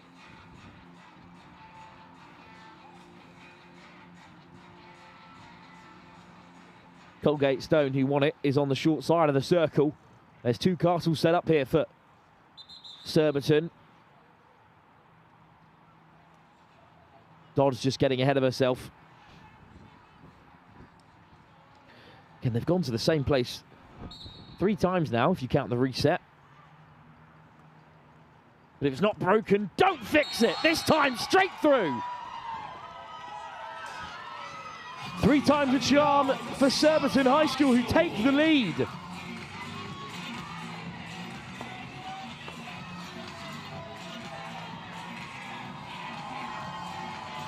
And it's Leah Rogers with an excellent finish. Good height on it, but not too much. It was deflected into the middle of the net. Great finish from Rogers. Again, Repton came flying out. They defended valiantly there, but if you concede that many short corners, eventually one of them's going to go in. And it was 3 times that Rogers was asked just to hammer it goalwards. And the 3rd time it deflected through. Surbiton dribbling straight into the circle. What an effort. Is this a second goal? It still comes loose. Lavery gets a touch. Molly Lavery with great defensive acumen there in goal. What a run that is. From Darcy Osborne. Surbiton have the tails up now.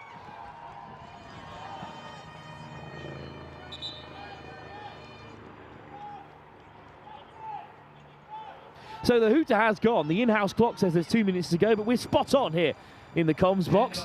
And Surbiton High School score right before the break. A 3rd short corner in the 1st quarter leads to the opening goal, and they could have had another right before the hooter went. But in the end, in this final game of the day here at the Not Sports Schools Championships, live from the Lee Valley Hockey and Tennis Centre, it is Surbiton who take the early lead. They are national champions under 13 level, And they're looking to be champions again here. Currently 1 up, with plenty of time still to play against the defending champions at this age group, Repton.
Welcome back to live action here at the Lee Valley Hockey and Tennis Centre. Surbiton High School, champions under 13 level last year, now stepping up to under 14s and 1 up after the first quarter. But Repton, who are defending champions of this competition, had a really strong first quarter. It was only right at the end of the first block of 15 that Surbiton came to life with a couple of short corners in a row. And then also a really late chance, some fine dribbling from Darcy Osborne. But this game very much in the balance, although that'll help. Driven forward by Isla Shaw, who's popped up a few times on this near side. Our final game of the day, and what a day it's been. Starting off with that under-16s third, fourth playoff, straight into the under-16s Girls' Cup, through to the under-18s, to the Boys Open. Finish off the day with the under-14s. Just a reminder of what it's all about, really. Building from the base here at English Hockey. Parsons. Looks up, assesses her options, slides it into the circle. There's a big clearance. Parsons backpedaling, lovely touch to keep possession under real pressure there. Molly Preston, I should say.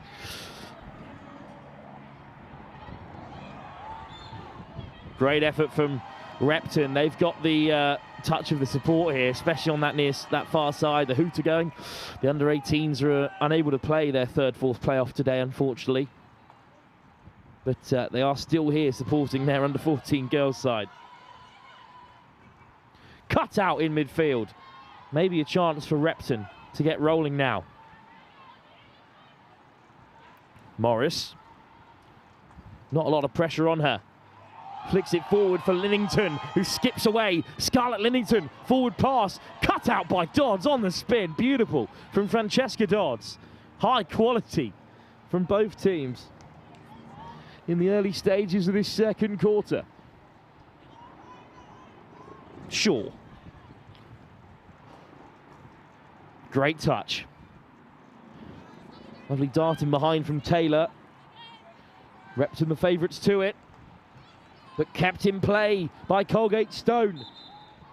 And Mabel Colgate Stone wins another short corner for Surbiton.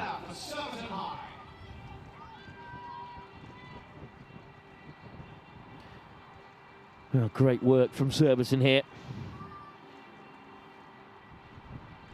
Colgate Stone, never say die attitude.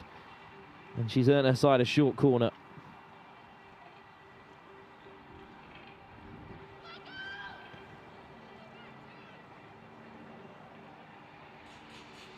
It will be Francesca Dodson to take it. It's been Leah Rogers given responsibilities from here so far. Dodson swings it in, under control. Rogers kept out by the goalkeeper. Good save from Molly Lavery. Down to her right-hand side. Very good stop. Rogers after her second score. It's on target, needed saving. Surbiton still have it from the long corner. Racing after it goes Grace Taylor. Taylor, right to the byline. Just can't keep it in play. So Repton survive. Another save from Molly Lavery. She's been busy. Whereas Megan Tozer in the Surbiton goal has not been busy enough. Not since that first quarter. And the first part of it as well. Unfortunately, the captain's just lost a stick there, Marley Lane, but the call still goes Surbiton's way. It's not a popular one on the far side. Nice ball forward from Rogers. Goal scorer already. And Repton get a couple of decisions and they move up the field. And the big crowd on that far side in Repton's favour is lit up again. Here's Launder, dispossessed. Launder does well to get a stick in, but Grace Taylor went charging forward. Mabel Colgate-Stone all the way across to Shaw. Plenty of space ahead of her. Grace Taylor fires it in. It's another short corner because it's come off Scarlett Lillington's leg. Surbiton piling on the pressure. And they've picked up the second quarter like they finished the first. As the evening becomes night here at Lee Valley Hockey and Tennis Centre, the floodlights are bright. And it's Surbiton with another chance here.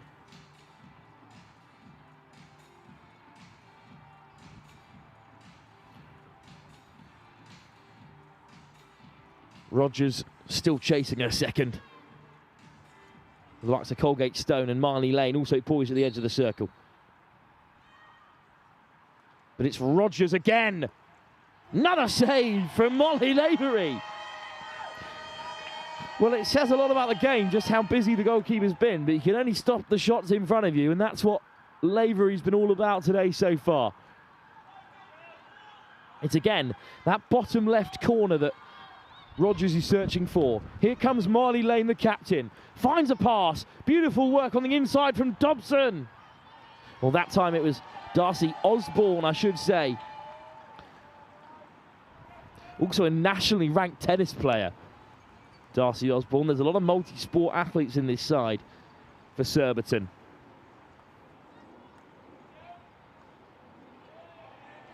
It's ambitious play from Repton, and they've lost out. Dobson really does look the part as a defender with the headband on and the tape. Taylor. Another short corner given. I think that's the third one that Grace Taylor's won on her own. Penalty corner to Surbiton High. Penalty corner as announced. I prefer the term short corner. It's a preference because the penalty stroke already exists as a concept in the game of hockey. I know it's an unpopular call. Anything in hockey moving in the penalty corner direction. But there's something about long and short corner that I really enjoy. I think that as a similar sport, football could really benefit from something in between a penalty and a corner. Anything to stop Arsenal winning the league. Surbiton might be more than happy with that where they're based. And it's Rogers, this time tees it off. Taylor, Rogers, what a goal! Beautifully worked.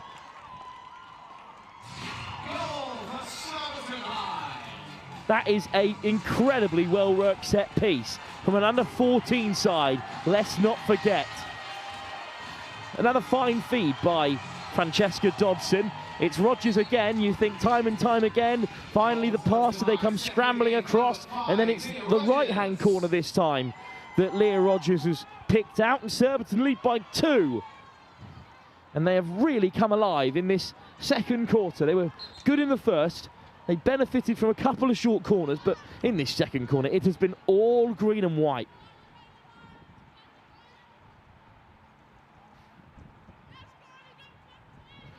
Another free hit for Surbiton incoming. Grace Taylor having an excellent game.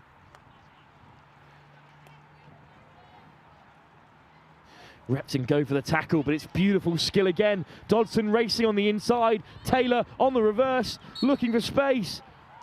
One back by Repton, who celebrate like they've scored one of their own. Good defence. Almost caught the captain, Margot Turner, but wins the free hit. This is really good play. Grace Taylor doesn't even look. She knows that Rogers is there, straight off the training ground, and scoring under the lights here at the Lee Valley Hockey and Tennis Centre. Surbiton now looks to build from the base. It's wonderful again from Molly Preston. Preston on the turn. Just about misses out in the end to Wiley. Now, Preston's another multi-sport athlete. She's a fantastic footballer on the books at Brighton and Hove Albion.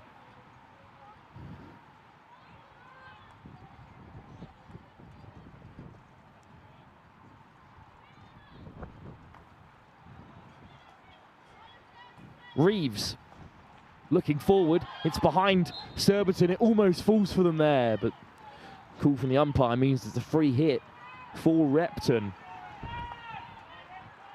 And from the bench, they're looking for a bit of energy here. That's good control.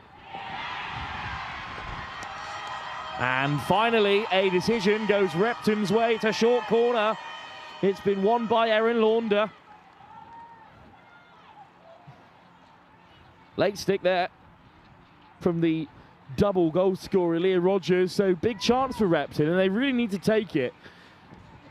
Margot Turner in conversation with her coach, the captain. It's just not going their way so far, Repton. But this is a big chance for them. We've had about 20 minutes on the bounce of Surbiton domination in this final.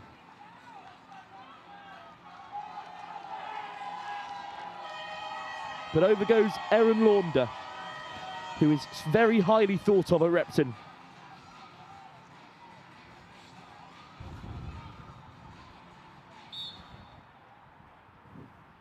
Only a couple options to pick out here for Repton, and one of them is Margot Turner, intercepted by her opposite number, Francesca Dodson, who's a rock at the back for Surbiton High. Well, they didn't have loads of players up in the circle. You can see the option. She wasn't going for goal that time. It was a fizzed pass, looking to cause some havoc. But Surbiton survive and could even counter. Here's Osborne. In the end, it runs out of play. Osborne. Lovely work from Osborne again. Such great control. Just can't find the pass. Fired into a Surbiton player, though, when they're going to come back the other end here. Osborne, fed by Taylor. Another chance for her. Osborne all the way across. Fantastic defending from Elsie Hatton. Colgate Stone was about to bury that one.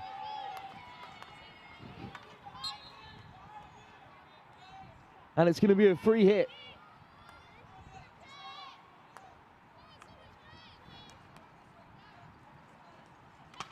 Osborne again taking on all comers. This time, Repton come away with it.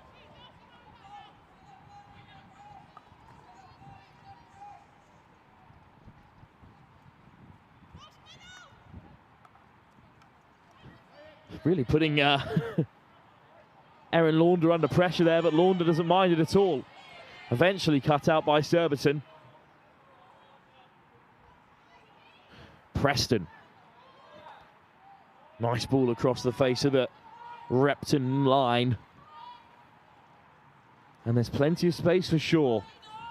Shaw flicks it forward for Osborne. We know she can cut inside. Osborne beats the first and the second. Wonderful from Osborne. On the reverse, trying to flick it through Colgate Stone. Still Colgate Stone. Short corner is the final call. Great work from Mabel Colgate Stone.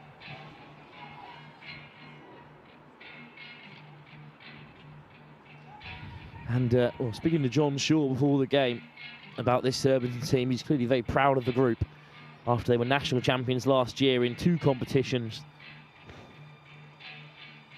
And his side are in control here as we head into the final few moments of this second quarter. Another goal before half-time, and you're thinking it's a long way back for Repton School, the defending champions. Dodson will take this short corner again. Hat-trick on the cards perhaps for Leah Rogers. Linking up well with Taylor last time. Rogers, well, was looking to find Taylor. It's come back for Rogers. It's Colgate Stone, hits it goalwards. It deflects for Repton. What a save that is by Lavery. Well, it fell for Marnie Lane, the captain, who turned it goalwards. It's a big palm by the Repton goalkeeper. Just trying to lift it wide. It's a great stop. Another short corner. Dodson to take. Oh, it's just miscontrolled this time by Taylor. And Repton could break. But Taylor does really well to sweep up at the base of that midfield. Rogers, ball forward. Colgate Stone almost through. Repton playing close quarters, but they do get it away.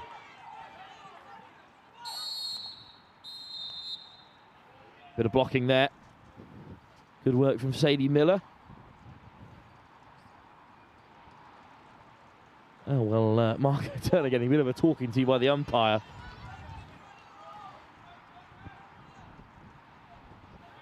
Still going to be Repton's possession. And forward comes Turner. 25 seconds left on the clock. And eventually we're back underway. 30 seconds for Repton to create something at the end of this first half. But Surbiton win it back again. And that means we might head into the break as we are, with Surbiton 2 goals up. That infringement will surely bring this half to an end. Well, Repton with a high press, they win it back. A chance of what's to come maybe as they go chasing this game, because at half-time they're down by 2. And as you can see, still lots of work to do in that Repton dugout, but they should be really pleased where they are. They could have had more out there if it wasn't for Molly Lavery with the pink pads, who's been stunning in goal for Repton School so far. And Repton have had bright moments, but it's Surbiton in control on the stat sheet and on the scoreboard. They're 2 up with just half an hour left in this Under-14s Cup final. Can they go back-to-back this Surbiton group and be national champions under-13s and under-14s level? We'll wait to see as Repton head inside for their team talk. Out comes the tactics board again. We'll be back for the third quarter in just a few moments' time in our final game of the day here at the Not Sports School Championships here at Lee Valley Hockey and Tennis Centre.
Perfect. You have joined us for the last game of the day, and we are going into the last half. You've obviously been here for 2 games already, 2 teams out here. You must be so proud just of both teams that have made it here. How are you feeling for the rest of this game? Yeah, well, over the 2 days we've actually had 4 teams here, which is quite amazing just for one small school in Derbyshire. So, yeah, really happy to be here. This game, I think, obviously Surbiton have got some really talented players and they've started linking up really nicely. But Repton have got a lot of strength and depth, and hopefully the bench can just keep rolling on and bring that level of intensity and speed to hopefully make a breakthrough for the first goal for Repton, because I think that'll be quite crucial. Yeah, it's almost like when one goal goes in, then the rest will follow quite quickly afterwards. And I think, as we saw in the last game, you guys built up on that and then came through and won for the last one, if I'm correct. Yeah, I mean, these games are all about momentum, right, and trying to make sure that you pick off the goals and the short corners and in those purple patches. So, yeah, I'd just like to see from the Repton girls just a little bit more maybe composure in the attacking circle, and then let those forwards start to do their thing that we know we can, that they know they can do. Yeah, well, thank you so much and good luck to the rest of it. Have a good evening. Brilliant.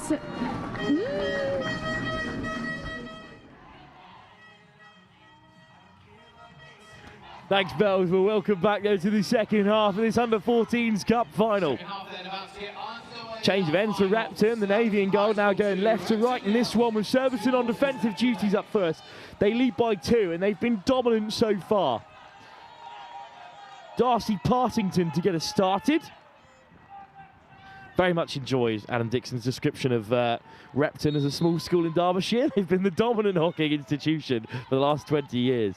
And indeed, this very talented group of Repton players are going to most likely continue that long history. But they've got work to do against Surbiton. If you ever do find yourself a Repton way, it is beautiful grounds as well there. Oh, that's a wonderful touch and a great turn. And Surbiton starting where they ended the first half through Grace Taylor, who's been outstanding. Oh, what a turn as well from the captain, Marnie Lane, to get away. Lane deflected. Will it fall for Colgate Stone? Still playing here. The umpire finally gives the call for Repton. Good work from Elsie Hatton, who's had a couple of big defensive interventions. Well, the game certainly isn't over. Still half an hour left to play, but at this current rate of play, just the momentum of the game is so far in Surbiton's favour. It's been an interesting day when no team has come back from a deficit of 2 or more across the finals this morning and afternoon. Couple of 1-goal victories. I know that's not a particularly interesting stat if you're of a Repton persuasion.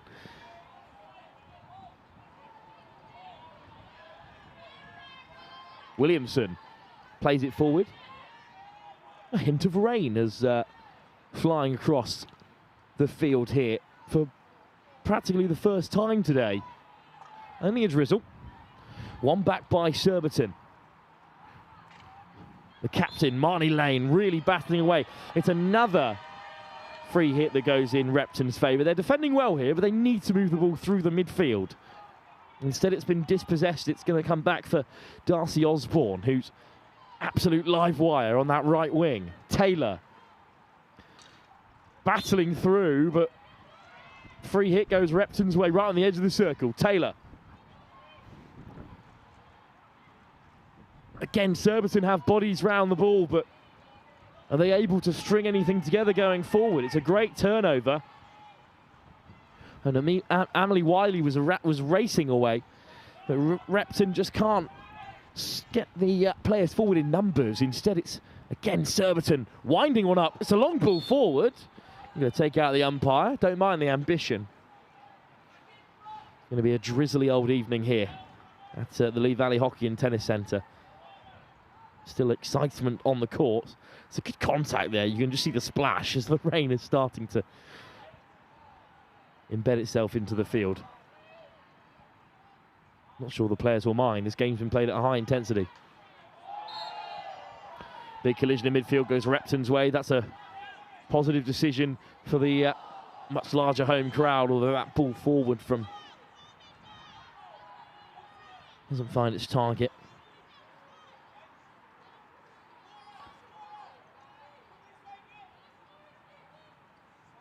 It's the most stereotypical outfit of a hockey defender you'll ever see.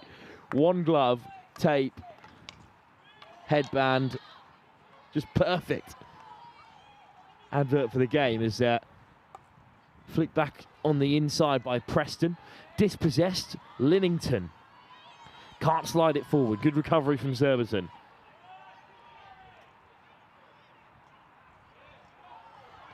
Nice ball forward. Now Surbiton might be on here. They haven't had a lot of space in behind because Repton have defended in numbers, but Osborne looks to flick it straight through. Strong stick from Repton. Good defence. And Repton do win it back. It's really well defended by the captain, Margot Turner. Just need someone to contribute up the other end. There's nothing wrong with their defensive play so far, Repton. They just haven't had enough chances.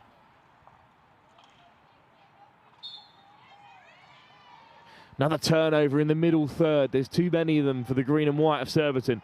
Osborne this time goes to pass instead. And it's another big tackle.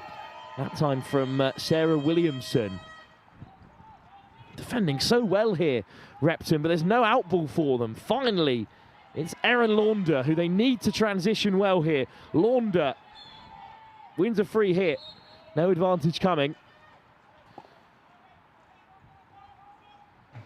Well, one goal. I think this comes alive for either team, really, because either Repton will have to start flying forward or Surbiton will be under pressure. Bit of a miscontrol, and Colgate Stone is on the end of it. It's flicked back towards Miller, who gets it away under a lot of pressure there. It was Elsie Hatton with a good ball. And it's cut out in defence by Surbiton. Good work from Leah Rogers. 2 goals already for her. Rogers.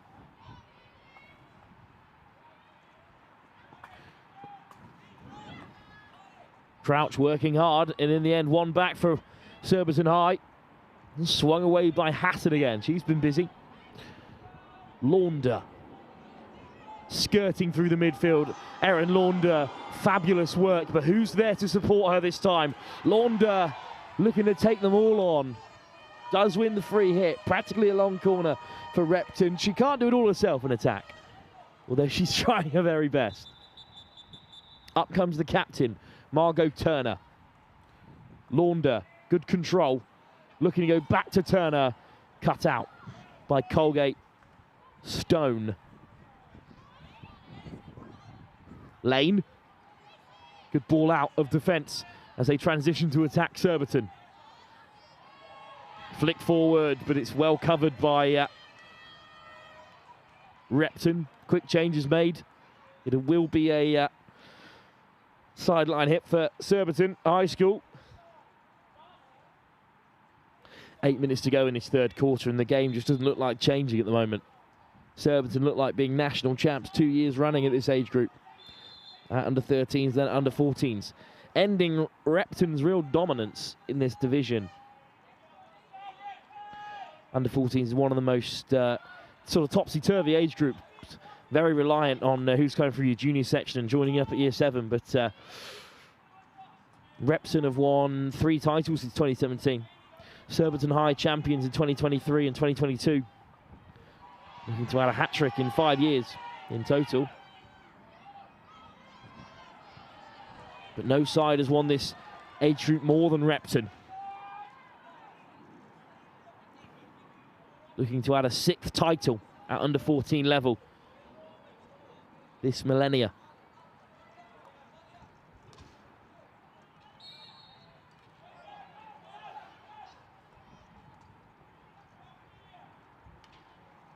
On the turn, looking to create, but it's one back. It's great work again by Preston. And it'll be left behind for the Surbiton defenders to play out. That's a great ball, good vision. And Osborne, so dangerous with the Ball at the end of her stick, still going here. Osborne slides it forward, cut out just about by Repton, but it might come for Colgate Stone. It's whipped away. Great defence from Hatton. Maybe a chance for a counter by Tonner. Free hit for Repton. This is wonderful again from Osborne.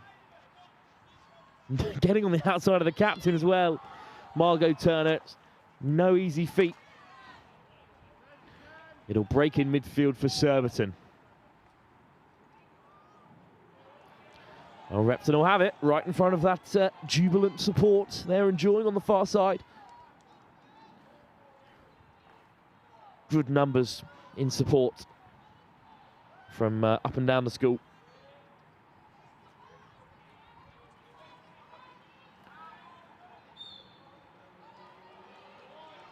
Well now, another turnover in midfield, disappointing. This is Osborne up close. She's been fantastic in this final.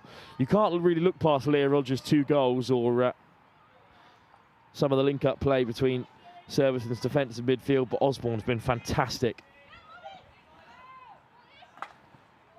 Preston, good drive forward, can't keep it in play. So Hatton looks to get underway, but it is actually going to be a long corner for Surbiton High School. There's Mabel Colgate Stone, who's also had an excellent first half and third quarter. Oh, what a ball from the captain Lane, and then on the reverse! Excellent strike by Osborne. Always floating wide, but what a hit. It's a great ball through. Had all the time in the world to line that one up.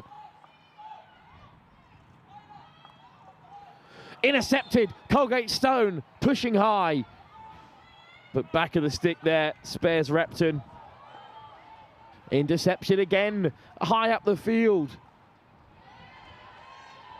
Long corner. Pressure really on here.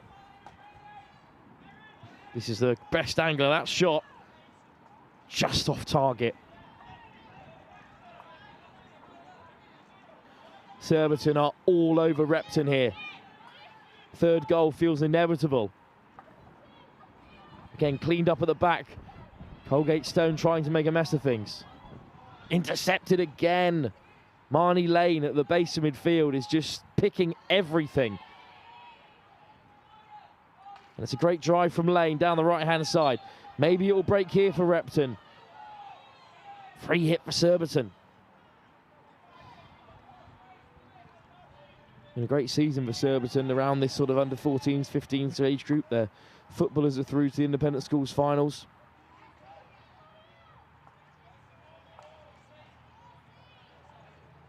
Under-16s also made it to finals day here at the Lee Valley Hockey and Tennis Centre.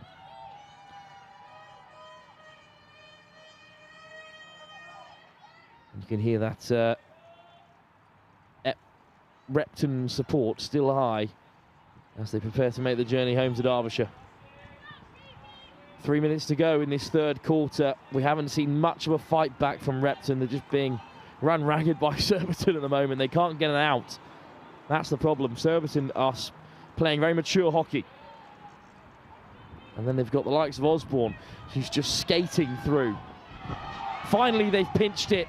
Half a chance, but look how quickly they are to get back.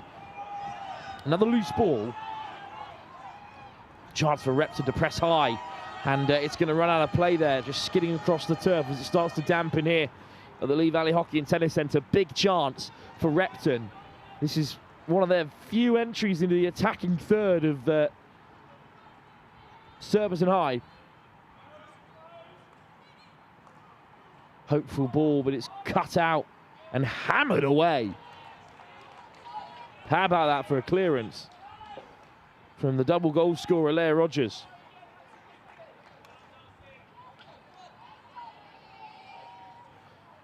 Repton do have it though, enjoying a bit of possession. Excellent drive right down the touchline. Oh, but pinched back fantastically well by Shaw. Wins the free hit for Surbiton too. 2 minutes to go, maybe one last chance for them. They've just been camped on the edge of the Repton circle, and they could spend as much time there as they want. They're up by 2. There's not enough urgency in the counter, some tired legs. Of course, they have already had to play a semi-final here yesterday. It just doesn't fall for Repton. Preston. Dispossessed, but Preston scrambles back really well, although it's a free hit for Surbiton. It's left for the captain, Turner. Doesn't come off Colgate Stone, and that will likely bring the third quarter to an end if Surbiton can just keep a hold here for the last minute or so. And again, I just think one goal would liven this game up something proper. But at the moment, Surbiton are so in command. This is a much better press from Repton, but it's wonderful work to escape from Surbiton again. Hurd. Preston. Looking to squeeze the ball through, wins the free hit. Intercepted by Repton. Again, defending really well, as they have all game. They have really limited Surbiton's clear-cut opportunities here. Some great goalkeeping in the first half by Molly Lavery, but she's not been nearly as busy in this quarter. Taylor. Still going, Taylor. Eventually misses out. Not a popular call on the far side.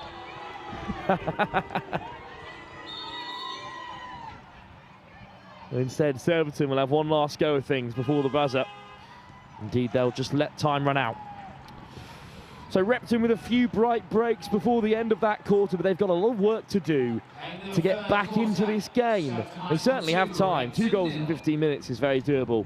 But Surbiton look very comfortable as things stand, as they head for back-to-back national championships. This group of players will return for the final quarter of the Under-14s Cup final, and our final quarter here from Lee Valley Hockey and Tennis Centre in just a few moments' time.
Sports School Championship, Surbiton High School 2, Repton 0.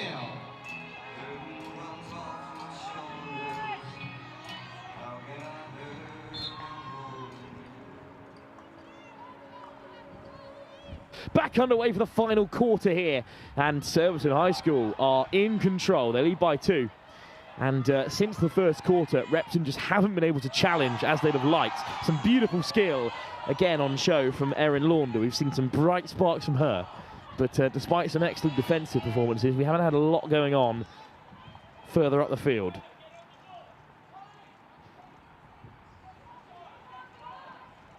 Surbiton from the sidelines. The third goal would probably kill this final.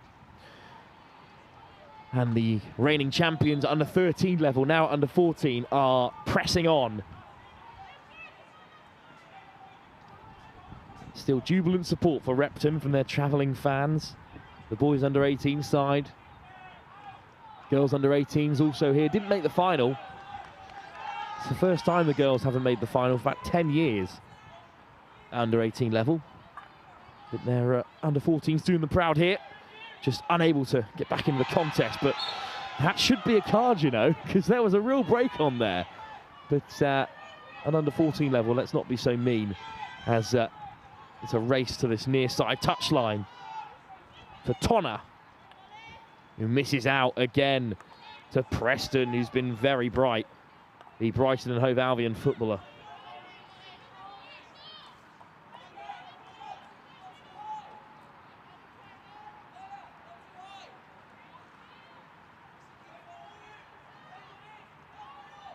So, Sements, ball forward. It might break for Repton here. Real chance for them. Cleared away by the goalkeeper. But better than just a clearance from Tozer. She picked out a teammate as well. And Crouch plays it forward. Colgate Stone. Well, the joys of pushing forward means that Surbiton know there'll be more space at the back. Almost a big interception, but it will come for Shaw. Shaw just accelerates down the right-hand side. Both teams playing with a little bit more impetus here. Osborne again. Almost unstoppable. Turned away this time.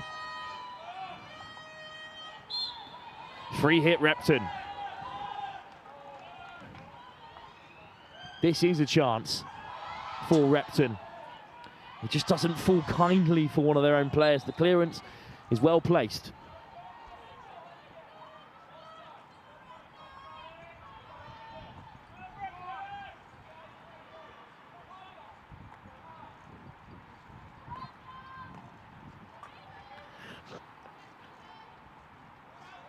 Patient play by Molly Preston. Francesca Dobson plays it across. Who wants the ball is the call from the sideline for Surbiton. And in response, it's Isabella Tonner, who has looked bright when given a bit of space to turn and play. Wins another free hit. Tonner, one of the Repton players, really taking her chances when they fall to her. They are few and far between for the forwards in navy and gold. It's a nice ball.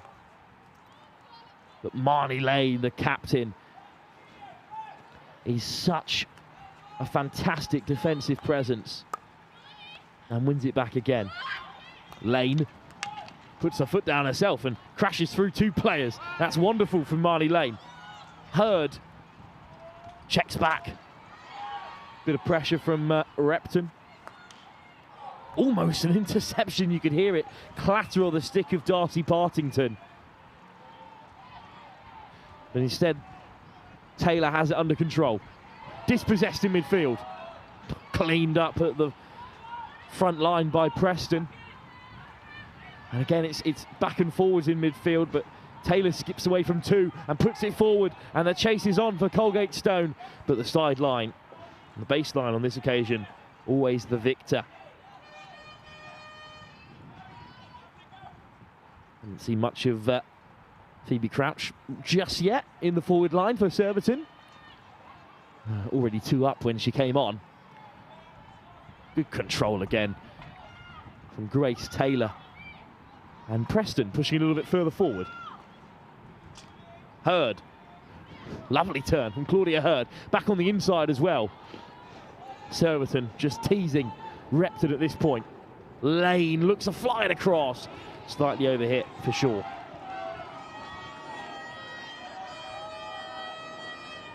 Final 10 minutes of the day. Repton fans still getting after it. And they'll be looking forward to the next big event here at the Lee Valley Hockey and Tennis Centre. I'm sure the FIH Pro League returns in June.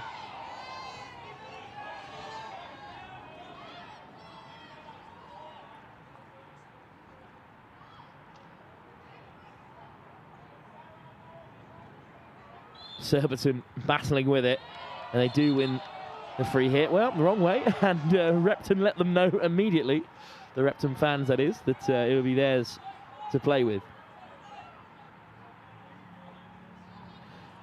Cut out by Surbiton, and both teams looking a little bit leggy at this point. It's a long hour netball, and Surbiton have been in control, and this is fine play again from Colgate Stone. Such a physical presence as well, really difficult to dispossess. It's going to be off the field. So away come Repton again, looking for a way through. Couple of free hits and they marched up the field, but they've just got to be a little bit quicker here.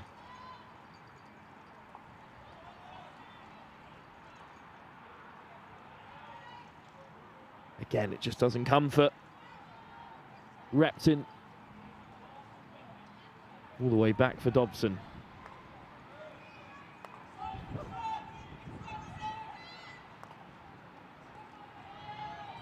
Lane, great work. Let's keep it under control. Shaw. Taylor cuts inside, plays it forward. Can't be controlled by Darcy Osborne.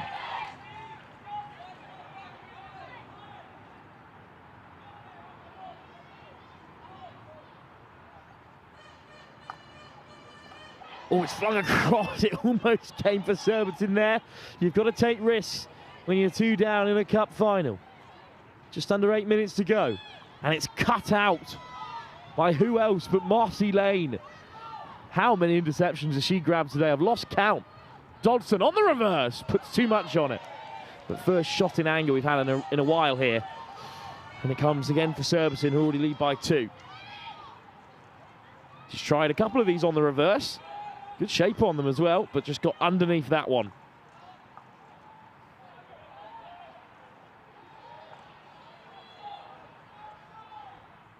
Shaw, nice ball inside. Osborne looks to play it on. It will come for Colgate Stone on the roll. Colgate Stone kept out by Lavery. It'll be a short corner after the save deflects off a Repton player. But Molly Lavery back in action again. And Colgate Stone has won another short corner. Just couldn't get out of the way of the save.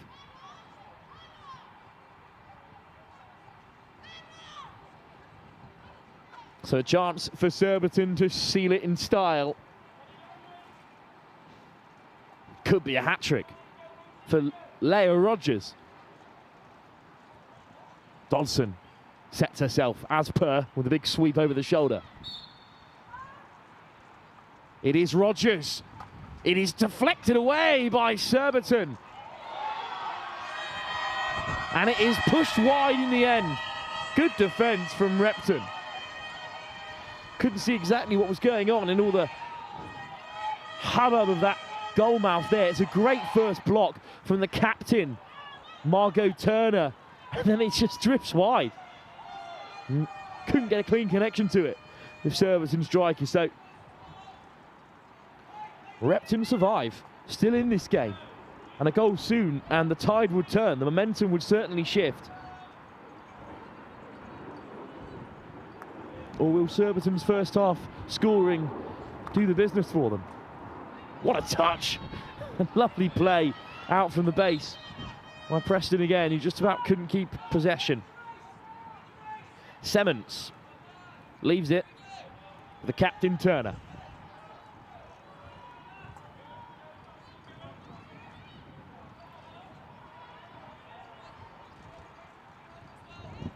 Nice ball forward from Sarah Williamson to keep it in Repton possession. And they do throw bodies forward here. Surbiton have everyone inside the final third. Another free hit. Chance could be on here for Repton. It would certainly bring the crowd back into things.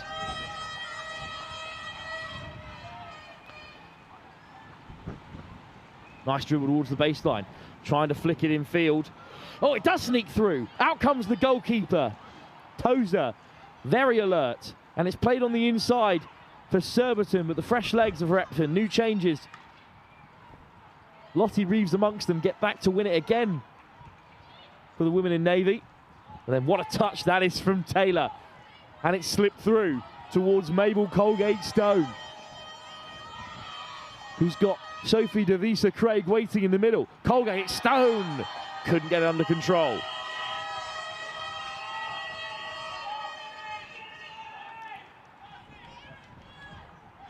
Good work though from Repton to recover. Could have been a dangerous counter-attack. Plenty of changes in the meantime as Sophie Device Craig again looks to get stuck in. Morris needs a bit of help here. Cut out by Surbiton. But it's Flora Semmens for Repton. We've got 3.5 minutes to get into this game. Semmens just needed people a bit shorter there. One more goal for Surbiton on the counter and it'll be over. Here's Crouch cutting on the inside. Oh, great ball forward. Can Dobson, or it's Osborne keeping it under control. Osborne from a standing start. Dispossessed.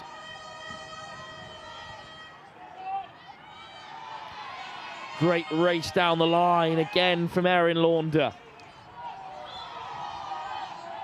Launder skips away, fires it into the centre.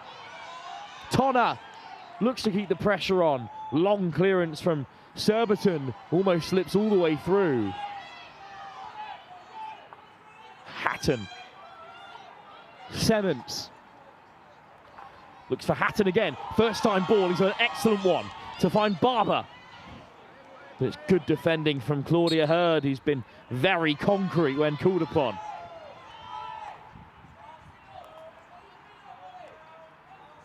Lovely first time ball from Hatton. He's a great defender, but also really impressive with the stick. High press from Repton. Free hit for Repton, right at the edge of the circle. A goal here and the game will come back alive, I promise you that. Although the pass wide is off target. And is that the last chance for them with 2 minutes to go?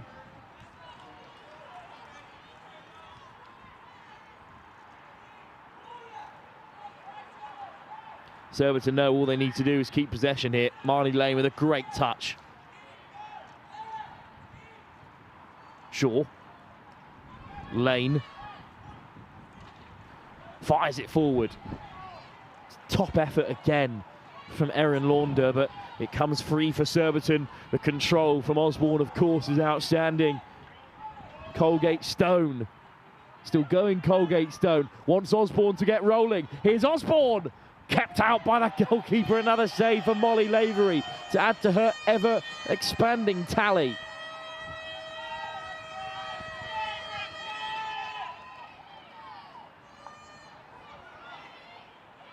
Repton just about keep a hold of possession. And they win the free hit too. Good work from Reeves, but the pass forward is intercepted by Preston. Lane. Shaw. Comes back for Repton. With just a minute to go here. Surbiton want another.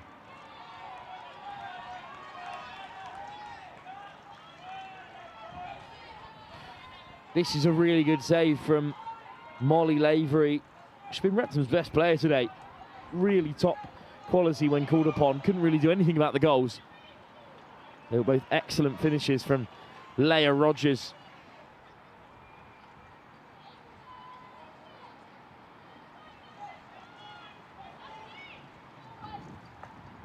One last chance for Repton to leave an impact on this final. It's yet another cup final to add to their long record, Repton. But Surbiton have won it back, and that will be that.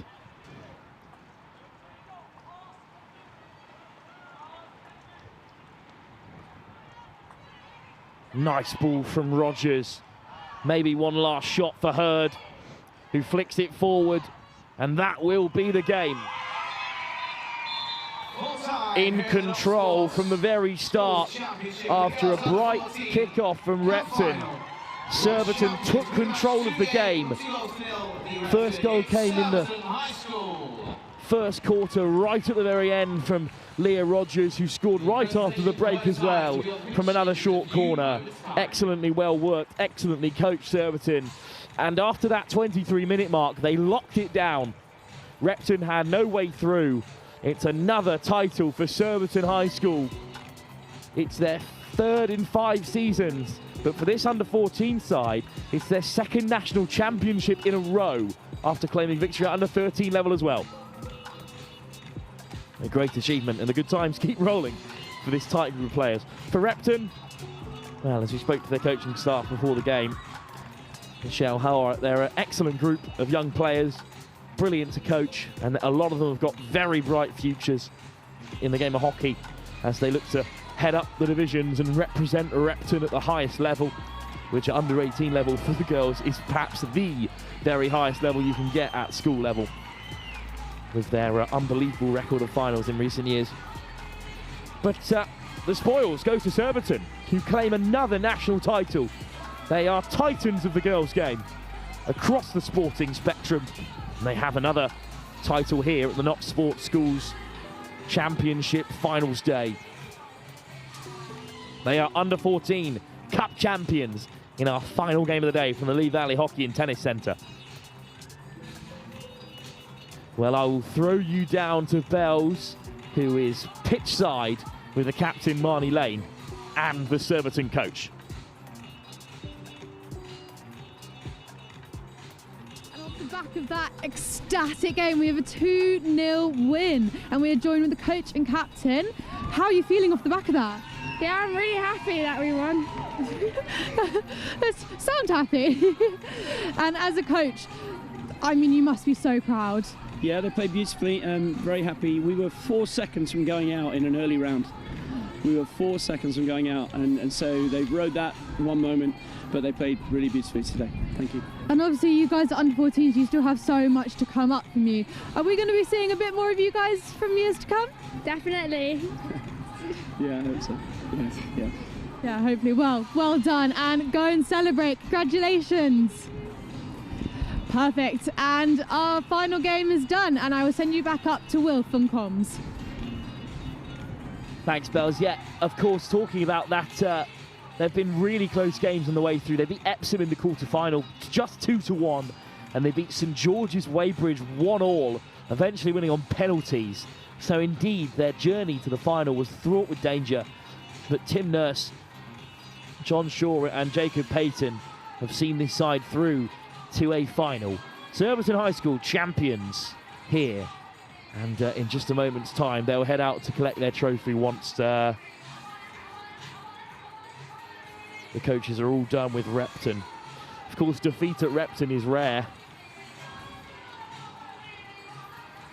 but the coach, I think, making it very clear that they've done a fantastic job and that they need to credit their home support. They're obviously upset, of course, but losing is a part of professional sport, and it will make these Repton players all the better for it, especially with such a bright future to come in Repton colours as they head up the age group. And they are indeed well supported here at the Lee Valley Hockey and Tennis Centre.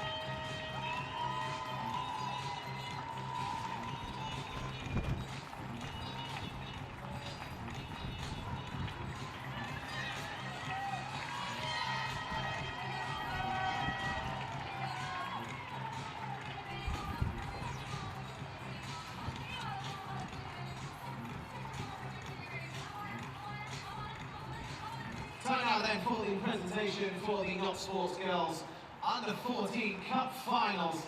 So what a day of hockey. One last chance to take it all in.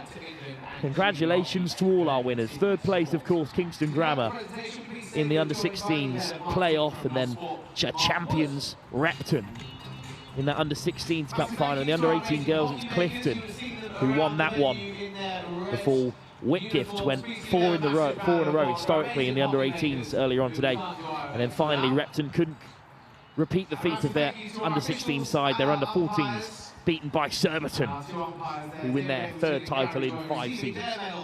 And for this particular group, a second national championship in a row.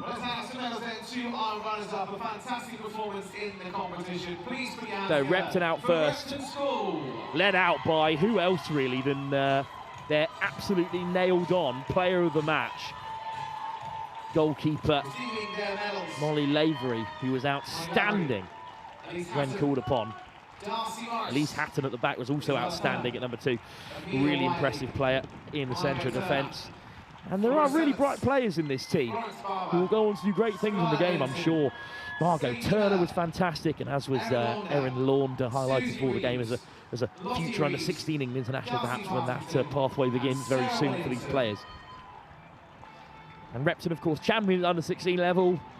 Here at finals day for under-18s, there is no doubt these players will be back here at the Lee Valley Hockey and Tennis Centre at the Notts Sports Schools Championship Finals Day very soon.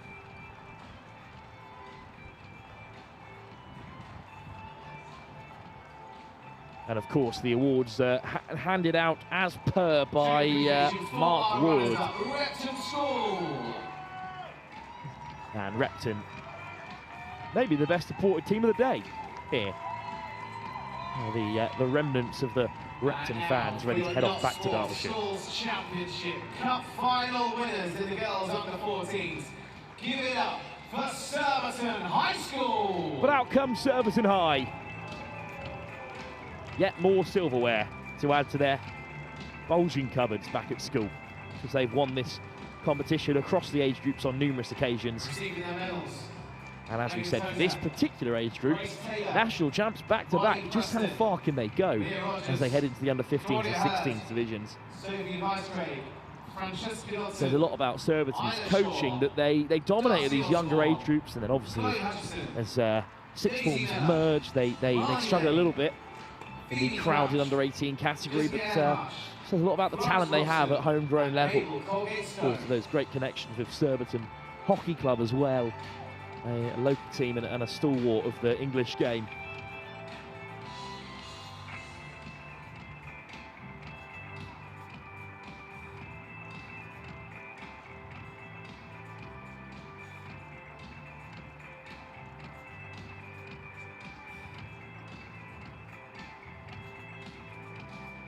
The captain now receiving their medal and the trophy. You're not sports under 14. Well, and it's the captain who'll lift the trophy for Surbiton, Marnie Lane. Surbiton High School are champions for the second year in a row at this age group. They're under 13s, and now this under 14s are back-to-back national champs. Congratulations to Surbiton, and thank you as well for joining us across the afternoon and the morning here at Lee Valley Hockey and Tennis Centre. That brings our coverage to a close. From myself, Wolf Kemsley, Anna Rose Gravatas, and the whole team here at Next Gen Live, thank you for having us, and congratulations to all our winners, most recently Surbiton High School. There's so much more to come across this month with Next Gen Live. Of course, we've got some netball on the weekend over in Scotland. We've got this weekend an all-girls tournament at Hill House in Doncaster. If you're loving your girls' sport coverage, then keep it up throughout the day. But for myself, Will Dempsey, the Next Gen Live team, thanks for joining us, and goodbye. Tickets are on sale now at englandhockey.co.uk. And mark your diaries for July and August 27, because London will be hosting the Eurochamps 27. 12 days of hockey, Europe's top men's, women's and hockey ID teams competing right here and at Twickenham Stoop, delivering world-class hockey in a festival-style setting. You can pre-register for priority ticket access now, eurochamps27.com. Once again, thank you so much for joining us over the last 3 days of competition here at the Lee Valley Hockey and Tennis Centre. We wish you all a very safe